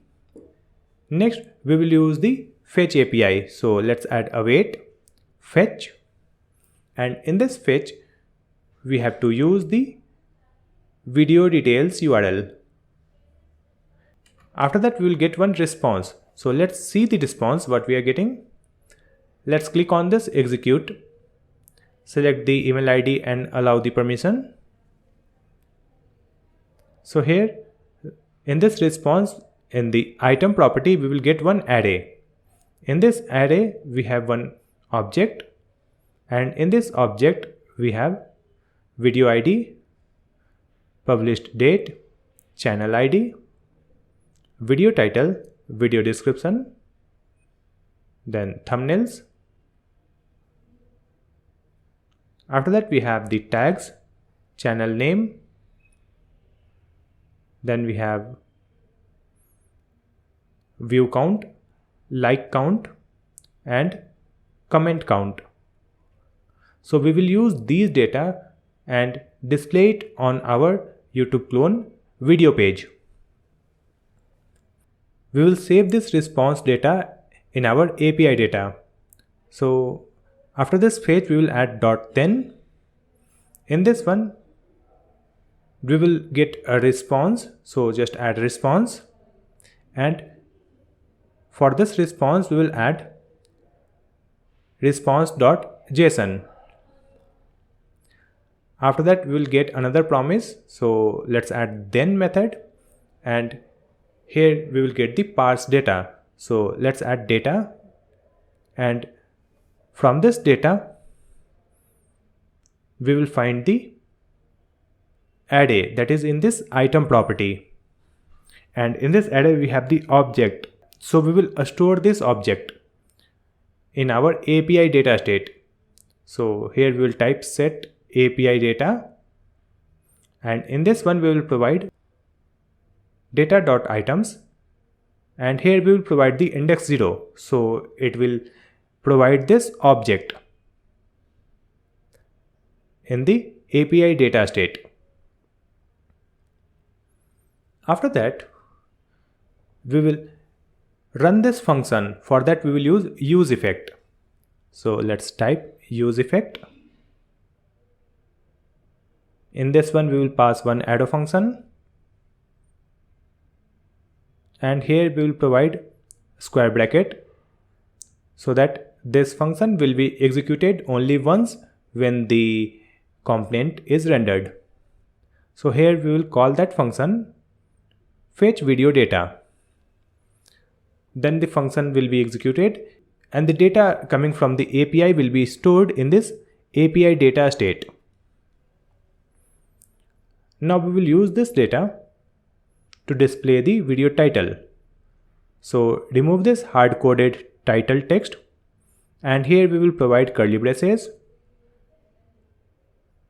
and in this object we have a snippet, and in this snippet we have title property. So first we will check if our API data is available. In that case, we will type API data dot snippet dot title.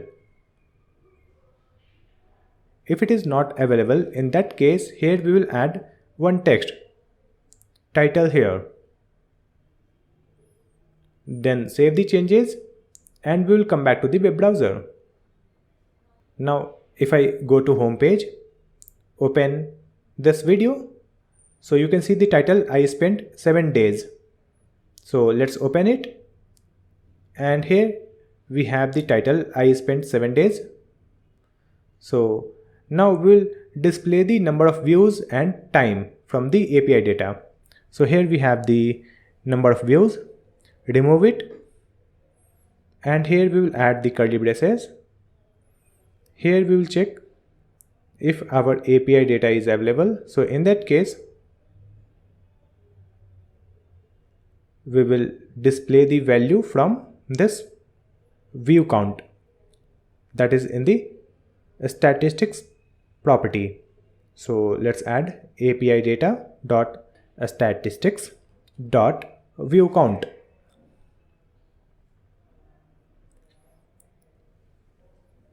After that, if the API data is not available, in that case, here we will add the value 16K and save the changes.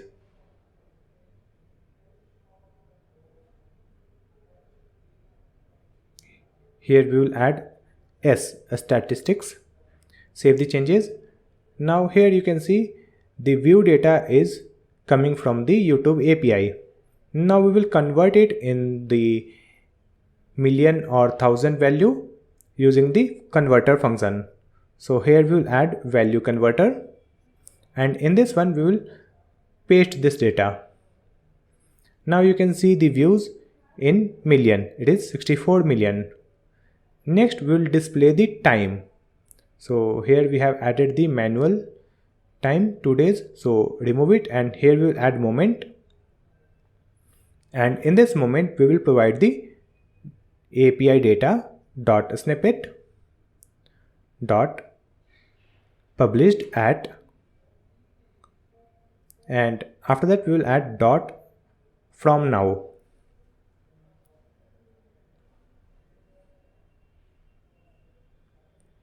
And here we will import moment from moment. To run this moment, we will wrap it in the curly braces. After that, save the changes and open the web page. So here we have the 3 days ago, that is coming from the API. So here we have used the moment and published date from now. Here also first we will check if this API data is available. In that case, we will display this date, and if this API data is not available, in that case we will display one empty string. Save the changes and open any video. So here we have the views and upload time. After that we will update the like data here. So here we have 125, remove it, and here we will use curly braces. Then in this one, first we will check for the API data if it is available. In that case, we will add API data dot statistics dot like count, and if this API data is not available, so in that case we will add colon and let's display 155. Now save the changes and we will come back to the web browser. So here we have the like data. Now we have to convert this using the value converter function. So let's select this and we will wrap it, and we will pass it in the value converter function. Save the changes. Now we have the 3 million likes that is coming from the API. We are not getting any dislike data from the API. In that case, let's remove this too. After that, in this snippet, we have the description, that is the video description. So remove this hard-coded description, and here we will add one paragraph tag. In this one, we will use the curly braces, and here we will check if our API data is available. In that case, we will use API data dot snippet dot description.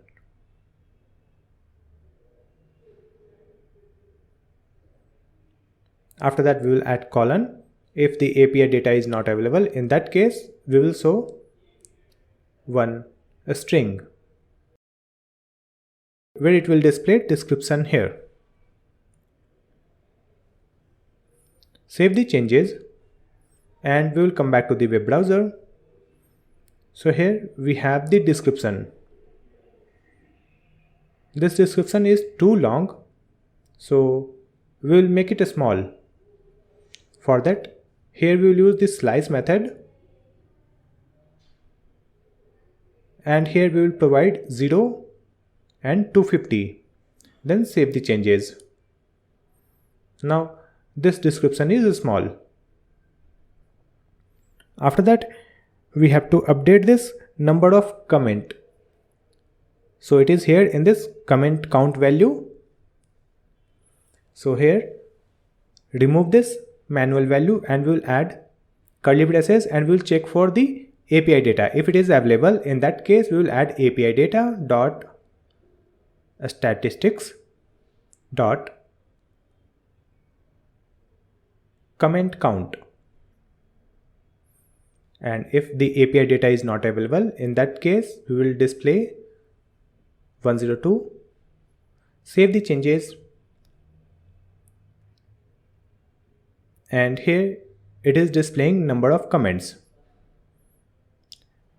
We can convert this one also in 1000 or million using the value converter. So let's add it in the value converter function and save the changes. Now it is displaying 59k comments. After that, we have to update the channel name. So it is available in this data, in this channel title. So let's come back, and in this p tag, remove this text, and we will add curly braces, and here we will check API data, and if the API data is available, in that case we will use API data dot snippet dot channel title.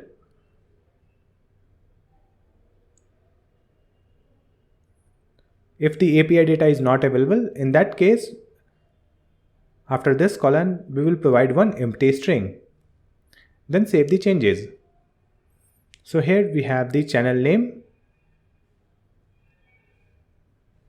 So right now we have these information from this API, that is title, views, time, likes, channel name, description, and comment count. Now other details like number of subscribers, channel logo, we have to use another API link. So we'll go to channels, then click on list, and here we will open list by channel ID. Then here we will open show code, and here we will open HTTP and copy this URL.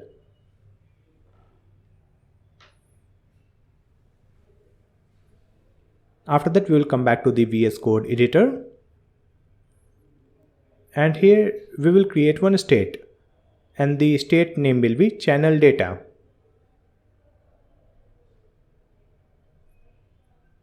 And the setter function name will be set channel data.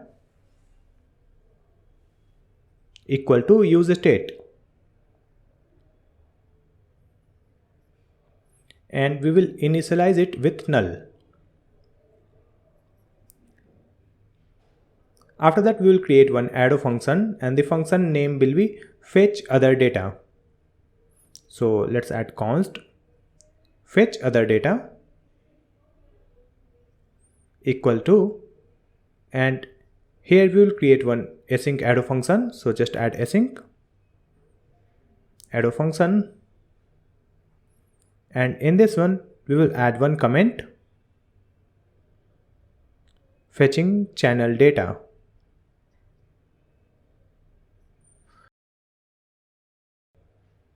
After that, we will construct one URL. So let's add const channel data URL equal to, and here we will use backtick, and we will paste the URL that we have copied.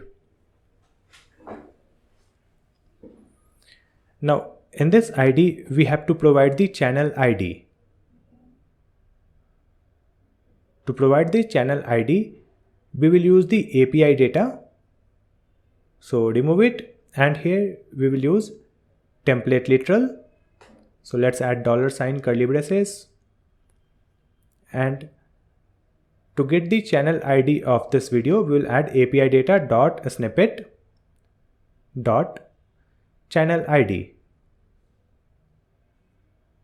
After that, in this key we will use our API key. So we will add $ curly braces, and here we will provide the API key. Now we have constructed this URL. After that, we will use the fetch API. So we will type await fetch. In this one we will use channel data URL. After that, we will get one response. So let's see which type of response we will get. Let's click on this execute button, select the account and allow the permission.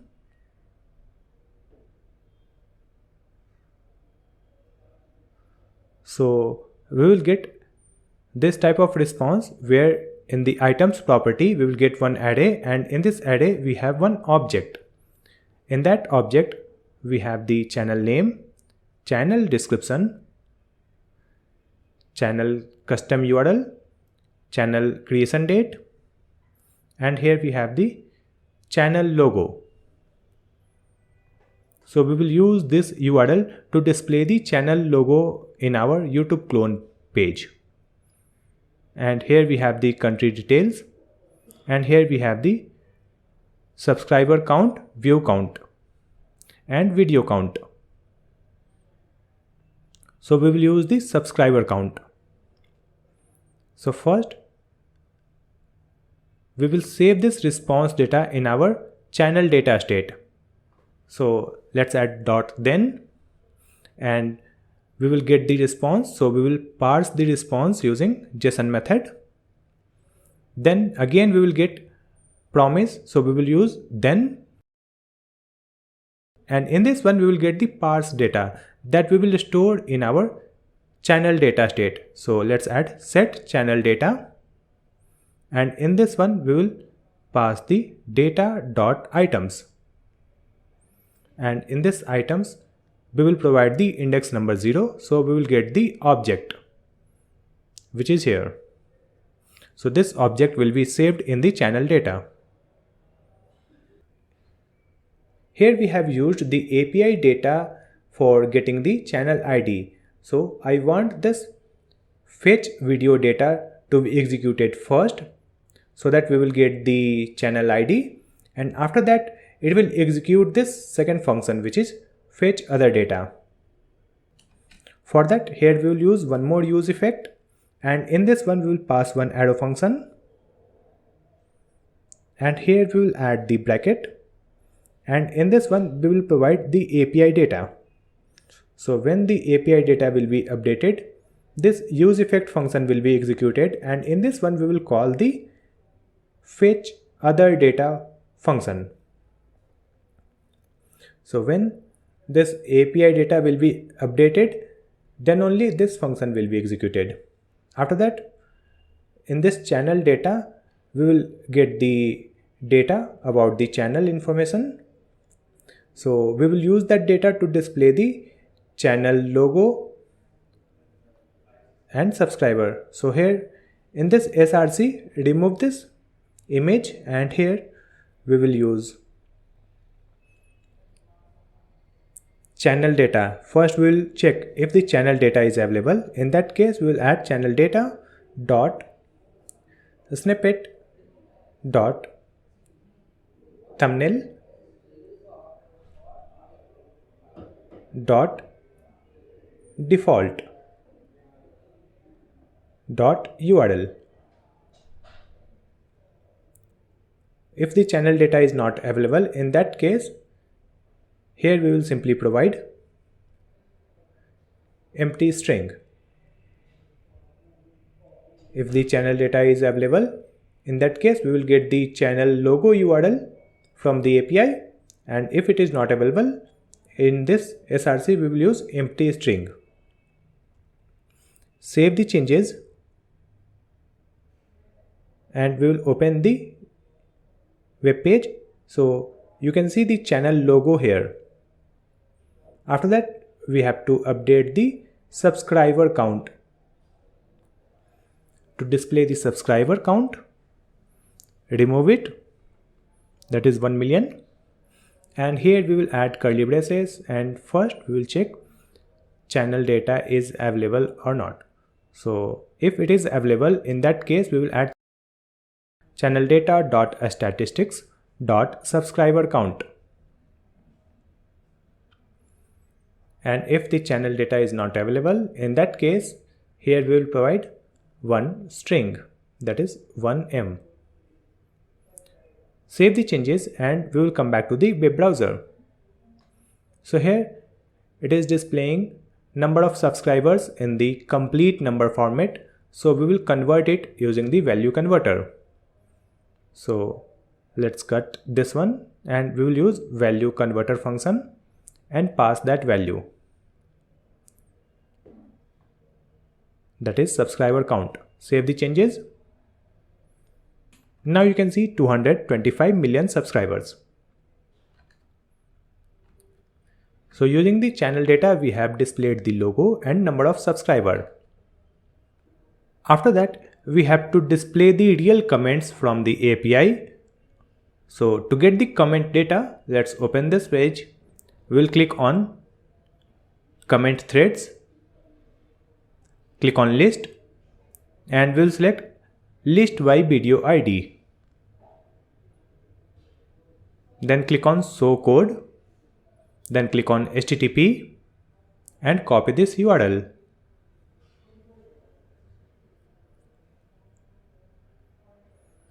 After that, we will come to VS Code editor, and here we will add one comment,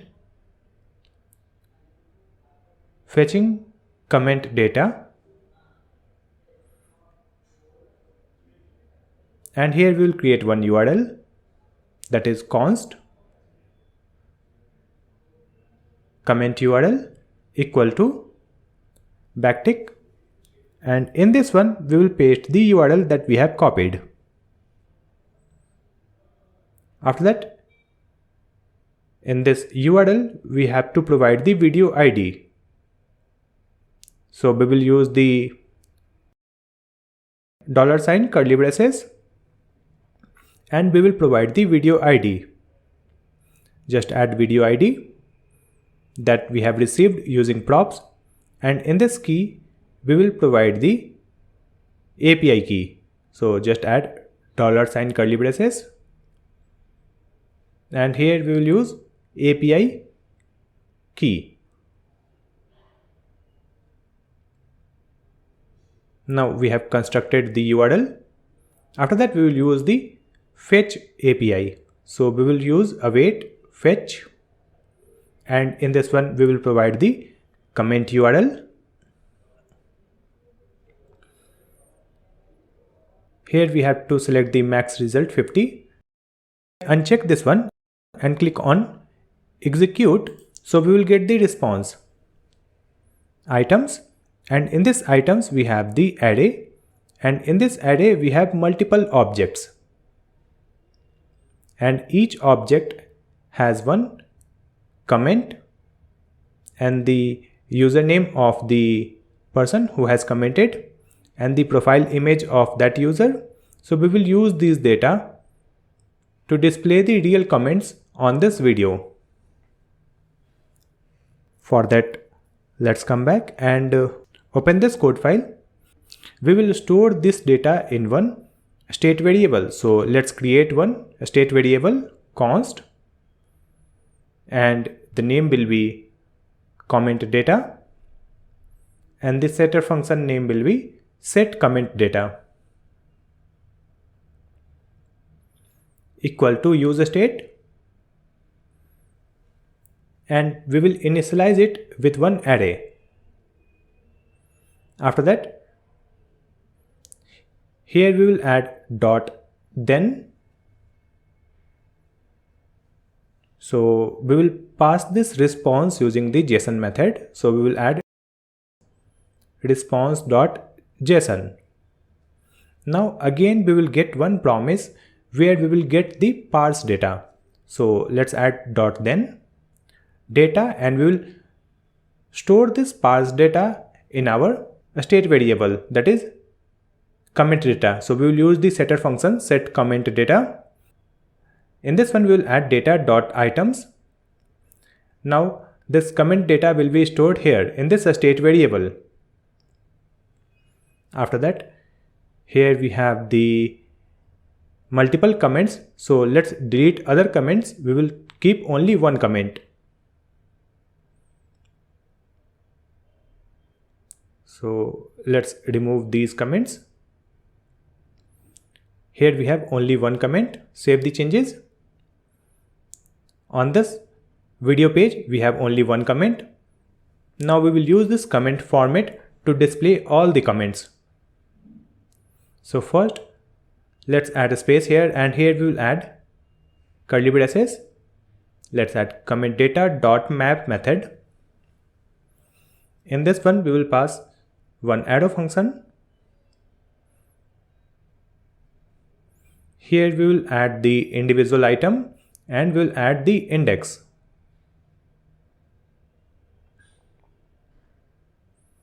After that, we will return, and in this return we will place this comment format. So place it here in this return. After that, in this div we will add the key property. In this one we will provide the index. After that, we will save the changes, and we will come back to the web browser. So here we have the multiple comments. So it is around 20 comments. Now we will use this item data to display the real comments. So first, let's open this response, and in this one we have snippet, and in this snippet we have top level comment.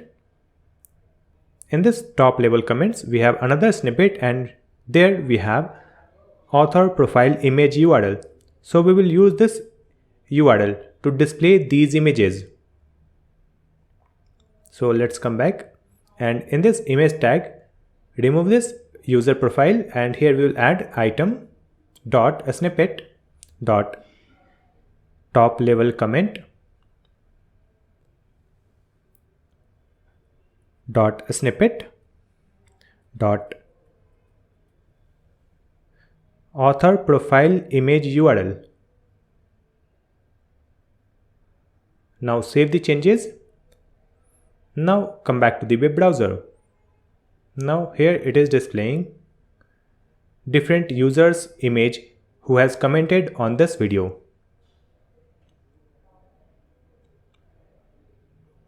After that, we will display the user's name.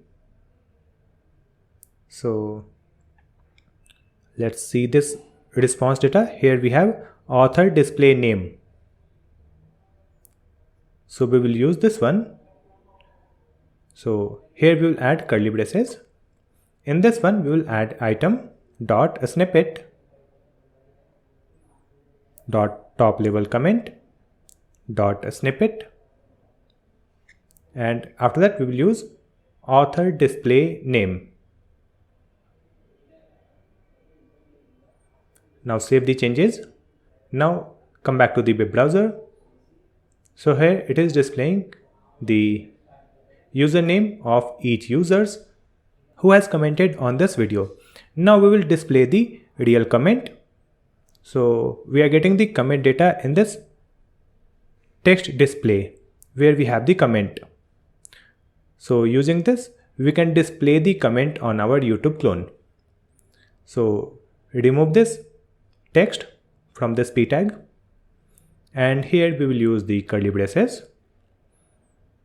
In this one we will add the item dot snippet dot top level comment dot snippet dot text display. After that save the changes, and now we will open the web browser. So here we have comment of each users.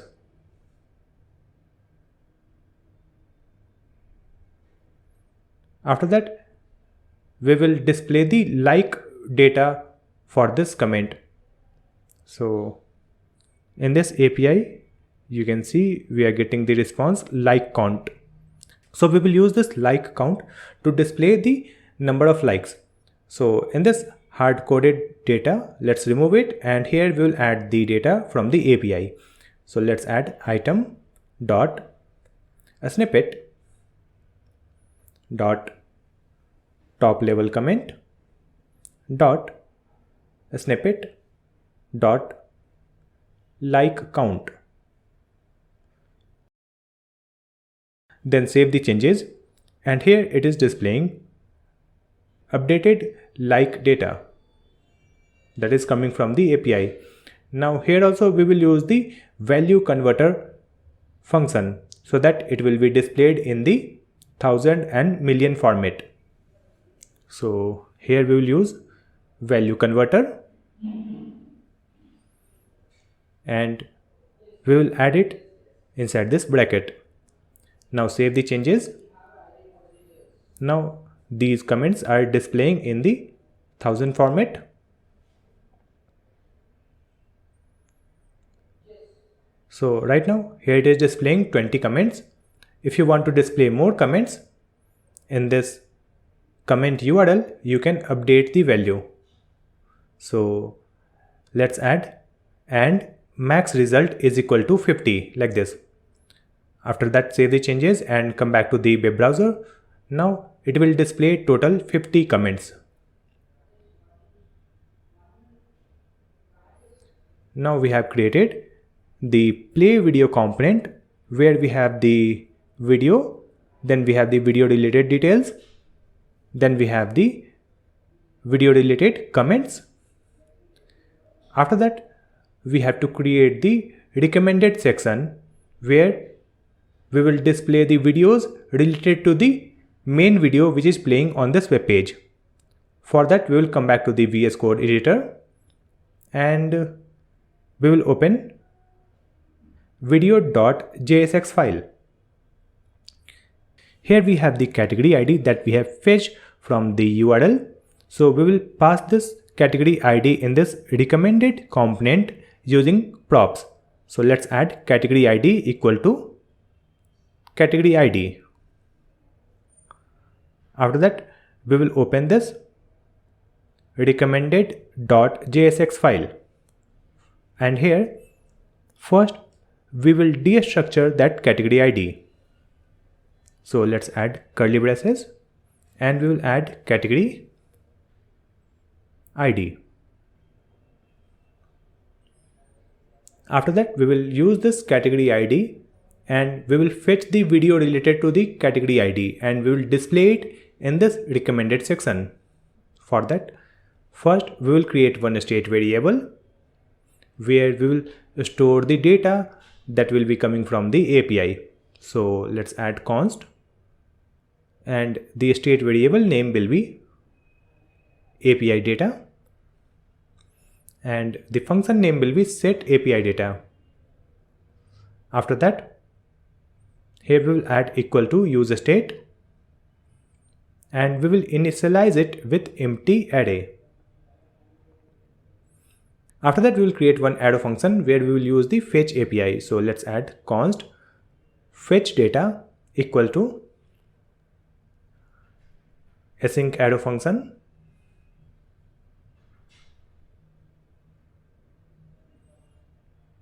and here we will construct the URL. To construct the API URL, we will add const, and we will add the name related video URL equal to, and here we will use the backticks. In this one, we have to provide the URL. So let's come back to the browser and close this one, and we will click on this video section. In this videos, we will click on list, then click on this list most popular videos. After clicking here, in this field we have the video category ID. In this one we will pass 0, then click on show code, and here we will click on HTTP, and from here we will copy this URL. After that, we will paste this URL in this backtick, and in this API key we will use our API key. So let's add $ curly braces, and we will provide the API key. After that, here we have the video category ID. So in this video category ID, we will provide the category ID from this category ID that we have received using props. So remove this 0, and we will add template literal. So just add $ curly braces, and just add category ID. Now we have constructed the URL. After that, we will use the fetch API. So let's add await fetch. In this one we will provide the URL, that is related video URL. Then we will get one promise, so we will use then method, and we will get the response data. So we have to parse that response data using JSON method. So let's add response, and we will add response.json. So it will return another promise. So we can use then method again, and in this then method we will get the parse data, and we will store that parse data in the state variable, that is API data. So first let's check in which format we are getting the data. So let's execute this, then allow, and you can see this data is coming in the items property in this array. So we will store this array in this API data. So let's add the setter function, set API data. In this one we will provide data dot items.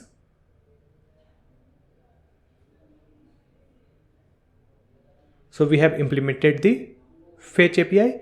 Now to call this function we will use effect. So let's add use effect.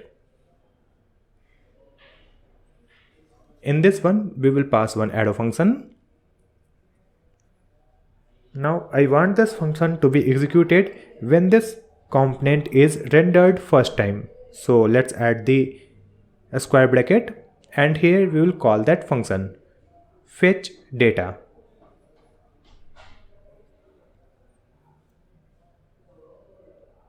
Now this API data will store the multiple videos data, and we will display that in the sidebar. So we will remove other recommended videos. We will keep only first one. So here we have multiple video list. Let's remove other video list and we will keep only first one. Here we have only first video that is displaying in the sidebar. Using this format, we will display the data from the API that is stored in the API data. In this div, we will add the curly braces and here we will add API data.map method. In this one, we will pass one arrow function and here we will add individual items and index number. Then we will use return,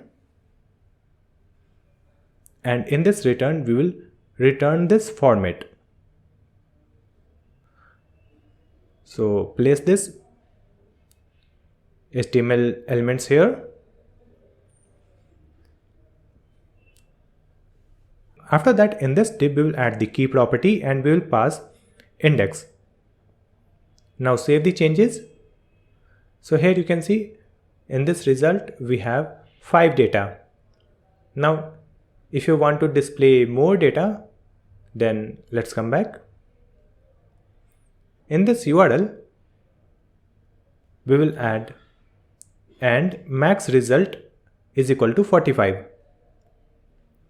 Now save the changes. Now in the right side you can see total 45 recommended videos will be displayed. Right now it is displaying all same images and title. So using this API data, we will update these thumbnails and video details like video title, channel details and views. So first we will display the thumbnails. So remove this thumbnail and we will open this API data. In this response, you can see in this snippet we have thumbnails and here we have the medium and URL. So we will use this medium URL to display the thumbnail.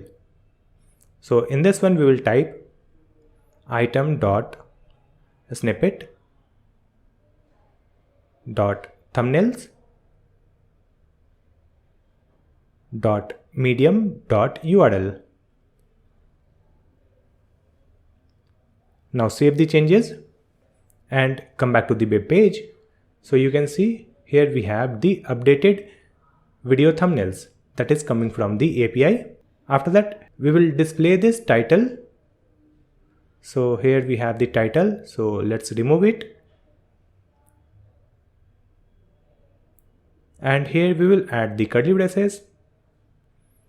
And we will get the title in this snippet in this title property. So let's add item.snippet.title. Now save the changes and we will open the web page. Now here all the titles has been updated. After that we have to display the channel name. So here we have the channel name in this response data with the property channel title. So let's add curly braces. We will use item.snippet.channel title.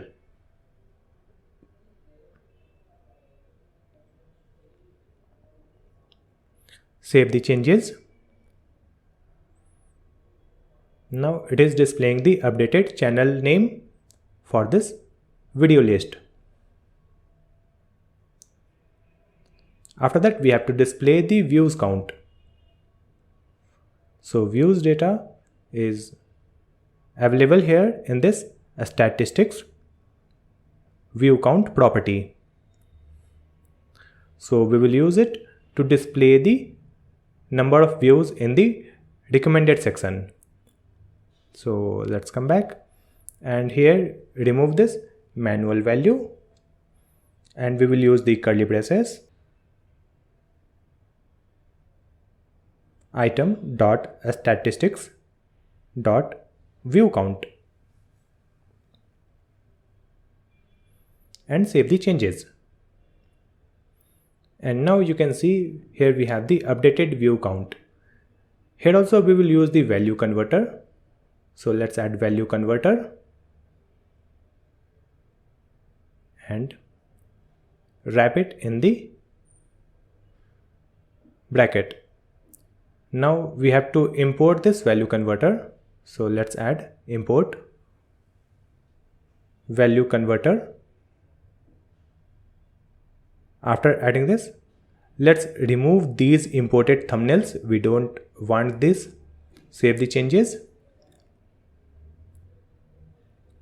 Now you can see it is displaying the view count in millions. Now if I click here, this video is not playing. So next we have to add the functionality that when we click on any video from the recommended list, that video should be displayed on this video page. And the video details will be displayed below the video. For that, we will use the category ID and video ID. So let's convert this div tag in the link tag. After that, this React router DOM will be imported.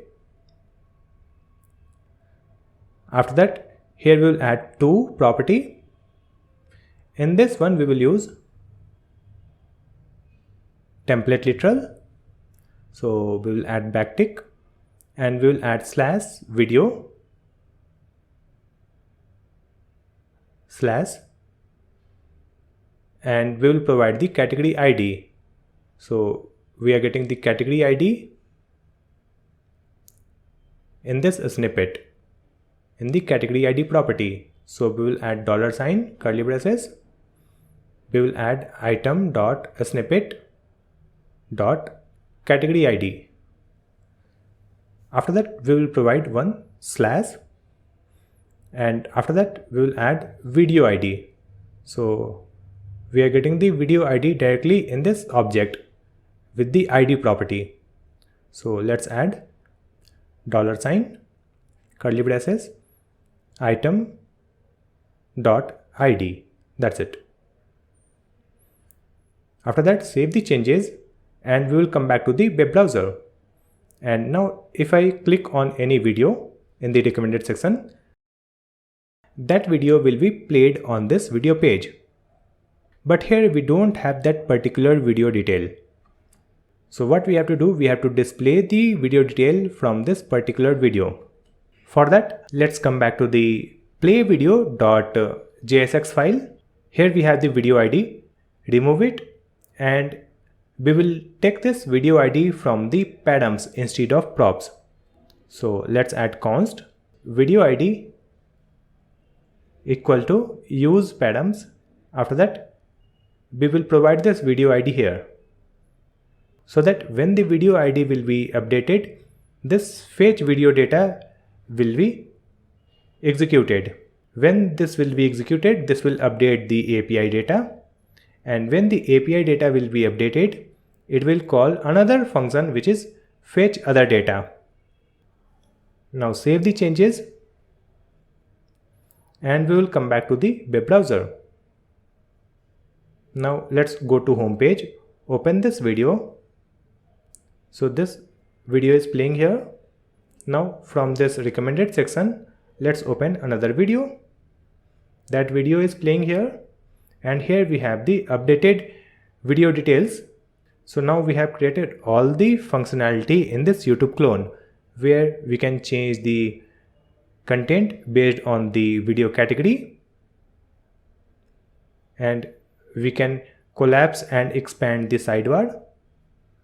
Then we can open the video by clicking on the thumbnail. That video will be automatically played.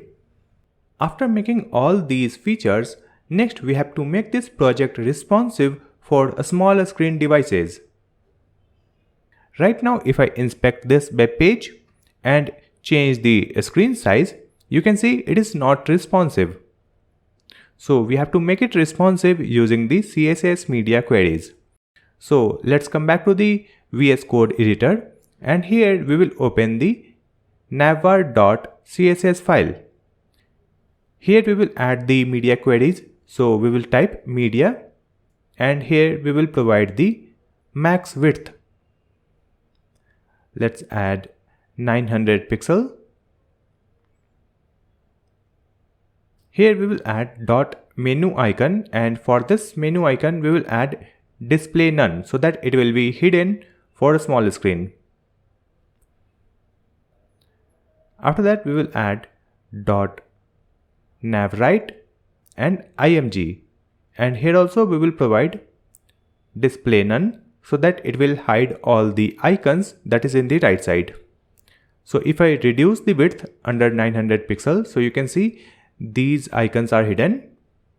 Now we have to display the profile icon that was added in the navbar.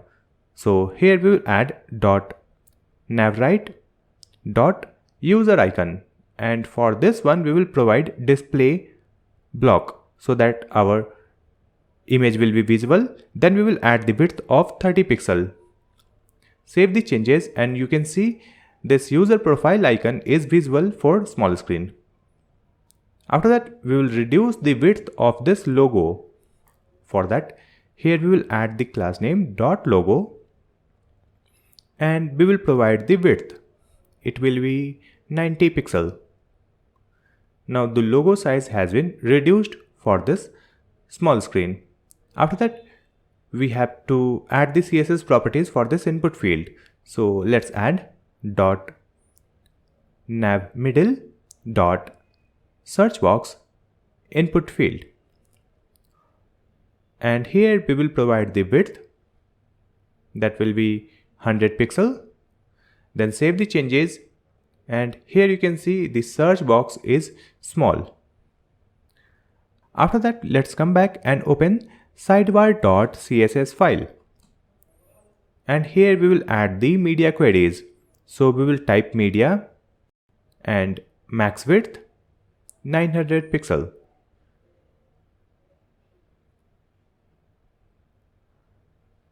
And here we will provide the class name dot sidebar, and here we will add display none so that the sidebar will be hidden in a smaller screen. Let's click here to open the mobile view. You can see the sidebar has been removed, but here we have lots of space in the left side. So to fix this one, let's come back and we will open this file home.css. Here also we will add the media queries. So let's add media, max width 900, and here we will add the class name dot large container and one more class name dot container. For both class name we will add the property that is padding left and padding right, that will be 5%. So it will be equal and a small space from the left and right side. So let's open the web page. You can see this home page is looking perfect in a small screen. Now if I open any video, it will open the video page. So this is the video page, and now we have to make this page responsive for a small screen. So let's open the video.css file, and here we will add media. We will provide the max width, and it will be 900 pixel. Here we will use dot play container, and for this one we will add the padding from the left side 5%, and padding from the right side it will be 5%. Save the changes. Now here we have the padding of 5% from left and right side. After that we will come back to the VS Code editor and open playvideo.css file. Scroll down and we will provide the media query here. So let's add media max width, and it will be 900 pixel. So for this page, we will provide play video class name, and we will provide the CSS properties, flex basis 100%. Then we will add the class name play video, then iframe element. So for this iframe, let's provide width. It will be 100%. And we will provide the height of 50 VW. After that, here we will provide .width description, and we will provide the padding from the left side, that will be 0. Then we will provide the class name play video info, then a span tag. And here we will use margin from the left side 0. Then margin right 15 pixel, and margin from the top 15 pixel. So here we have added the CSS properties for play video component. Then we will open recommended.css file, and here we will add the media queries. So let's add media, then max width. It will be 900 pixel. And here we will provide the recommended class name. For this one, we will provide the CSS properties flex basis 100%. So it will also use 100% space in small screen. Now open the web page, and this video is playing here, and this page is completely responsive. If I reduce the screen size, you can see it looks perfect in a small screen. If I scroll this web page, you can see it is looking great. If I open the home page, it is also looking good. So now we have made our project completely responsive. Now we have successfully completed our YouTube clone project. So let's start building our next project, which is CryptoPlace, a crypto price tracking application. On this website, you can check the current price, market cap, and date price chart of the cryptocurrency. So let's see the project overview that we are going to create in this tutorial. So on this website, you can see here we have the navigation bar, then we have this welcome text and search box. After that, it is displaying the top 10 coins with their price, 24-hour change, and market cap. We can also click on these cryptocurrency, so it will open the currency detail page. So let me click here. So now you can see it is opening the coin page, where it is displaying the coin image, name, then date price chart, and here we have other information about this particular cryptocurrency, like we have the rank, price, market cap, 24-hour high, and 24 hours low. Right now these prices are displayed in dollar, and here we have the option to change the currency. If I change it to euro, now it is displaying the data in euro, right? And it is updating this chart also. Let's change it to INR. Now it is displaying the price data in INR. Let me come back to the home page again. So we can click on this logo or this home link. So it will open the home page. So on this page also you can see the price is displayed in rupees because we have selected INR. And let's select the USD. Again, it will display the price in USD. Here we have this search box which is functional. So we can search for any cryptocurrency. So let me type like this. So it will give the suggestions also. We can select from this suggestion. Let me select Ethereum, then click on search button. So it will display all the cryptocurrency that contains this keyword Ethereum. So here we have two cryptocurrency, right? We can click here. So it will open the currency detail page, and we can come back using this logo. Let me search for another keyword, BNB. Click on search button. So you can see here we have the BNB currency. We can check out this particular currency. Let's come back. If I just type bit, so you can see it will display the cryptocurrency that contains this bit keyword. So here we have all the cryptocurrencies that contains this bit keyword. So this search functionality is working fine, and in this search box we have the suggestions also. This website will be completely responsive, so let me show you in small screen. If I change the screen size, you can see this website looks perfect in a small screen also. Let me open the coin page. So this coin page is also looking perfect in a small screen. We will create this website using React.js and CoinGecko API. After creating this website, we will also deploy it online using Hostinger. So keep watching this video till the end.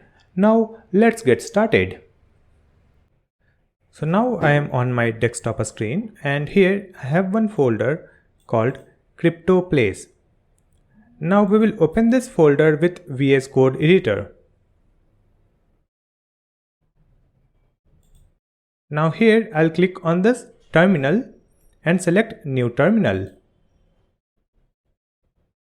So in this terminal you can see we are in the Crypto Place folder. Now you can see clearly. So in this terminal we will type the command npm create wheat at latest. Write this command, press enter. So it will create the React project with wheat package. Now it is asking for the project name. Just enter dot. So it will create the project with the same name, that is Crypto Place. Put a dot and enter. Here we will select React, then select JavaScript. Next we have to type npm install.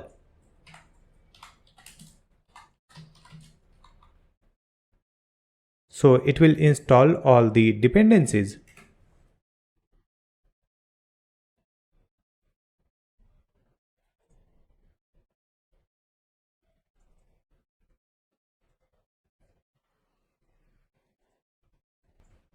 So all dependencies has been installed.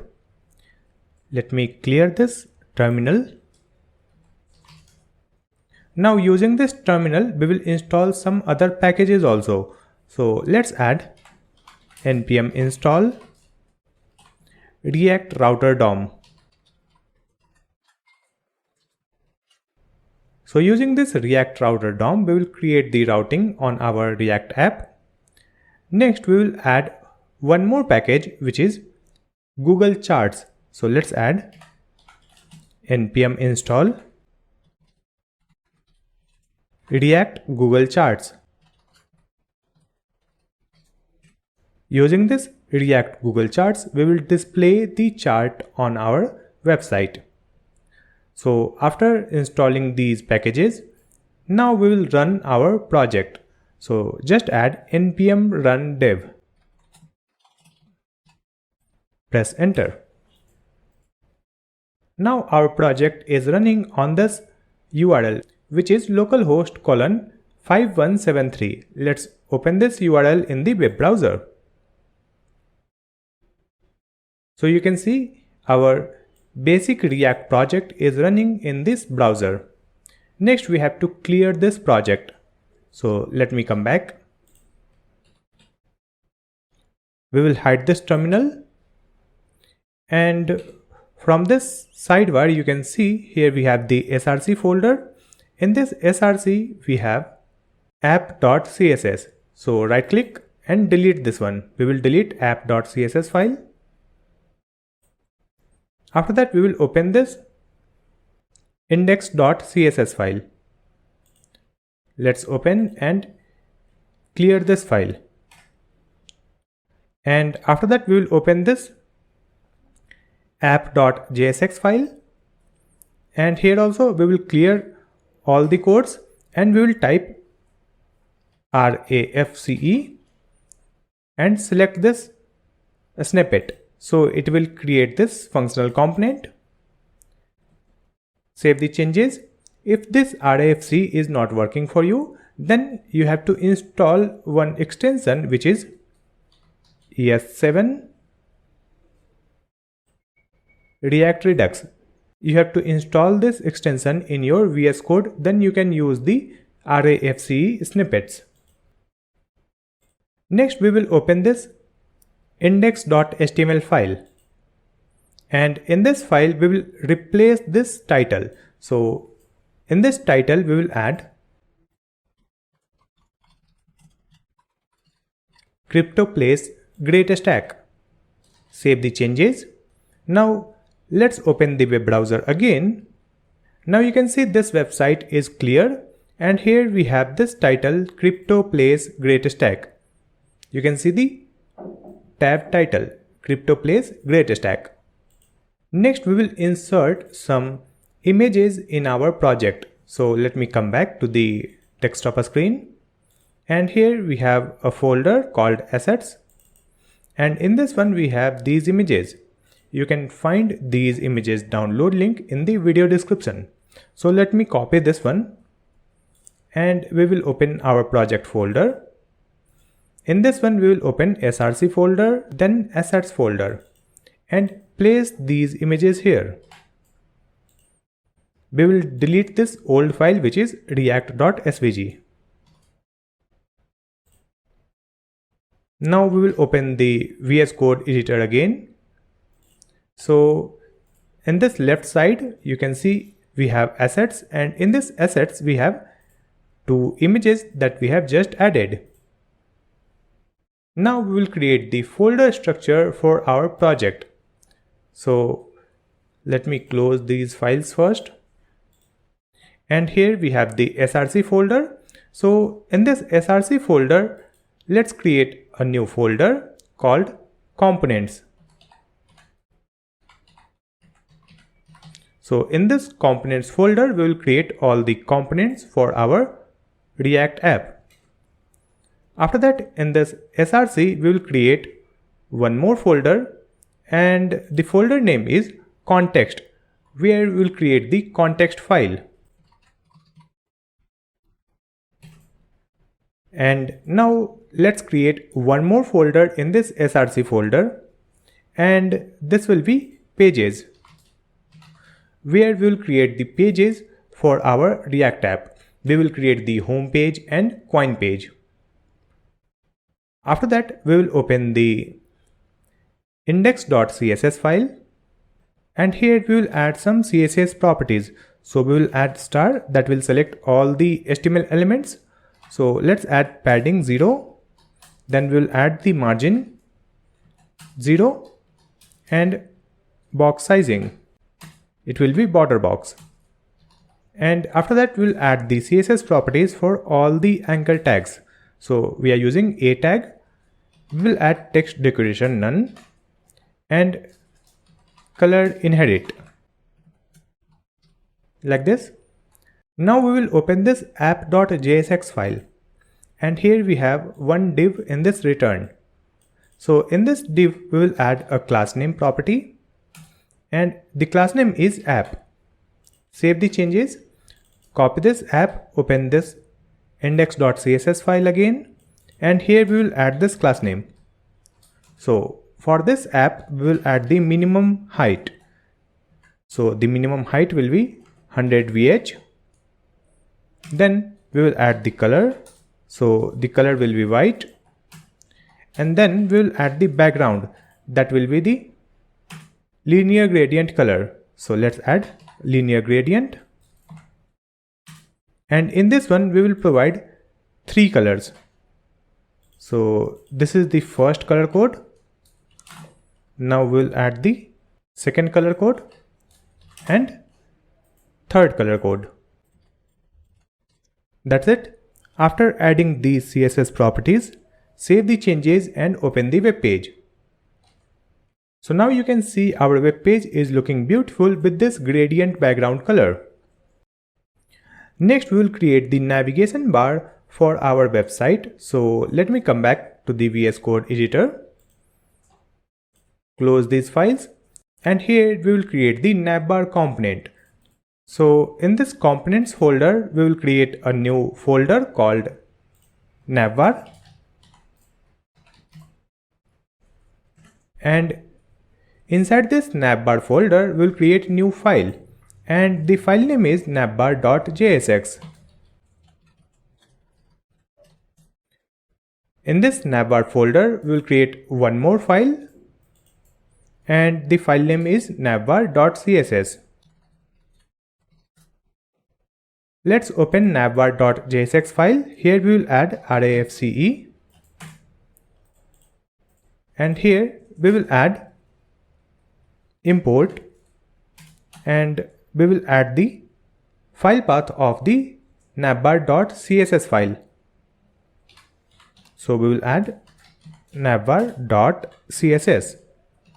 So we have connected this navbar.css file with this navbar.jsx file. Now we will add the elements in this navbar. So here let's add one class name. So the class name is Navbar, and in this one we will add the img tag where we will add the logo. So in this src we have to provide the logo. So first we will import the logo from our assets folder. So just add import logo from /assets/logo.png.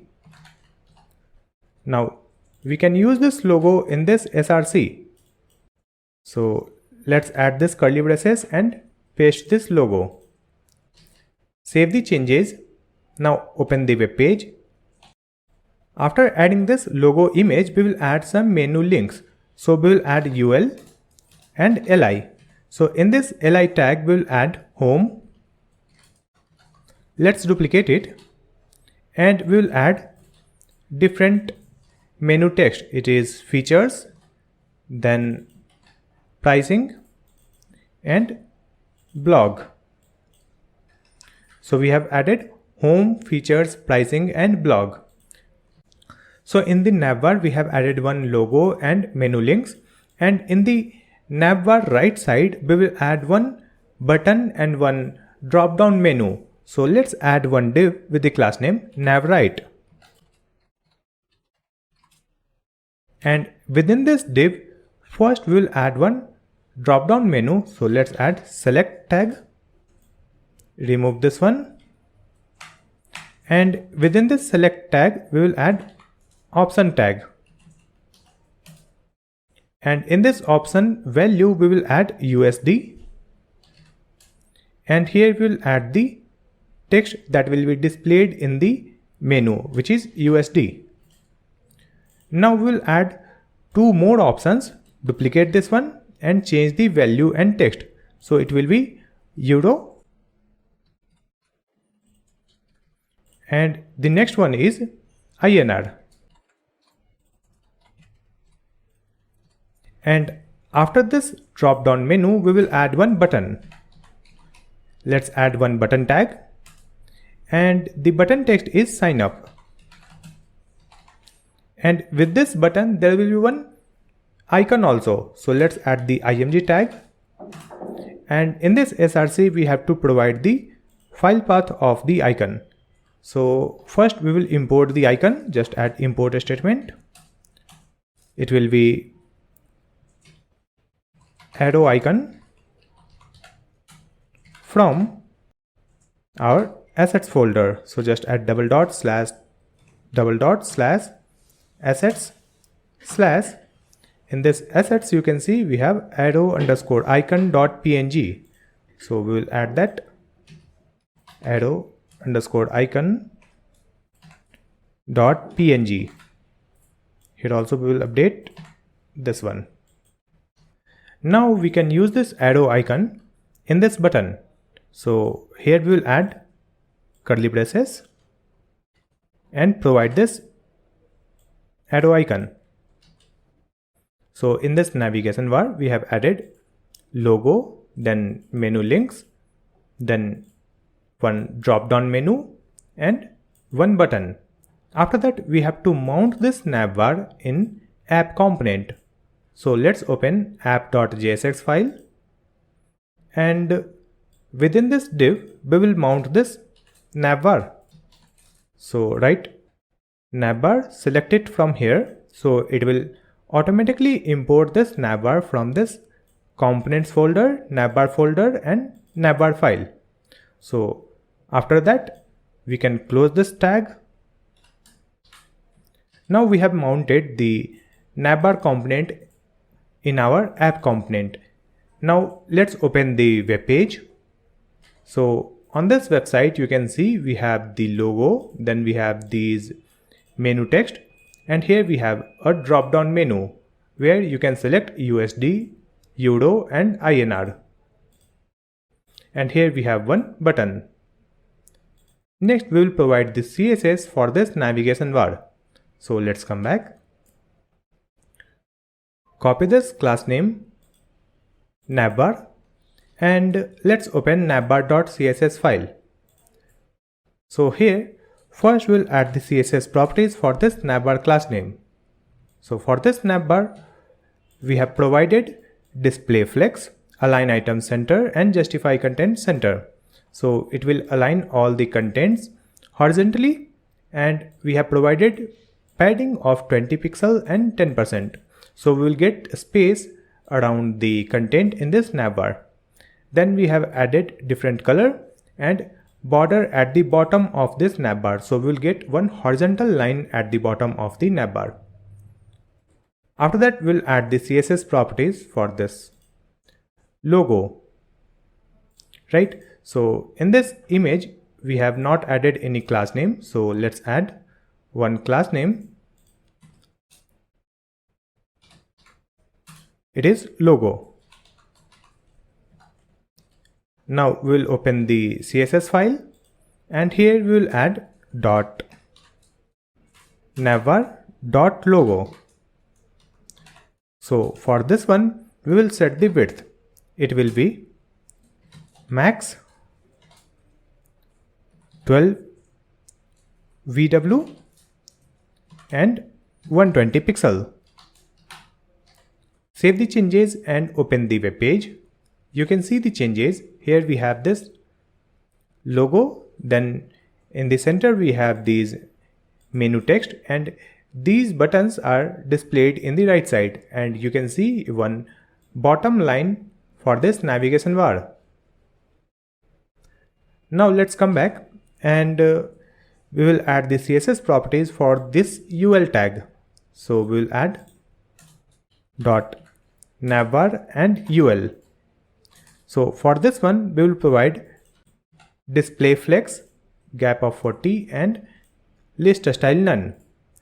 And after that, we have the li tag also. So just add .navbar li tag, and in this one, we will add cursor pointer. Now open the web page. You can see all these menu text are aligned horizontally. Next, we will add the CSS properties for the right side of this navigation bar. So you can see we have added a class name navbar right. So let's add this class name here.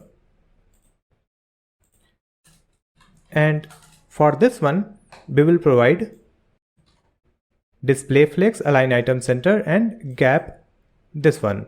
So both drop down menu and buttons will be aligned in same line, and there will be gap between them. After that, we will add the CSS properties for this drop down select menu. So here let's add .navbar and this select tag.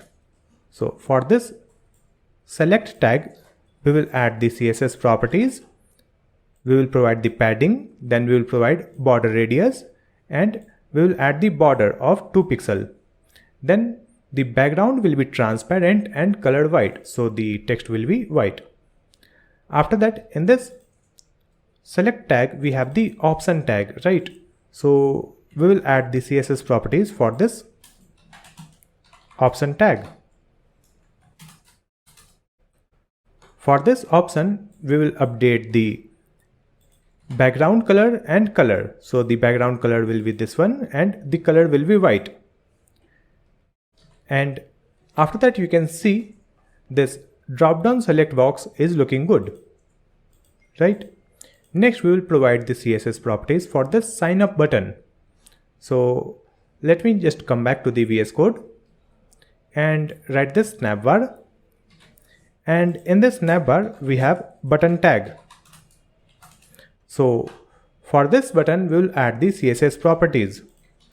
So in this button, we have provided display flex, align item center, and gap of 10 pixel, because in this button we have the text also and one icon also.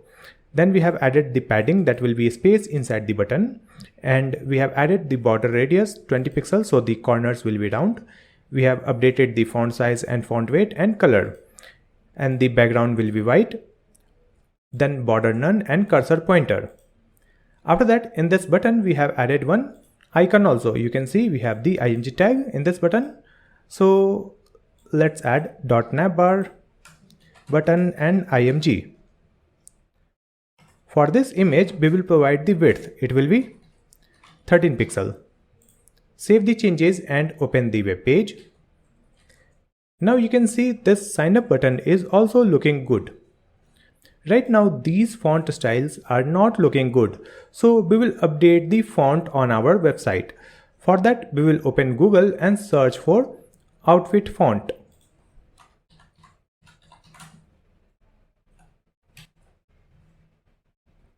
Open this website, fonts.google.com. Then click on this button, Get Font. After that, click on this Get Embed Code. Then click on this Import option. From here, just copy this one and come back to the VS Code editor. Open index.css file, and at the top, let's add a space and paste this link with import. So it will add the support of this outfit font in our project. After that, we have to add this font family. Let's copy this one, font family, and we will paste it here in this star. After this, box sizing. So we have added font family outfit sensitive. Save the changes. Now if I open the website again, you can see this font is looking good. Now we have completed the navigation bar of our website. After creating the navigation bar, now we will create the pages for our website. So let's come back to the VS Code editor again. And here we have a folder called pages. So in this pages folder, we'll create a new folder with the name home. And in this pages, we'll create one more folder, that is coin. So in this pages folder, we have created two folders, coin and home. Now in this home folder, we'll create a new file. It is home.jsx. Write RAFCE. Now for this home, we will create the CSS file. So in this home folder, we will add a new file, home.css, and connect this CSS file with this home.jsx file. So just add import and provide the path. It is home.css. Now we will add the file in this coin folder. So let's create a new file in this coin folder, and the file name is coin.jsx. Add RAFCE. Then create a new file in this coin folder. It is coin.css. Now import this CSS file in this JSX file. Just add import. Then provide coin.css. So we have added 2 pages in this pages folder. Now we will add the routing on our app. So let me close these files and we will open main.jsx file. Here it is. And in this one, we have to wrap this app component using browser router that we will get from React router DOM. So first, let's import browser router from React router DOM package. Right? Now we can use this browser router to wrap this app component. So let's add browser router. Close this tag. After this, app component, like this. Now we can use the router in any component within this app component. So let's open app.jsx file, and here we will add the routing for the home page and coin page. So first we have to import the routes and route from React package. Just add import curly braces routes and route. So we have imported import routes and route from React router DOM package. Now after this Navbar component, we will add the routes tag.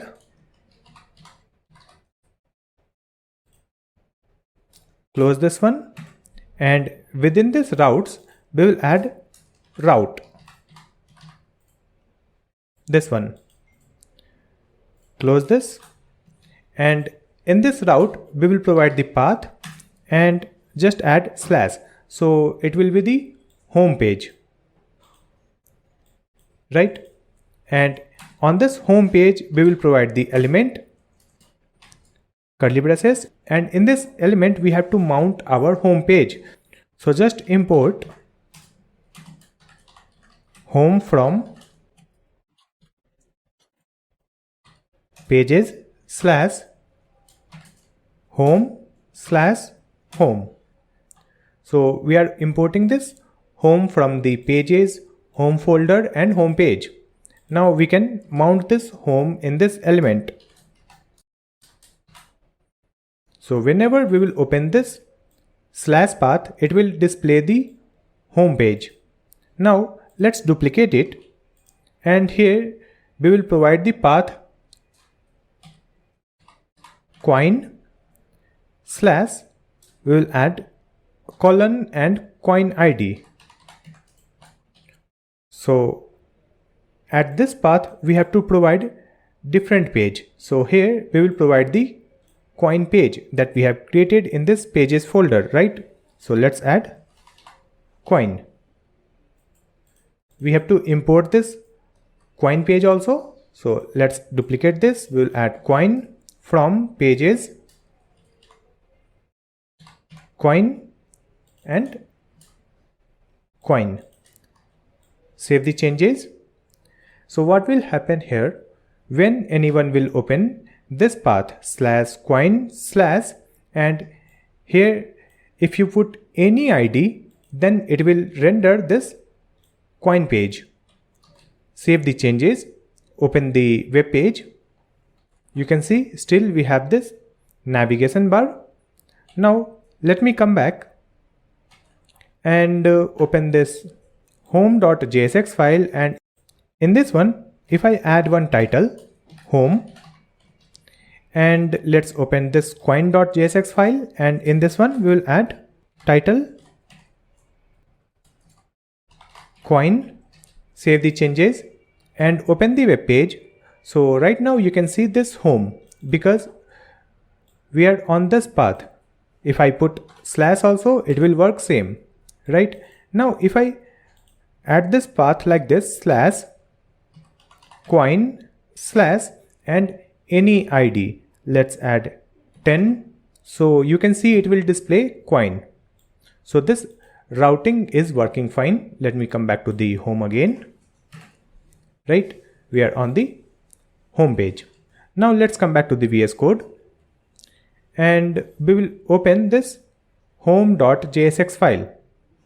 So for this home page, we'll add the HTML elements. So let's remove this title, and in this div, we will add a class name. So the class name is home.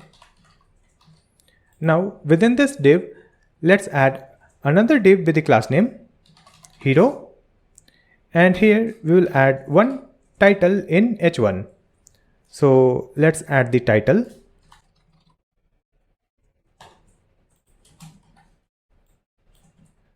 Largest crypto marketplace, and here we will provide BR tag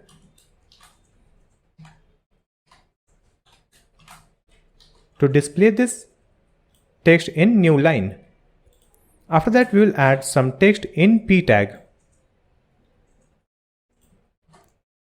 So here we have these text.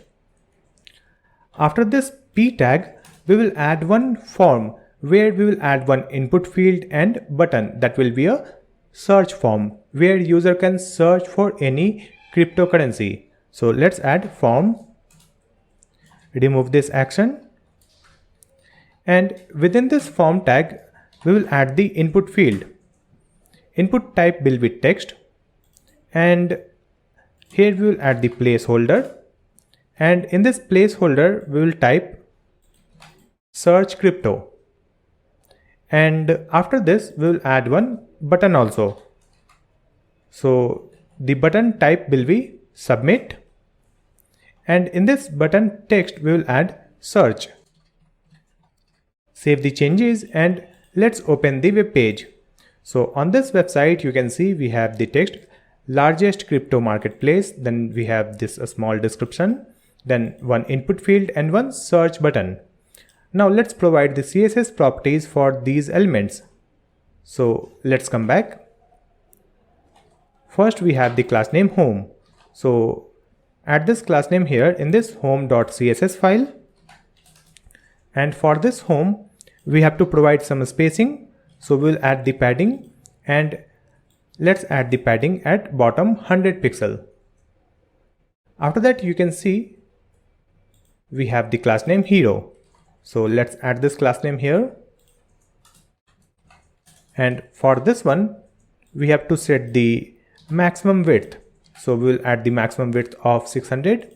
Then we have provided margin 80 and auto, so it will be aligned in center. It will add equal space from left and right side and 80 pixel from top and bottom. Then we have added display, flex direction, align item and text align. So it will align all the contents vertically and it will be in the center, and it will provide the gap of 30 pixel. Let me save the changes, open the web page. You can see these contents are aligned vertically and it is in the center, right? Next we will add the CSS properties for this title and description. Then we will design this search form. Let's come back, and in this hero we have the title in h1. So just add h1, and for this one let's set the font size, and after that we have the description. So let's add hero, and we have added the description in p tag. For this paragraph tag we will provide the width, then color and line height. Now you can see the font size for this title and description is looking good. Next we will add the CSS properties for the form. You can see we have the form tag here. So open this home.css file. We will add this class name .hero and form tag. So for this form we have provided the padding that will be space inside the form. Then we have added the width, then background color, border radius. We have changed the font size. Then we have added display flex, justify content and align items. So it will align the input field and search button side by side, and it will add the gap of 10 pixel. In this form we have the input field. So let's add the CSS properties for this input field also. So for this input field, we will provide flex1, so it will use all available space in the row. Then we have changed the font size, outline and border is none, and padding from the left side, so there will be a space from the left side of 10 pixel. You can see this input field is looking good. Next, we will provide the CSS properties for this search button. Just come back. Let's add dot hero and button. So for this button, we have to add the border none, then background, then color, then font size, and we have added the padding, that is space inside the button. Then we have added the border radius, so the corners will be round, and cursor pointer. So now the search button is also looking good. After that, we have to display one table where we'll display the coin name, coin rank, then their price and market cap. So for that, let's create one format for the table. So let's come back, open this home.jsx file, and after this form, here we have this div for the hero. So after closing of this div, let's add another div with the class name crypto table. In this crypto table, we will add another div with the class name table layout. And here let's add one p tag where we will add hashtag. So here we will display the ranking of the coin. Let's duplicate it. Here we will add coins, where we will display the coin's name. Then here we will display the price. Let's duplicate it, and here we will add 24-hour change, and duplicate it. Then we will add market cap. So after that, you can see here we have this hashtag coins, price, 24-hour change, then market cap. Now we will add the CSS properties for this one. So let's come back, and here we have the class name crypto table, right? So let's open home.css file, write this class name here, crypto table, and for this one, we will provide the CSS properties, maximum width, then margin auto, so it will get equal space from the left side and right side. Then we have added the background, and in the background we have added linear gradient color. This is the first color code and this is second color code. Then we have added border radius of 15 pixel so that corners will be round by 15 pixel. In this one, we have another div with the class name table layout, right? So we'll add the CSS properties for this one also. So just add this class name table layout, and in this one we will add the CSS properties display grid, then grid template column. So in one row it will add 5 columns. The width of first column will be 0.5, second column will be 2 times, then third and fourth will be 1 times, and the last one will be 1.5 times. That's why we have used 0.5 fraction, 2 fraction, 1 fraction, 1 fraction, and 1.5 fraction. So each columns will have different width. Then we have added the padding of 15 pixel and 20 pixel, align items center, and border bottom of 1 pixel solid white. So there will be one horizontal line at the bottom of each coin. Let me save the changes, open the web page. You can see here we have hashtag coins, price, 24-hour change, and market cap. We have to move this market cap in the right side, and we will display this 24-hour change in the center. So let's come back, open this home.jsx file, and in this 24-hour change, let's provide style, and in this style we will add curly braces, text align, and text align will be center. And in this market cap we will add a class name. So let's add the class name market cap.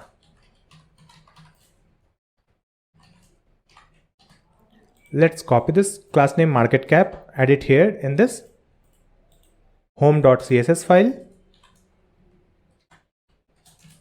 And for this one, let's provide text align right. So it will be in the right side. So you can see this market cap in the right side. After designing this table header, we have to display the coin list. For that, we need the API for the cryptocurrency. For that, we will use CoinGecko API. So let's open Google and search for CoinGecko API.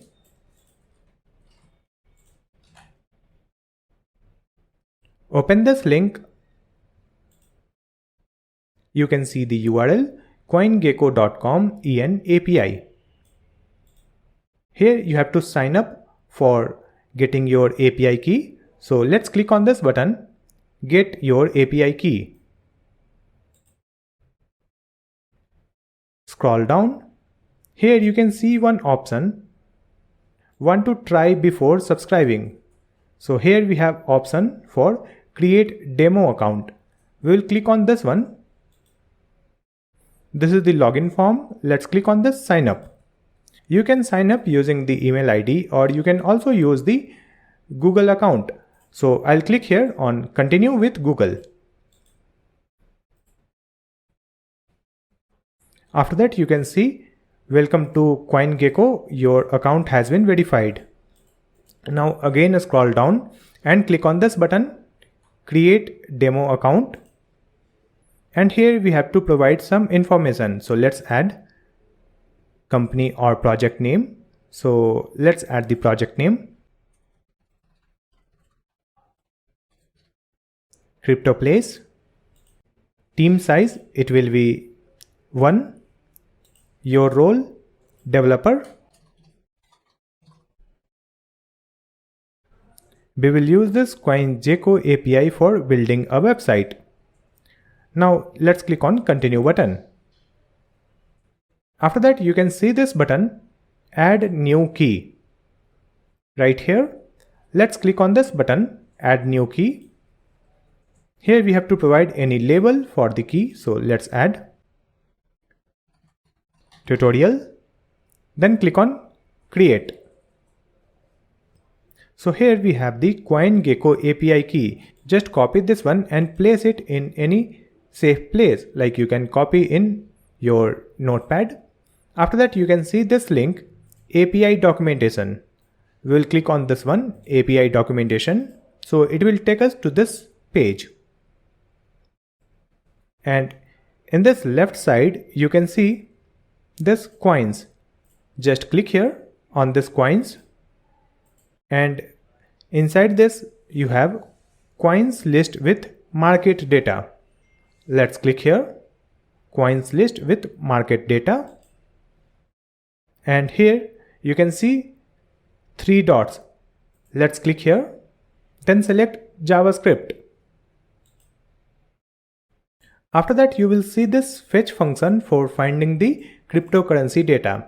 We will use this function in the context file. So let's come back to the VS Code editor. And first we will create one context file. From there we can access the data in any component. So here we have created the context folder. So in this one, let's create a new file with the name coin context.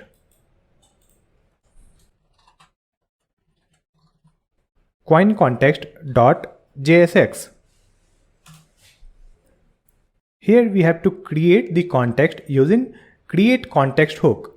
So let's add const coin context is equal to create context. Select it from here. So the create context has been imported from the React library. If you face any difficulty in creating this context page, then you can refer my all hooks tutorial where I have explained this create context hook with very simple example. So here we are creating this coin context using this create context hook. Now we will export this coin context. So just add export like this. And after that, here we will create one context provider function. So let's add const coin context provider equal to one arrow function. And in this parameters, we will provide props.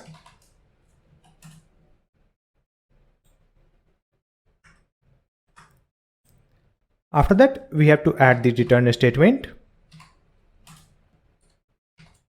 And here we will add this coin context dot provider property.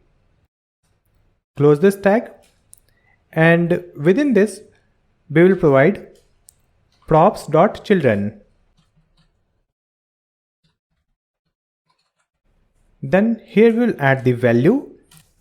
So in this value, we will provide multiple data. So let's create one object. Just add const context value equal to one object, and we will provide this context value here. Now whatever function or variable we will pass in this object, we can access that in any component using the use context. So now we have to provide this context support in our app. Before that, we have to export this provider function. So at the end, we will add export default coin context provider. That's it. Now we have to wrap the app component using this coin context provider. So let's open main.jsx file, and here we will import coin context provider from context folder coin context.jsx file. So after that, we will use this to wrap this app component. So here let's add coin context provider and place this app here. So we have wrapped this app component in this coin context provider function. Now we can access all the context data inside any component in this app component. Now let's open this coin context.jsx file, and here we will add some state variables where we will store the API data. So just add const one array, and it will be all coin that we will get from API. And here we will add the setter function name, set all coin, and use state. Select it from here. So use state has been imported, and we will initialize it with empty array like this, because we will get the data from the API in form of array, and we will store that array in this all coin state. After that, we'll add one more state variable. Just add const, then it will be currency, and setter function name is set currency equal to use state, and we will initialize this currency state with one object. So let's add one object, and here we'll add the properties name, and in this name we will add USD, and there will be one more property symbol. That will be the currency symbol, right? And here we'll add the dollar sign, because the by default currency will be USD and the currency symbol will be dollar sign. So here we have created one state variable where we have initialized the state variable value with one object with two properties, name and symbol, and this is the setter function to update this currency. After that, we'll create a function that will fetch the coin data from the API. So here let's add const fetch all coin equal to, it will be asynchronous function, so add async. And let's come back to the API documentation. Here we have this fetch function. Let's click on this try it button. So you can see it is asking for the header, and in this header we have to provide the API key. So we have already generated the API key. Just copy this one, paste it here like this. And after that we have to add one more thing. Here we have currency. So in this one we will type USD. That's it. After that, click on this try it button. So it will give the response here. Let's click on this button. So here it is giving the response from this request. We are getting one array, and in this array we have multiple objects. You can see we have multiple objects in this array. Each object represents a single cryptocurrency. You can see the ID, Bitcoin, symbol, name, image, current price, market cap, then we have price change 24 hours. So these are all the details that we want to display on our web page. So let's copy this code and come back to the VS Code editor, paste it here. So in this fetch all coin function, we have added this code to fetch the data from the API. So after this fetch request, we are getting the response and we are converting this response in JSON, and from this JSON response we are printing it in console using console.log response. So instead of printing this response in console, we will set this data in this all coins state variable. So for that we have to use this setter function, set all coin, paste it here, and in this one just provide this response. So this response will be added in this set coin, so it will update this all coin data, right? After that we have to execute this fetch all coin function whenever the component gets loaded. So let's copy this one, and here we will add the use effect. So let's add use effect hook. You can see the use effect has been imported from React. Now in this use effect we will provide one arrow function, and we will add one empty array.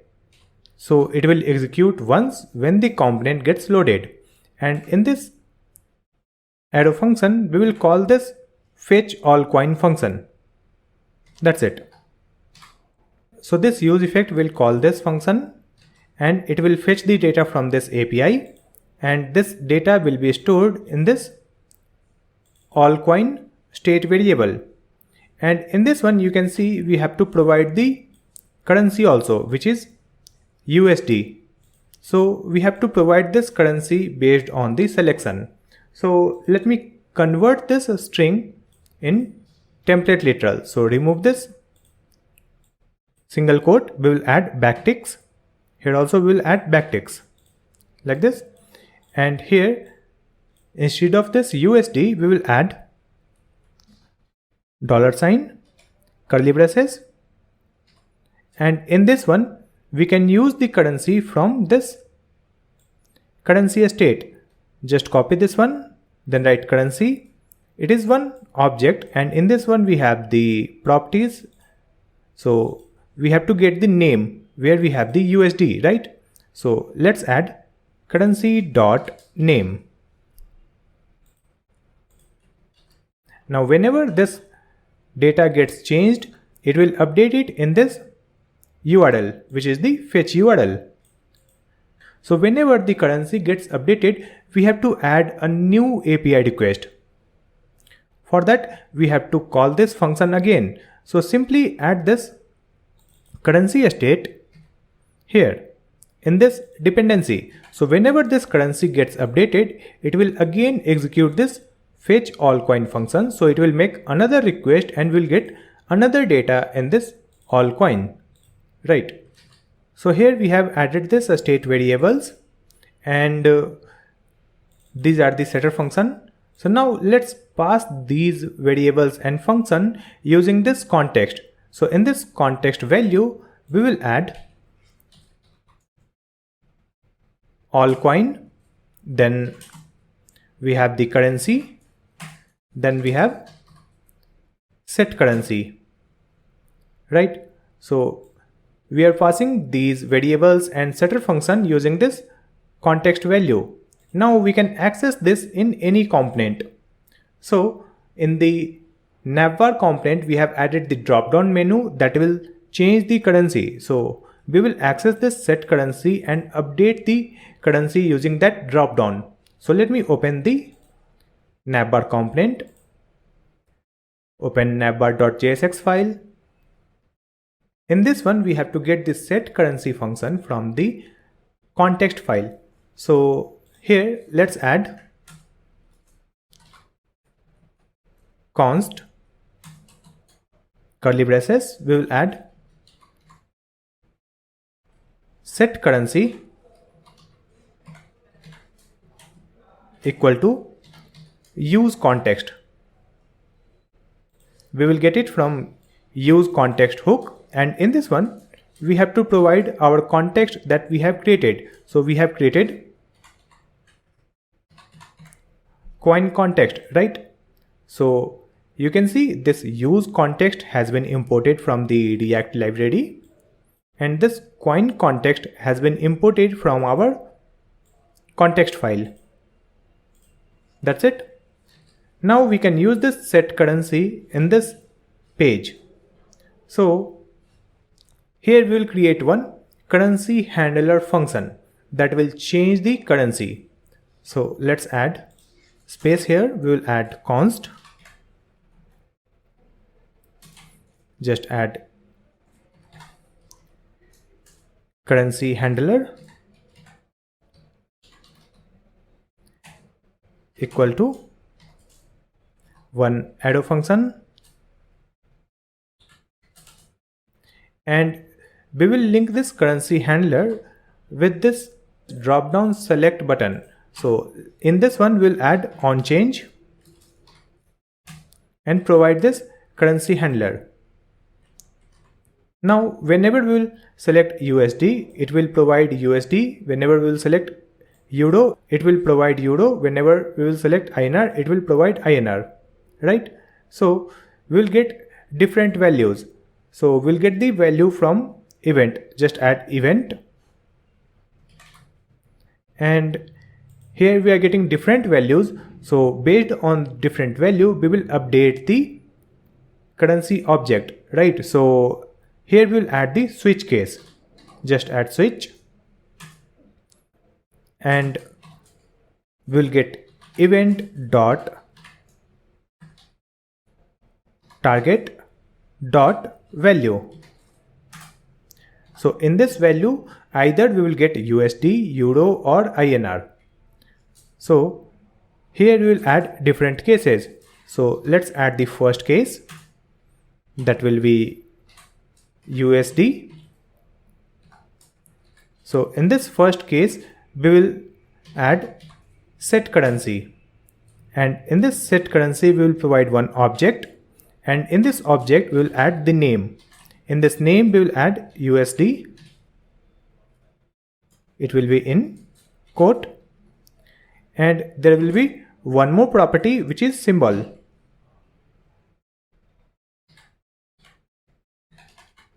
That is the currency symbol, and in this one we will add the dollar sign. So whenever we will select USD from this drop down menu, it will set the currency using this setter function, and the name will be USD and symbol is dollar sign. Now we'll add the another case. Before that, here let's add break. Now let's add another case, so just duplicate this one. Here we will add EUR for euro. Here also we will update this, and we will update the symbol. After that we'll add another case. So let's duplicate it, and here we will add INR. Name also INR, and we will provide the rupees symbol here. After that we have to add one default case. So let's copy this one, paste it here. Just add default, and in this one we will add this USD only. That's it. After this default we have to provide colon. Now what will happen whenever we will select the drop down and choose another currency, it will add another request. In this coin context file you can see we have added this use effect. So whenever this currency dependency changes, then it will call this function and it will add another API request with updated currency, right? In this Navbar you can see we have this currency change option. After that we have to display the coin data in this table. So let's come back and we will open home.jsx file. In this home.jsx file we have to display the currency data. So first we'll get the all coin data from the context file. So before this return statement, let's add space, and here we will add const. We will get all coins. You can see we have added all coin, right? So let's add it here, all coin, and we will also get the currency.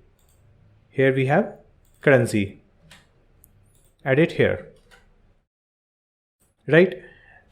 We will get it from use context. Select it, use context has been imported, and in this use context we have to provide our context. So we have created coin context file, right? So we have added coin context and coin context has been imported.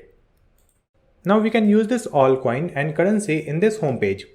Now let me just create one more copy of this data. So here we will add const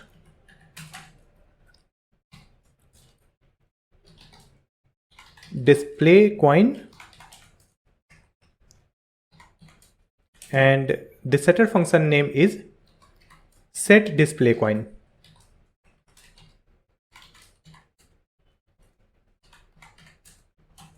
Equal to use state. Use state has been imported, and in this use state we will add empty array. So we have added another state variable with the name display coin, and the setter function name is set display coin. Now we have to add this all coin data in this display coin, right? So here let's add use effect hook. Use effect has been imported from React. Now in this use effect we will provide one arrow function and one dependency array. And in this dependency array, we will add this all coin. So whenever all coin changes, it will execute this arrow function. And in this one, we will add this set display coin. In this set display coin, we will provide this all coin data like this. So what will happen whenever this function executes, this setter function will set the data in this display coin. So all the data added in this all coins will be added in this display coin. That's it. So we have just created one copy of this data. Now we will use this display coin to display the coin data on our home page. So let's scroll down. Here we have added table layout, which is the table header. So after that, we'll add one curly braces, and in this one, let's add display coin dot slice. We are using this slice method because we will get the multiple data, and from that we will display only 10 data. So here we will add 0 and 10. So it will only display the 10 data. Now on this one, we will add the map method. In this map method, we will pass one arrow function.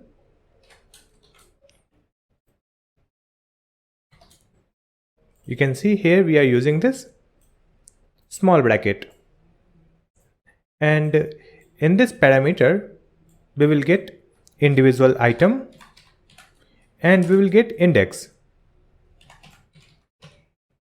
And in this one, we will add one div.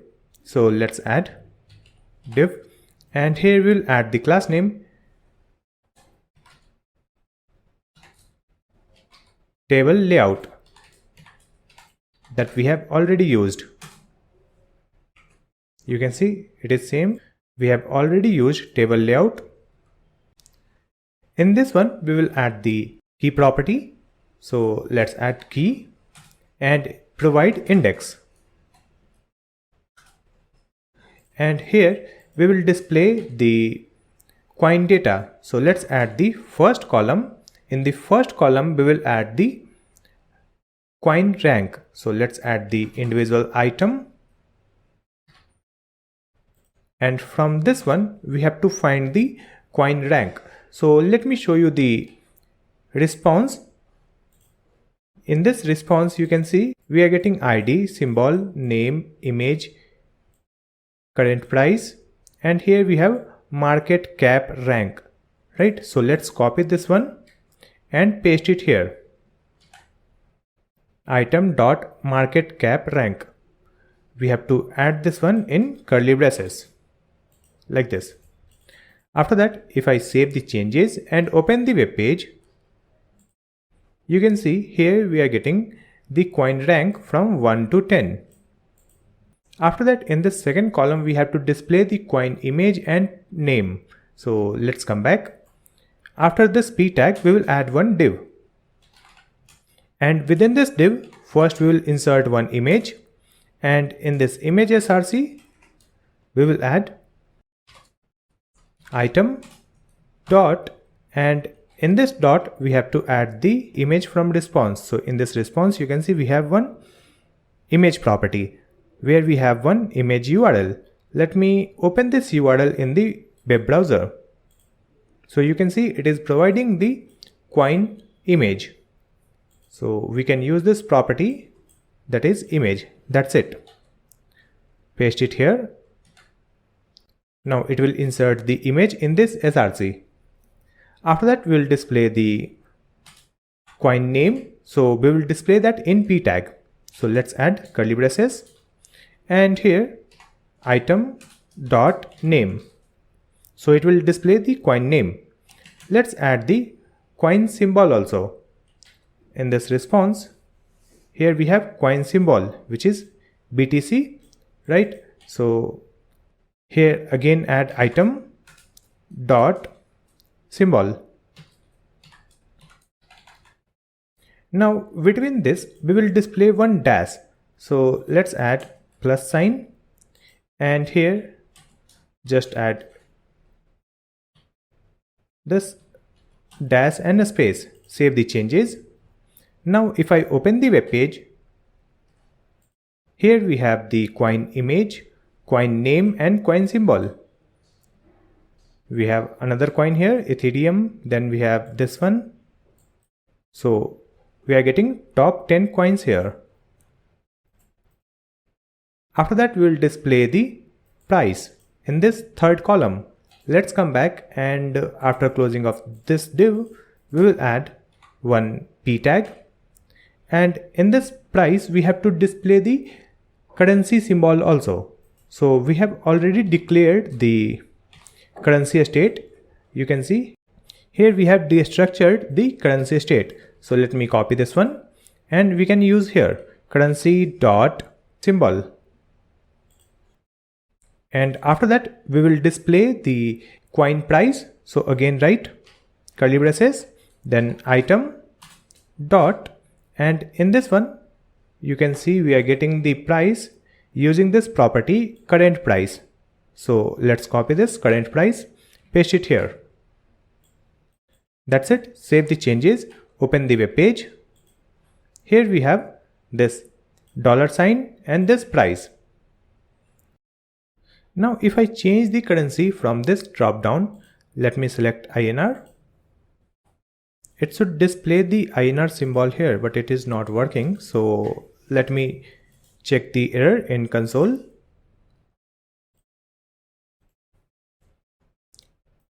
Here we have some error in Navbar.jsx file in line 12. Reading value of undefined. So let me come back to Navbar file. In this Navbar.jsx, in line number 12, we have added event.target. We have to correct the spelling. Target. That's it. Save the changes, and let's open the web page again. And now if I select another currency, you can see it is working. Here we have rupees symbol, and it is displaying the price in rupees. It is updating the price for all the currencies. If I select euro, you can see euro symbol and price in euro. So this drop down currency select option is working fine, and we are getting the price also. Now we will display the 24-hour change data in this column. So let me come back to the VS Code again. Open home.jsx file, and after this p, we will add another p tag, and let's add curly braces, item dot, and let's see the response. Here we are getting the 24-hour change data in this price change percentage 24 hours. Let's copy this and paste it here. Save the changes, open the web page. So here we are getting the percentage change in 24 hours, but it is giving the data in decimal point up to 5 digits. So we have to display it up to 2 digit. So let's come back, and here we will add multiply by 100 math.floor and paste this one. Now it is giving like this. Next we have to divide it with 100. So here we will add /100. Now we are getting like this. We are getting this price change data up to 2 decimal points.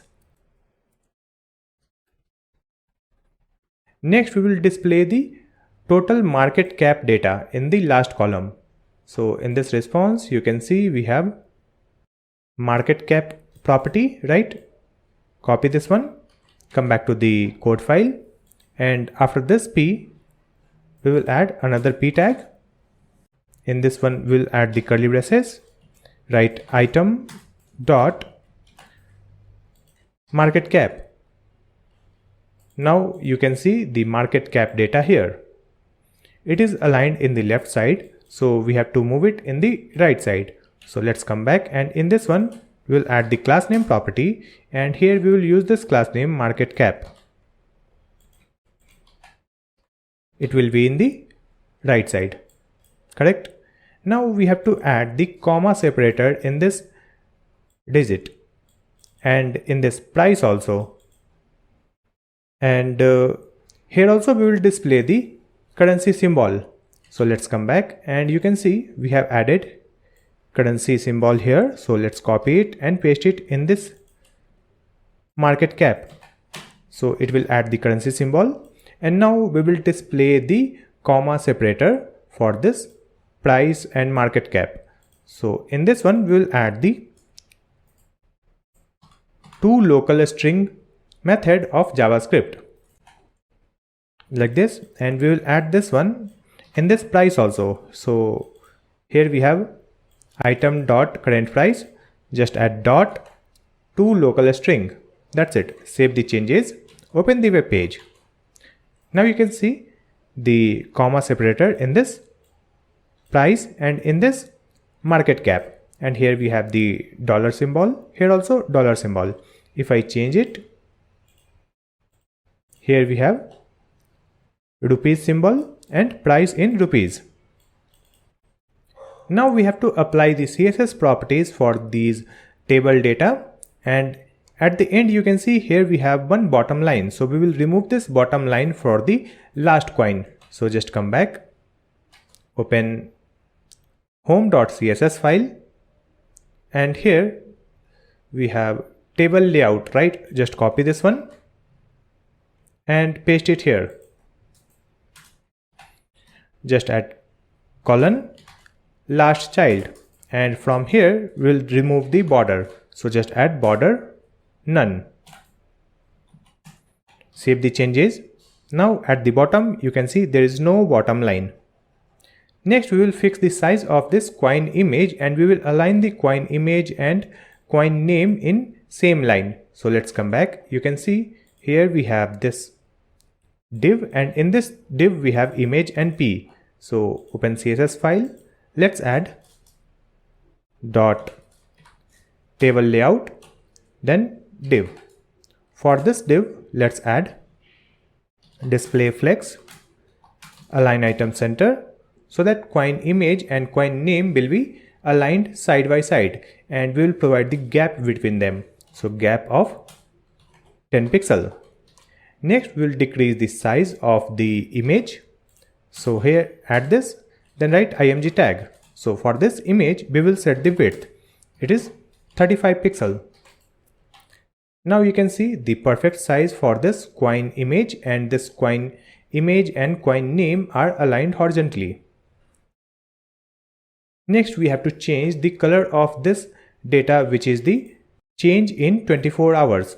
If it is negative, we will make it red, and if it is positive number, then we will make it green. So for that we will apply the dynamic class. So let's open this JSX file. Here we have added price change percentage 24 hours. In this one we will apply the dynamic class. So for that let's add item dot price change 24 hours. Copy this one, and in this p tag let's move it in the second line, and here we have this p, right? In this p we will add the class name property. Here we will add the curly braces, and let's add item dot price change 24 hour greater than 0, then question mark. It means when it is greater than 0, then we will add the class name green, then add colon, and here we will add red. So if it is negative, then it will add this red class name. We are using this ternary operator. Next we will add the CSS properties for this green and red class name. So we will open the CSS file, and here let's add table layout dot green,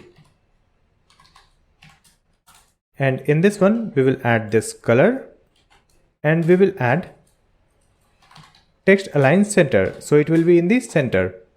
Now let's duplicate it, and we will change the class name red, and here we will update the color code.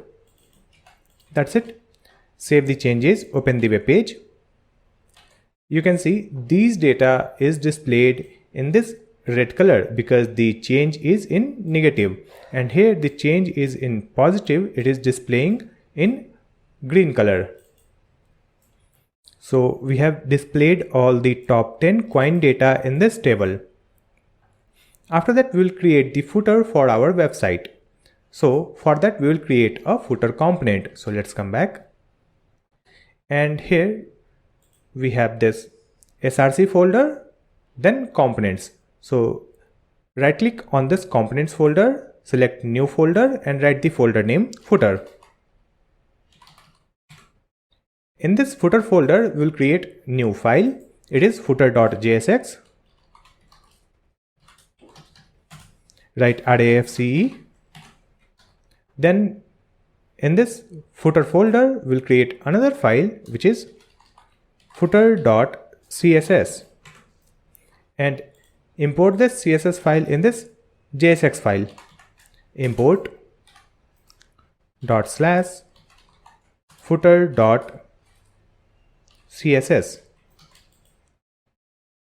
After that, in this div we will add one p tag where we will display the footer copyright text. So in this p tag we will add this text. Next we have to mount this footer on our app component. So let's open app.jsx file. Here we have the navbar, then we have this routes. In this routes we have home and coin page. So after this routes, here we will add footer component. So select this from this snippet. This footer has been imported, right? Now close this tag. So we have mounted this footer after this route because this footer should be displayed on any page like home page or coin page. So we have added this navbar and footer outside of any route. Let me save the changes, open the web page. Scroll down and you can see this footer copyright message at the bottom left corner. So now we will add the CSS properties for this one. So let's open the CSS file. Here we have footer.css. So in this one we have to add the CSS. So first let's add one class name here. In this div we will add the class name footer, and open footer.css file. Let's add footer. So for this footer we have added text align center, margin auto, then maximum width, and we have added border top. So there will be one horizontal line at the top of this footer text.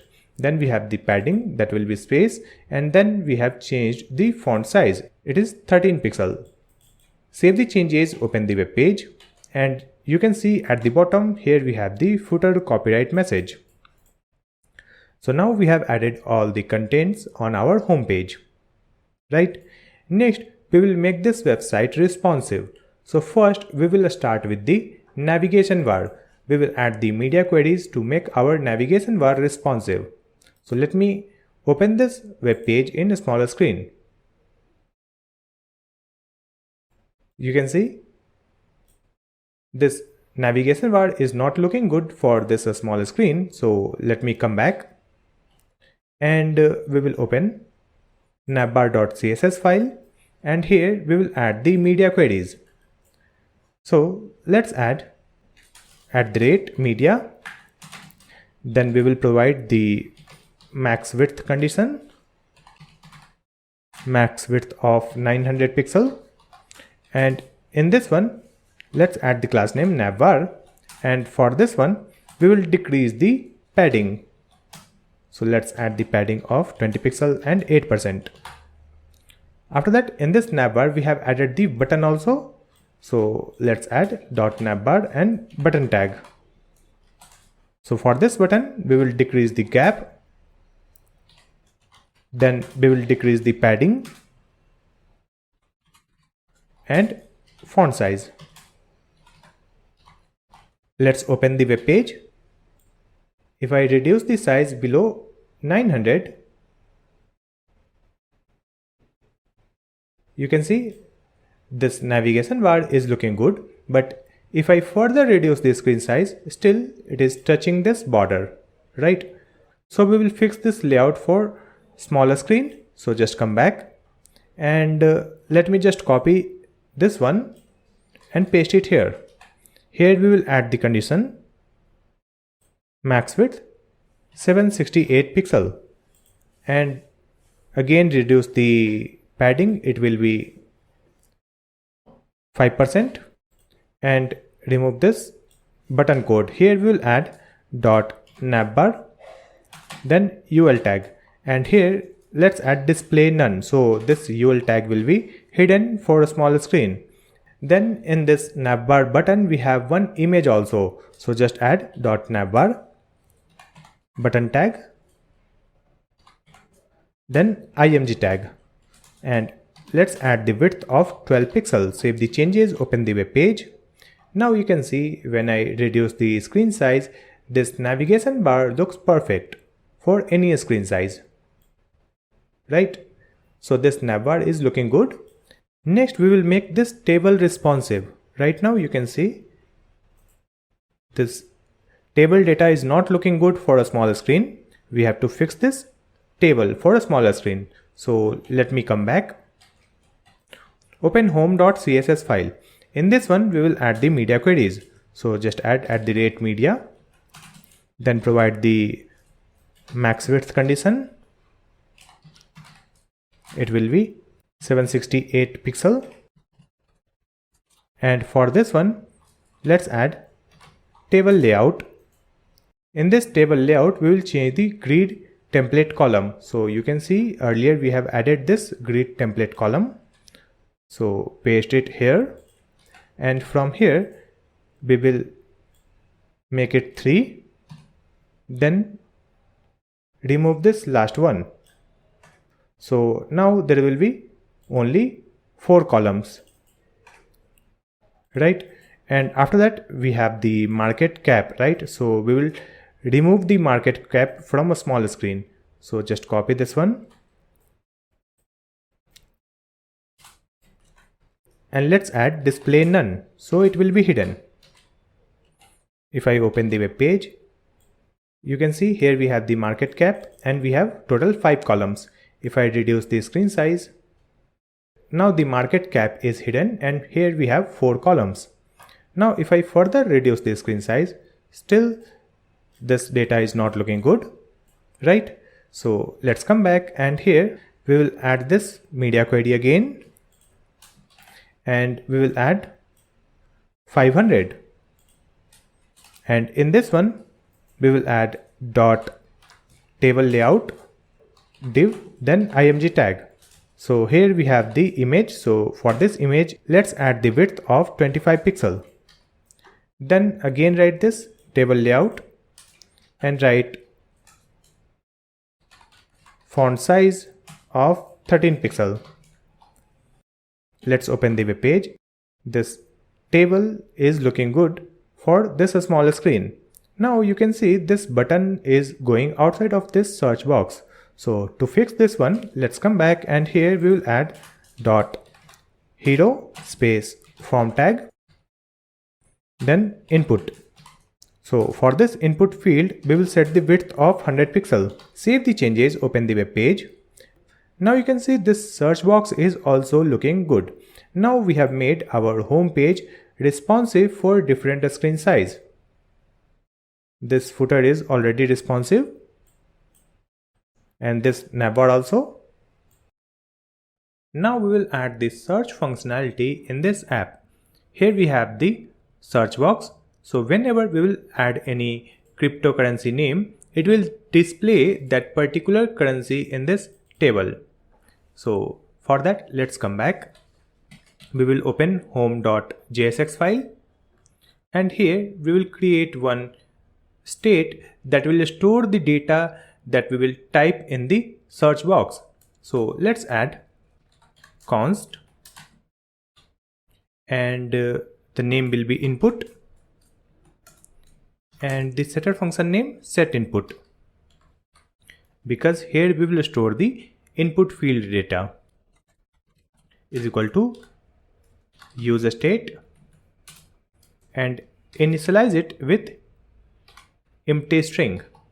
Now we have to add one input handler function. So here only we will create const input handler. We have added input handler and one arrow function. In this parameter, we will get the event, and we will get this event from the input field. Now we have to link this input handler with the input field. So here we have the form tag, and in this form tag we have the input field, right? So in this input field, let's add onChange is equal to input handler. We have added onChange is equal to input handler, and in this input field we will add required. So at the end, after this placeholder, we will add required. That's it. Now in this input field we will add the value also. So let's add value, and in this value we will add input that we have created here. We have added input state, so we have inserted value is equal to input. Save the changes. Now using this input handler, we will store the input value data in this input. For that, let's add set input, and we will add event dot target dot value. That's it. So whenever we will type anything in the input field, that input field data will be available here in this event dot target dot value. It will use this setter function to set the data in this input state. Now using this input data, we will filter the API data, and we will display the filtered result in the table. So next we have to add the form handler, or we can say the search handler. So here we have the form tag. So in this one we will add onSubmit. OnSubmit is equal to search handler. Next we have to define this search handler function. So after this input handler, let's add const search handler, one arrow function, and this will be asynchronous arrow function. Here also we will type event, and using this event we will prevent the website from reloading. What will happen now if I open the web page? So let's add Bitcoin and click on this search button. You can see it is reloading the web page. So now we have to prevent the website reloading. So here let's add event dot prevent default.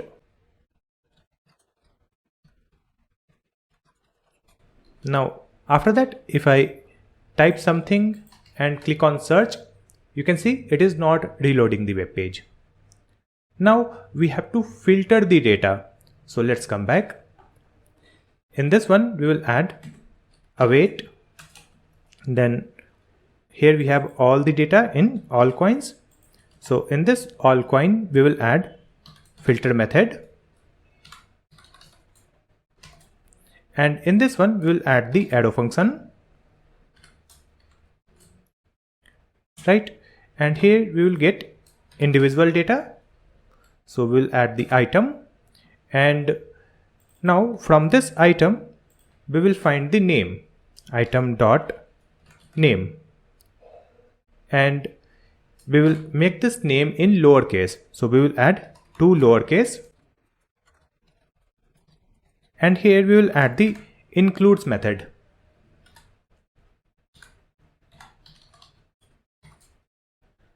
And if it includes the input data that we are typing in the input field, so we will get it from here, input dot, let's add 2 lowercase,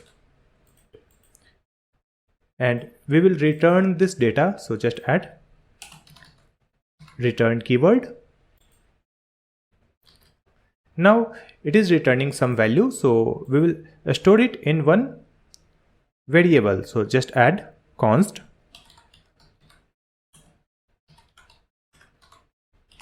coins.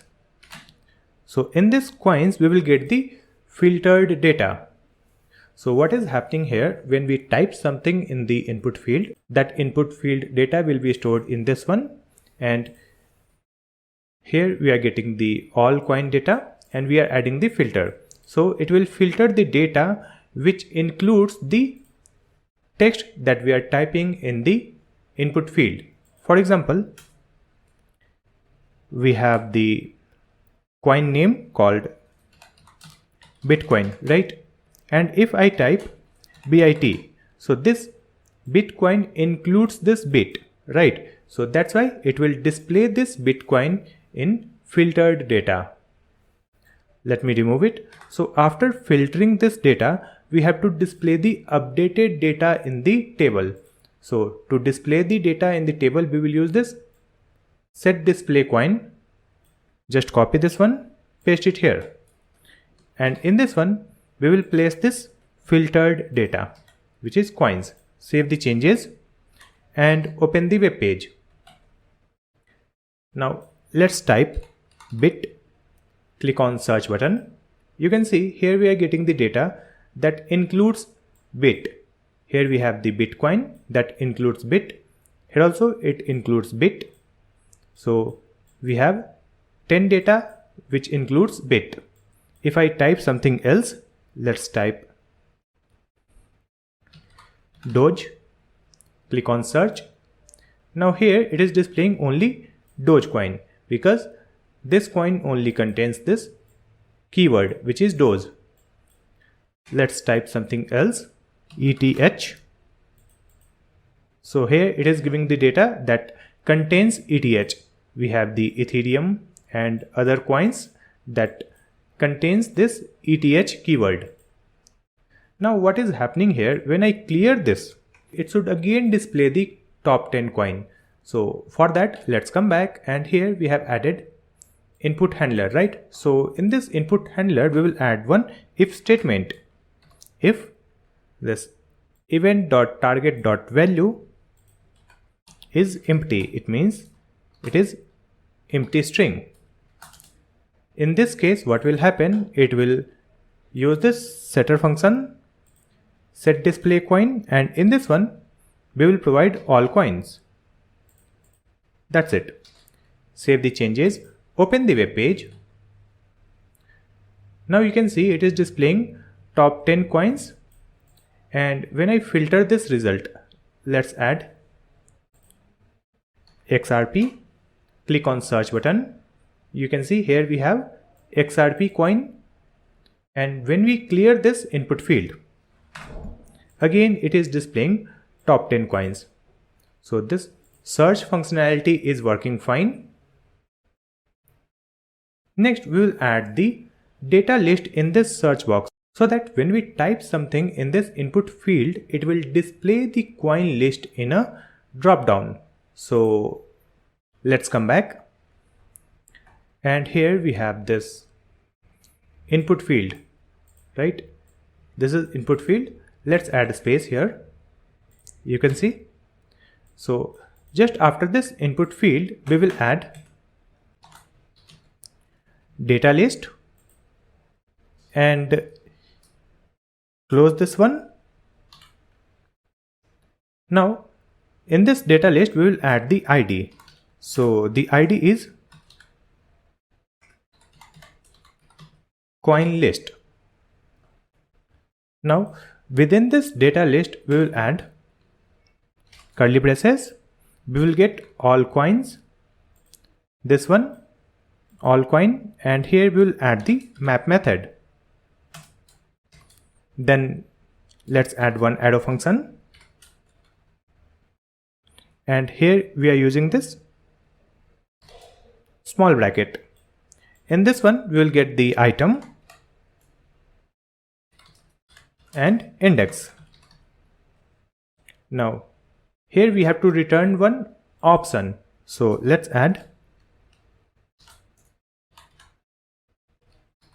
option tag, and in this option tag we will add the key property, and in this key we will add the index, and in this one we will add the value. So let's add the value, and here in this value we will add individual item dot name, so it will give the coin name. Here we will remove this closing option tag. This option tag will be self-closing, so write like this and delete this one. That's it. So we have added this line item dot name. Let's correct here, it is item. That's it. Now we have to provide this ID in this input field so that this coin data will be displayed for this input field. So here let's add list attribute, and in this list we will provide this coin list. That's it. Now save the changes and let's open the web page. And in this one, if I type something, you can see here we have a list of coins that is coming from the API, right? And from here we can type like this. So it is displaying the coin name which contains coin, Bitcoin, Tonecoin, Dogecoin, like that, and we can click here. So it will add that name automatically, and click on search button. Now we are getting Dogecoin. Let's type something else. We will add bit. Here it is giving the suggestion which coin includes the bit keyword. Let's click on this one, BitTorrent, and click on search. So here it is giving this particular coin data in this table. So using this data list we can add the suggestions in this search box. Now we have to add the functionality so that when we will click on any coin, it will open the coin page where it will display the detail of particular coin and it will display the chart. For that, let's come back, and in this home.jsx file, first we have to import the link from React router DOM. So just add import curly braces link from React router DOM. Now we will use this link so that when people will click on the element, it will open the another page. So here we have added this coin data in this div. In this div you can see we have table layout and key index. So we will replace this div with the link tag. So just add link,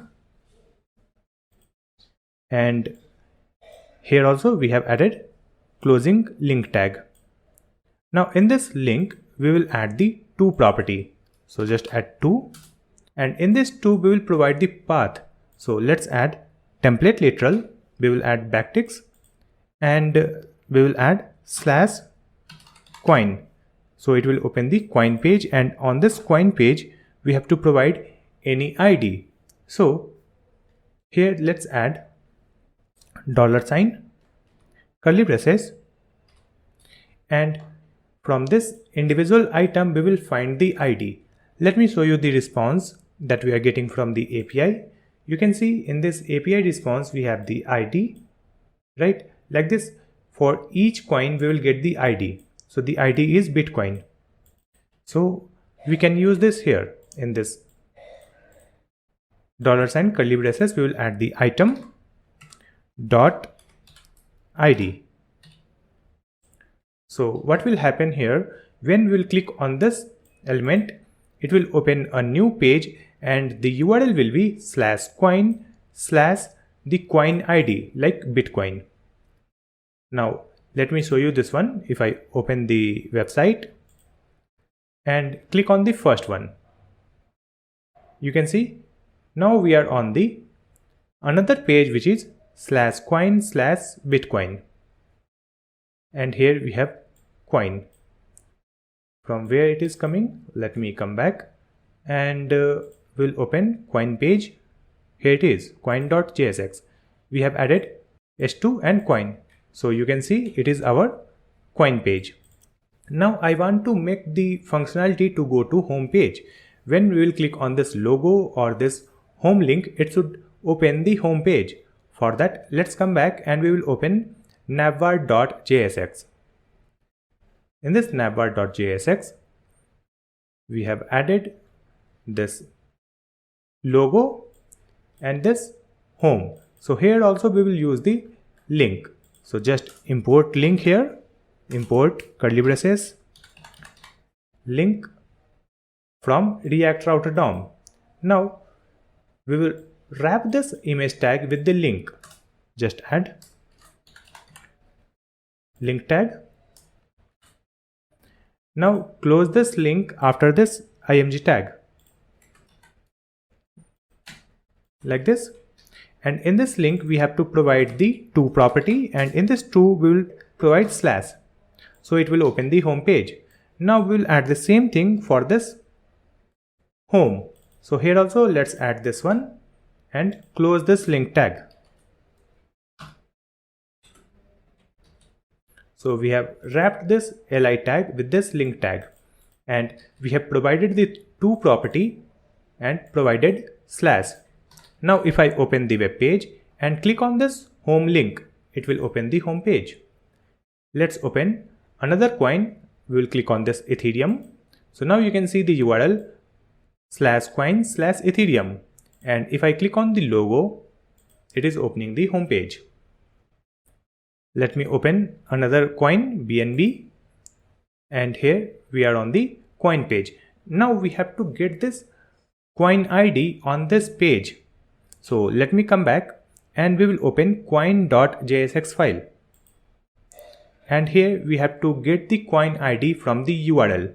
For that, here let's add import curly braces, use padams, select it. So we have imported use padams from React Router DOM.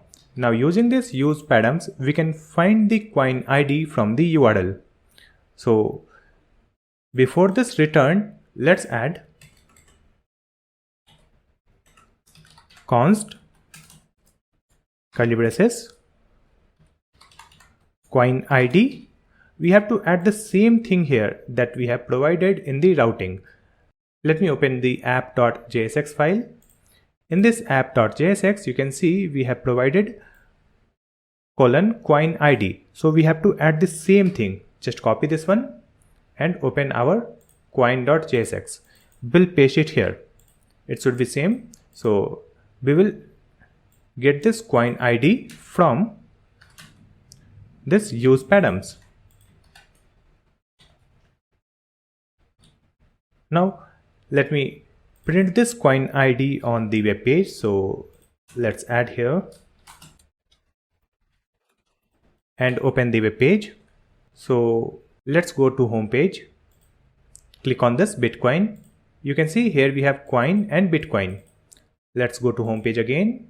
We will click on Ethereum. So you can see here we have coin and Ethereum. So we are getting the coin ID from the URL. Now using this ID, we will display the coin data on this page, and we will also display the chart.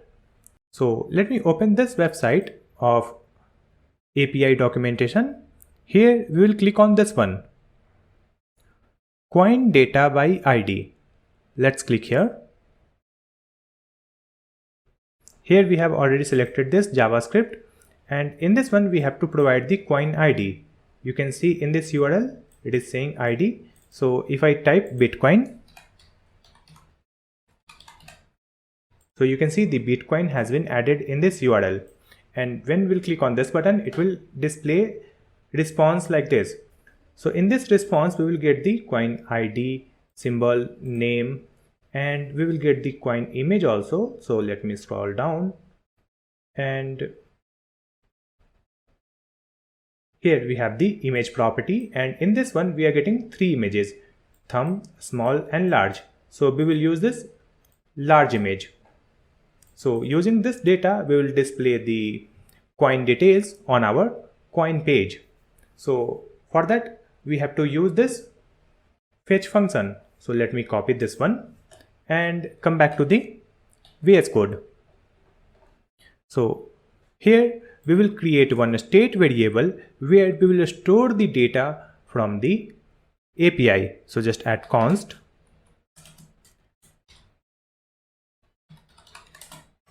coin data,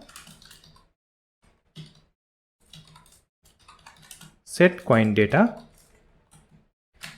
then use state. Click here, use state has been imported, and we will not add any initial value. Now here we will add one function where we will fetch the data from the API. So just add const fetch coin data. It will be asynchronous function. So write async, then arrow function, and in this one paste the fetch function that we have just copied. So we have pasted it here.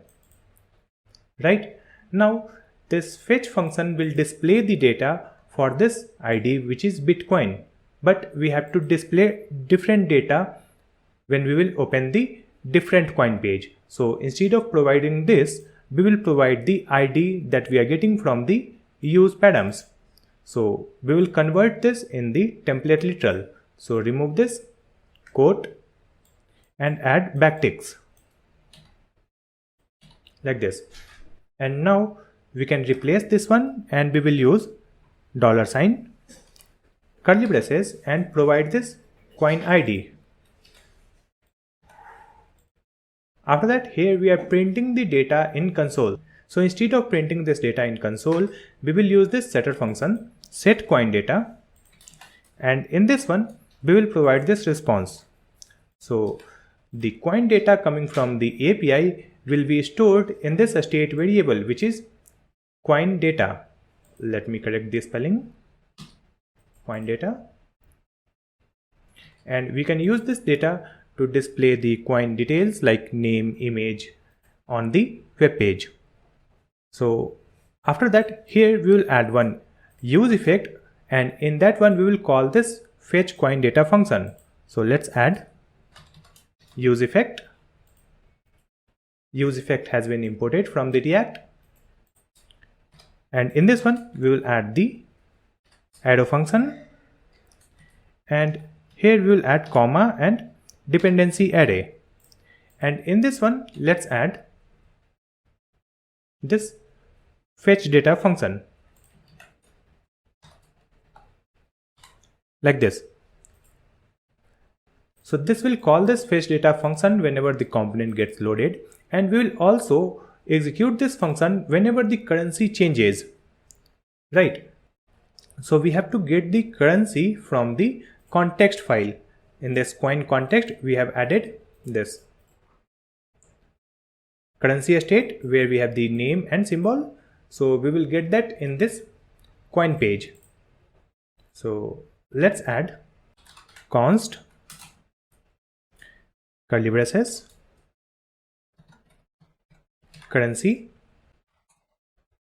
then use context. Use context has been imported, and in this use context we will provide our context name, which is coin context. So the coin context has been imported. Now we can use this currency in this dependency array. So whenever the currency changes, it will again execute this function. Now using this coin data, we can display the coin name and image on our web page. So here we have added this return statement. So in this one, we will display the coin name and image. So let me remove this, and here we will add the class name property, and the class name is coin. And after that, here we will add one div with the class name coin name,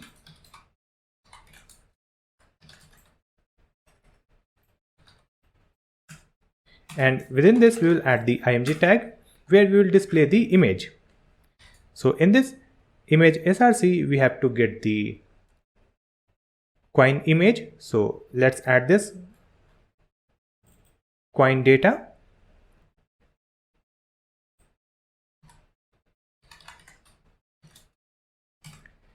and from here let's see the response.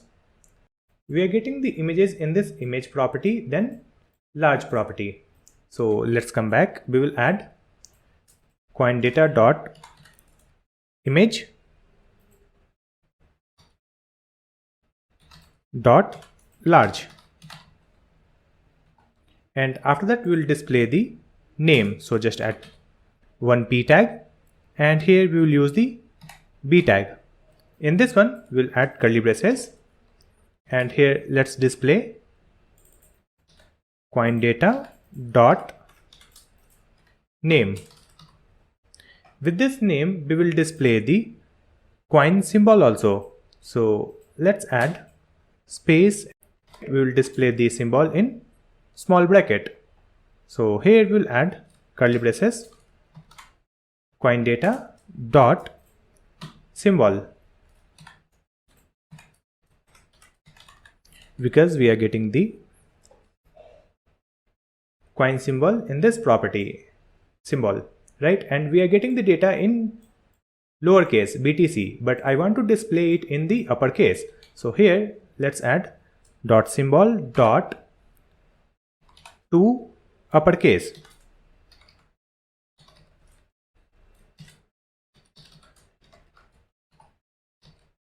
That's it. After adding this, let me open the website,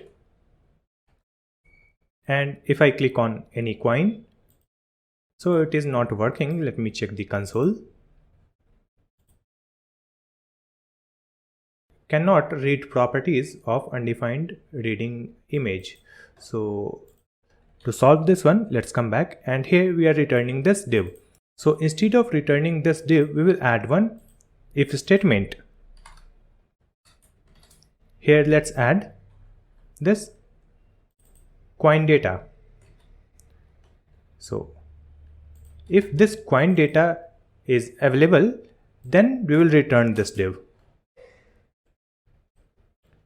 Provide it here, and here we will add the else condition. So if this coin data is not available, in that case we will display one loader or spinner. So just add the return statement. Let me copy this one only and clear this div, and here we will add the class name spinner, and in this one we will add another div with the class name spin, like this.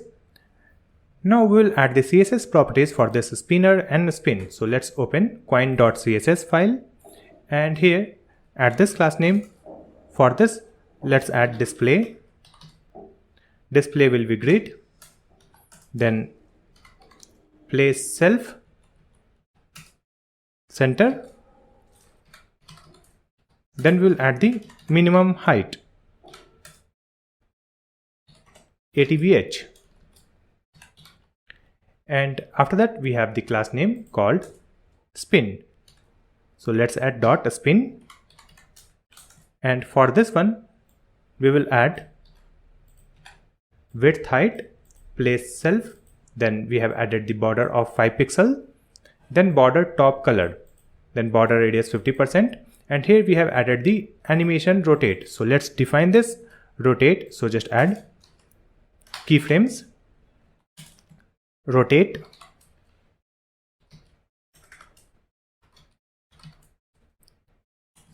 and just add 100%, and at 100% it will rotate y 360 degree. So just add transform rotate 360 degree. That's it. Save the changes, open the website. Now you can see the Ethereum icon and name and symbol. Let me open the home page and click on this first coin, Bitcoin. So it will display the loader, and after this loader it is displaying the coin image and coin name symbol. Let's open the home page again. Let's open another coin. We will click on this Dogecoin. So again it should display the loader, and once the data is loaded from the API, it will display the coin detail. So you can see it is displaying the loader, and after that it is displaying the coin image and name and symbol.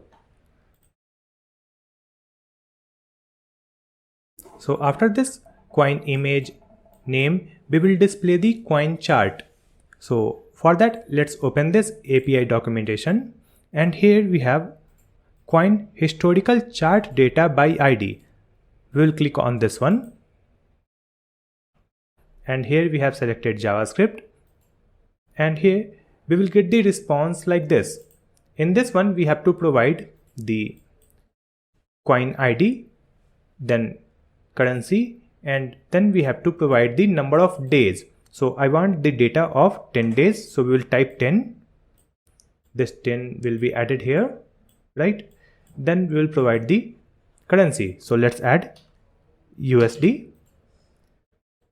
So the USD has been added in this URL, and here we have to provide the coin ID. So let's add Bitcoin.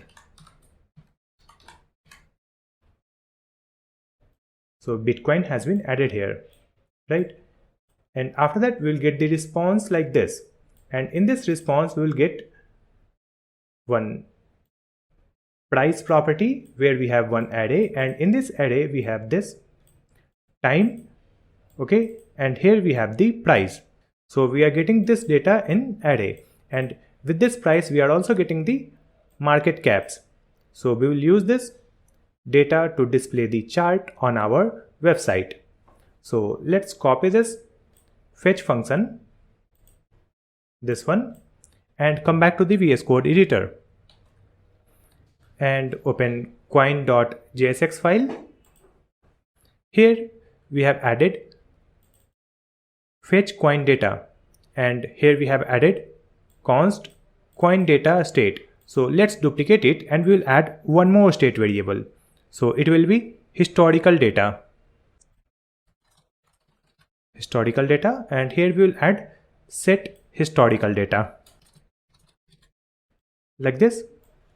Now we will add the another function that will fetch the historical data. So after closing of this function, let's add const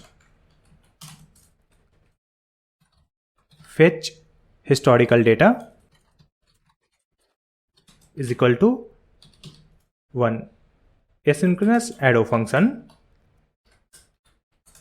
and in this one we will paste this fetch function that we have just copied, and here we are printing the data in console. So let me remove it, and here we will use this setter function, set historical data, add it here, and in this one just provide this response. So the historical data coming from the API will be stored in this historical data state, right? And here we are providing the coin ID, then we are providing the currency, and here we are providing number of days. So I want the data for 10 days, let it be, and here I want to provide the coin ID dynamically. So let's convert this string in template literal. So I am using this backtick, and here instead of this Bitcoin, let's add $, curly braces, and in this one we will provide the coin ID that we are getting from the use params. So just add coin ID. So we have added the coin ID here, and here we will get the currency. So remove this USD and here also we will add $, curly braces, and provide currency dot name, like this. Now we will use this historical data here. In this if condition, we will add coin data and historical data. Once the coin data and historical data is available, then only it will return this div, else it will return this spinner, like that. Now here we have to display the chart after this div. So to display the chart, we will create a new component. So here we have the components folder. In this components folder, we'll create a new folder called line chart. And here we'll create a new file called linechart.jsx.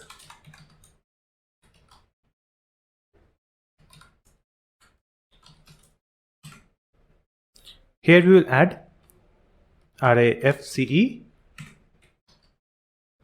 To create the Google chart, we will use React Google Charts library that we have installed. You can see in package.json. While creating the project, we have added this React Google Charts. So let's search this on Google. React Google Charts. Open this website, then click on examples. And from this left side, we will click on line chart. So this is the example of line chart. We will store the data in one array like this. We will store the date and price, and in another array we will add different value for date and price. So we have to create one data, and using that data we can display the line chart. So let's come back.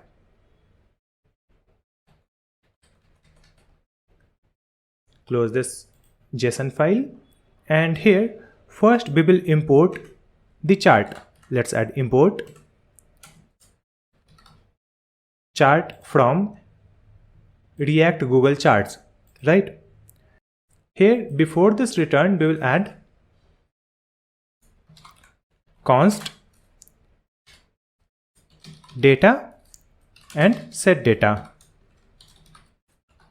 is equal to use state. And in this one, we will add one array, and in this array, we will add another array, and here we will add two values. First one is date, and the second one is prices.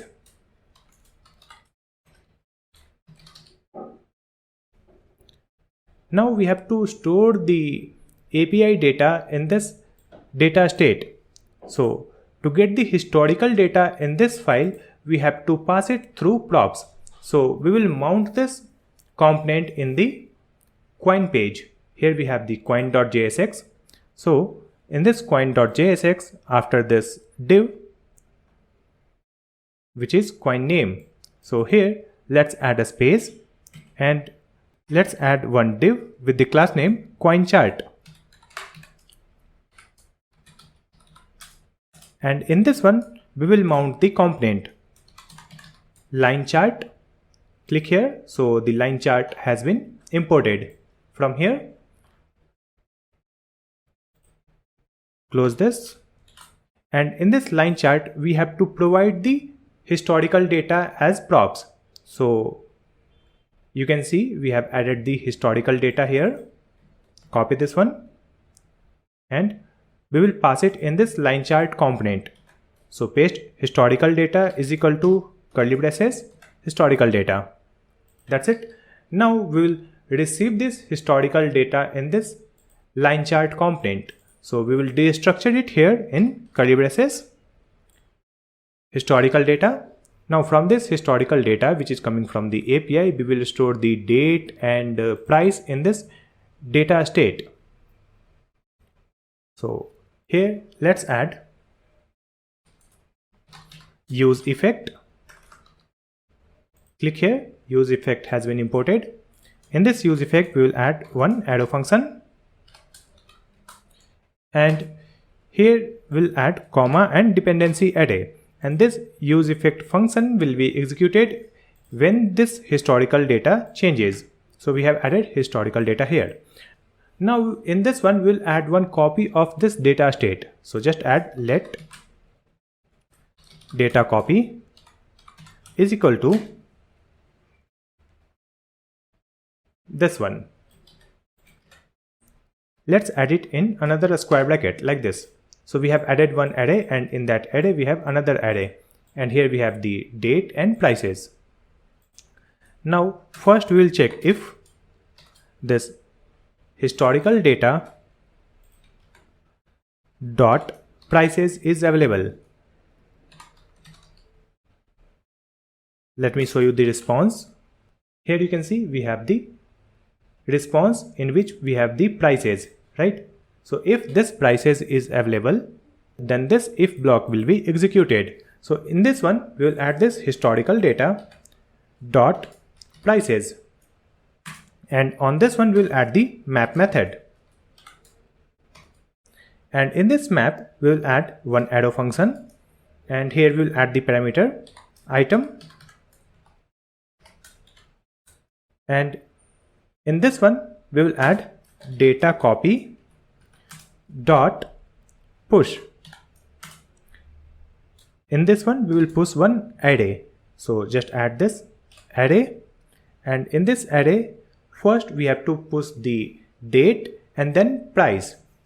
So we will add the backticks, then write $, curly braces, and here we will add new date, and in this one we will add item 0, because from this response we are getting the first data, which is the date. So we are using this new date to convert this in the local format. Here we will add dot to local date string. Now it will convert this date like this. Let me add one comment. It will display like this: 10/05/2024, like that. Now from this one we will remove this 5 characters from end. So it will be like this, only month and date. So to remove the 5 characters from the end, here we will add dot slice method, and here just provide 0 and -5. That's it. So this is the first data in the array. Now we'll add the comma, and here we'll add item, then index 1. So we'll get the price here. So in this array we are getting the date and price, and this date and price array will be pushed in this data copy, right? Now we will provide this data copy in this set data. So after this, let's add set data and provide this data copy. That's it.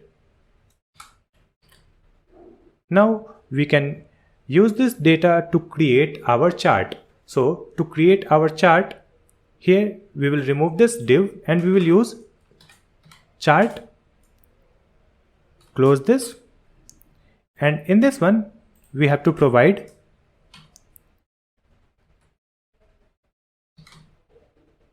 chart type, right? So in this chart type we will add line chart, then we will provide the data equal to curly braces and provide this.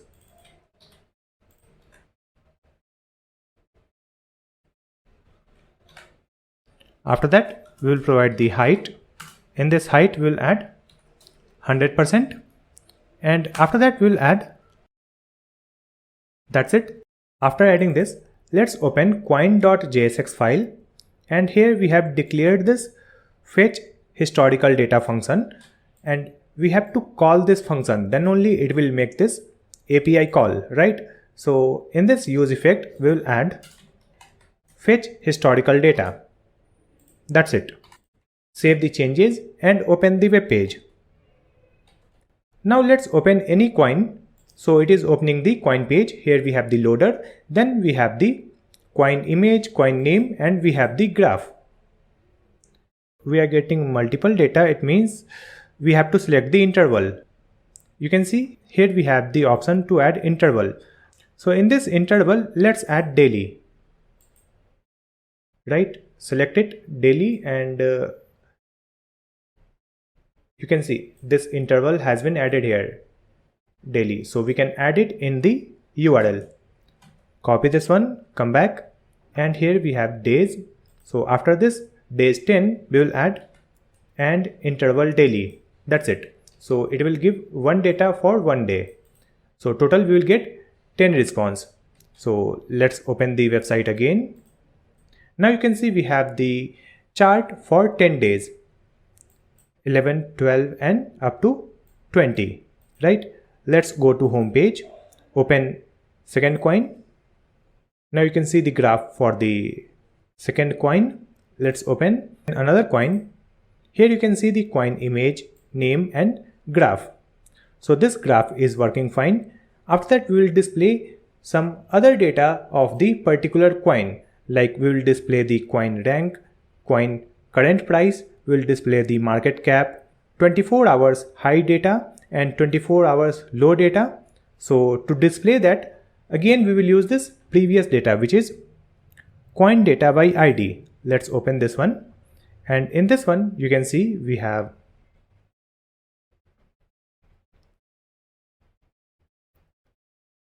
market data, and in this market data we have the current price, right? And in this current price we have the price for different currencies. So we have to use market data dot current price, then we have to provide the currency name. So let me come back. We will open coin.jsx file, and here we have added this coin chart. So after this, let's add a space, and here we will display other information about the coin. So let's add one div with the class name coin info. In this coin info, we will add UL tag, then LI tag. In this LI, we will add text, crypto market rank, and in the another LI, we will display the value. So we will get it from response. So here let's add coin data state, then here we have to display the rank. So let's come back, and in this one you can see we will get the rank. Here you can see we have the market cap rank. Let's copy this property name, add it here. So it will display the crypto market rank, and here it will display the value. Let's open the web page. You can see here it is displaying crypto market rank and value is 5, correct? Now let me come back, duplicate this, and here we will update the text. It will be price. So write current price, and in this one we will add the price data, and we will also add the currency. So first let's display the currency. So to display the currency, we will use this currency dot symbol, add a space, and here we will add the coin data, and from this coin data we will find the price. So this price is listed inside this market data and current price. Copy this one, market data, then dot this current price, then here we will provide currency name, currency dot name. And here also we will add the comma separator for the currency. So just add dot to local string, save the changes and open the web page. So here it is displaying current price and this price in dollar, right? Now if I change this currency from this drop down menu, if I select INR, you can see INR symbol, and here we have the price in INR, and you can see the changes in this graph also. Let's change the currency euro. You can see this graph will be updated. Let's change again. You can see update in this graph. So this graph and price details are changing when we change the currency. Now let's come back. We will duplicate this UL.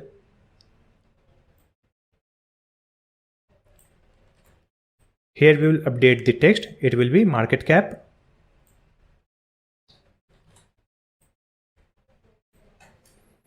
Here also we will add the currency symbol. Then we will add the market data. Okay. And from this market data, we will add the market cap. So in this market data, you can see here we have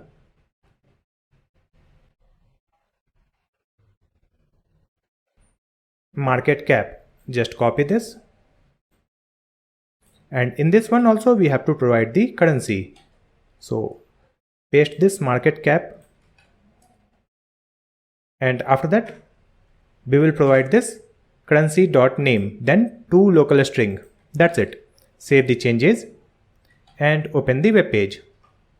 You can see here we have the market cap and here we have the value with dollar symbol, right? Next we will display the 24-hour highest value. So in this data you can see here we have high 24, right? And similarly we will get low 24. It is here low 24. So we will display this high 24 and low 24 also. So let's come back, duplicate this UL, and here we will add 24-hour high. Then we will display the currency symbol, then coin data, market data, and after that we will display the data from high 24 like this, high 24, and provide the currency. Now let's duplicate this UL. Here we will add 24-hour low, and here also we will add low 24. That's it. Save the changes, open the web page. So here we have the data of currency rank, price, market cap, 24-hour high, 24-hour low. Like that you can add other details also from this API data, right? Now we will add the CSS properties for this coin page. So let me come back to the coin.css file, and here we have added the keyframes. So after this we'll add the CSS property for coin div. So for this one we'll add some padding. Just add 0 and 20 pixel. After that you can see we have the class name called coin name. Let's copy and paste it here.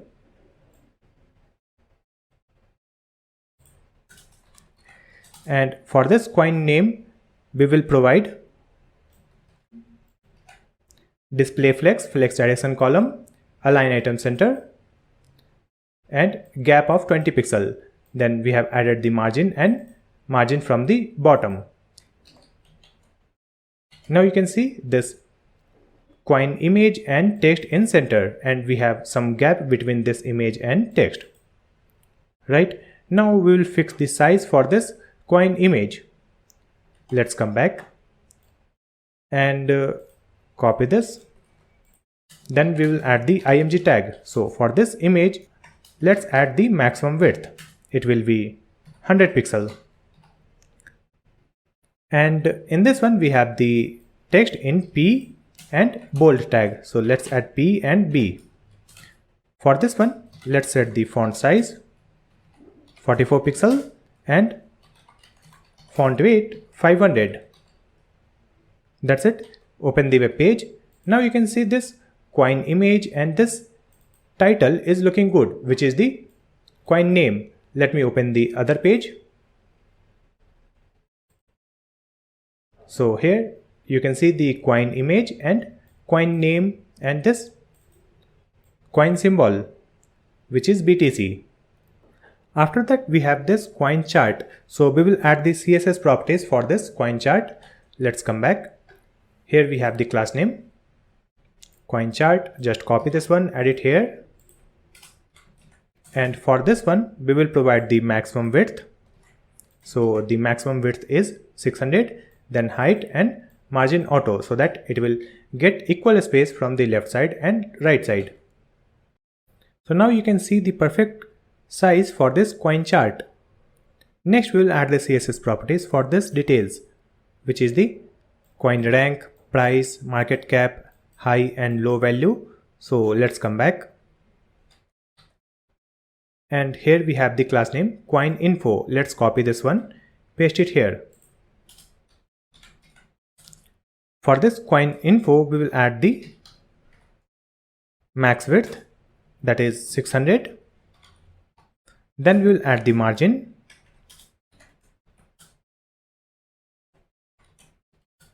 After that we will add display flex, and flex direction will be column, so that all the data will be aligned vertically. In this one we have added the UL tag. So just add coin info UL. And for this UL we will provide display flex, justify container space between, padding and border bottom 1 pixel, so that there will be one line at the bottom, list style none. After that we'll add this UL and LI.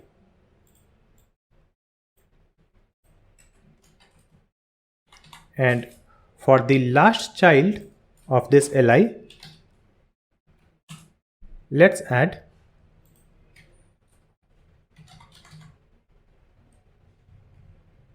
font weight 300. Save the changes and open the web page. Now you can see this price info is looking good. Here we have extra space, so let me come back. We have added margin 200. Let's make it 50. So now it is looking good. Here we have coin image, coin name, then graph and this coin details. Then we have the footer. So now we have completed our crypto place website, where we can display the cryptocurrency name, image, price, 24-hour change and market cap. And we can use this search box to search different currencies. We can write like this and click on search. So it will give the particular currency. Now we can click here to open the currency detail page. So on this detail page you can see the currency image, name, graph and other information about the particular cryptocurrency. Now we have completed our cryptocurrency website using React and CoinGecko API. Now we will upload this website on online web hosting.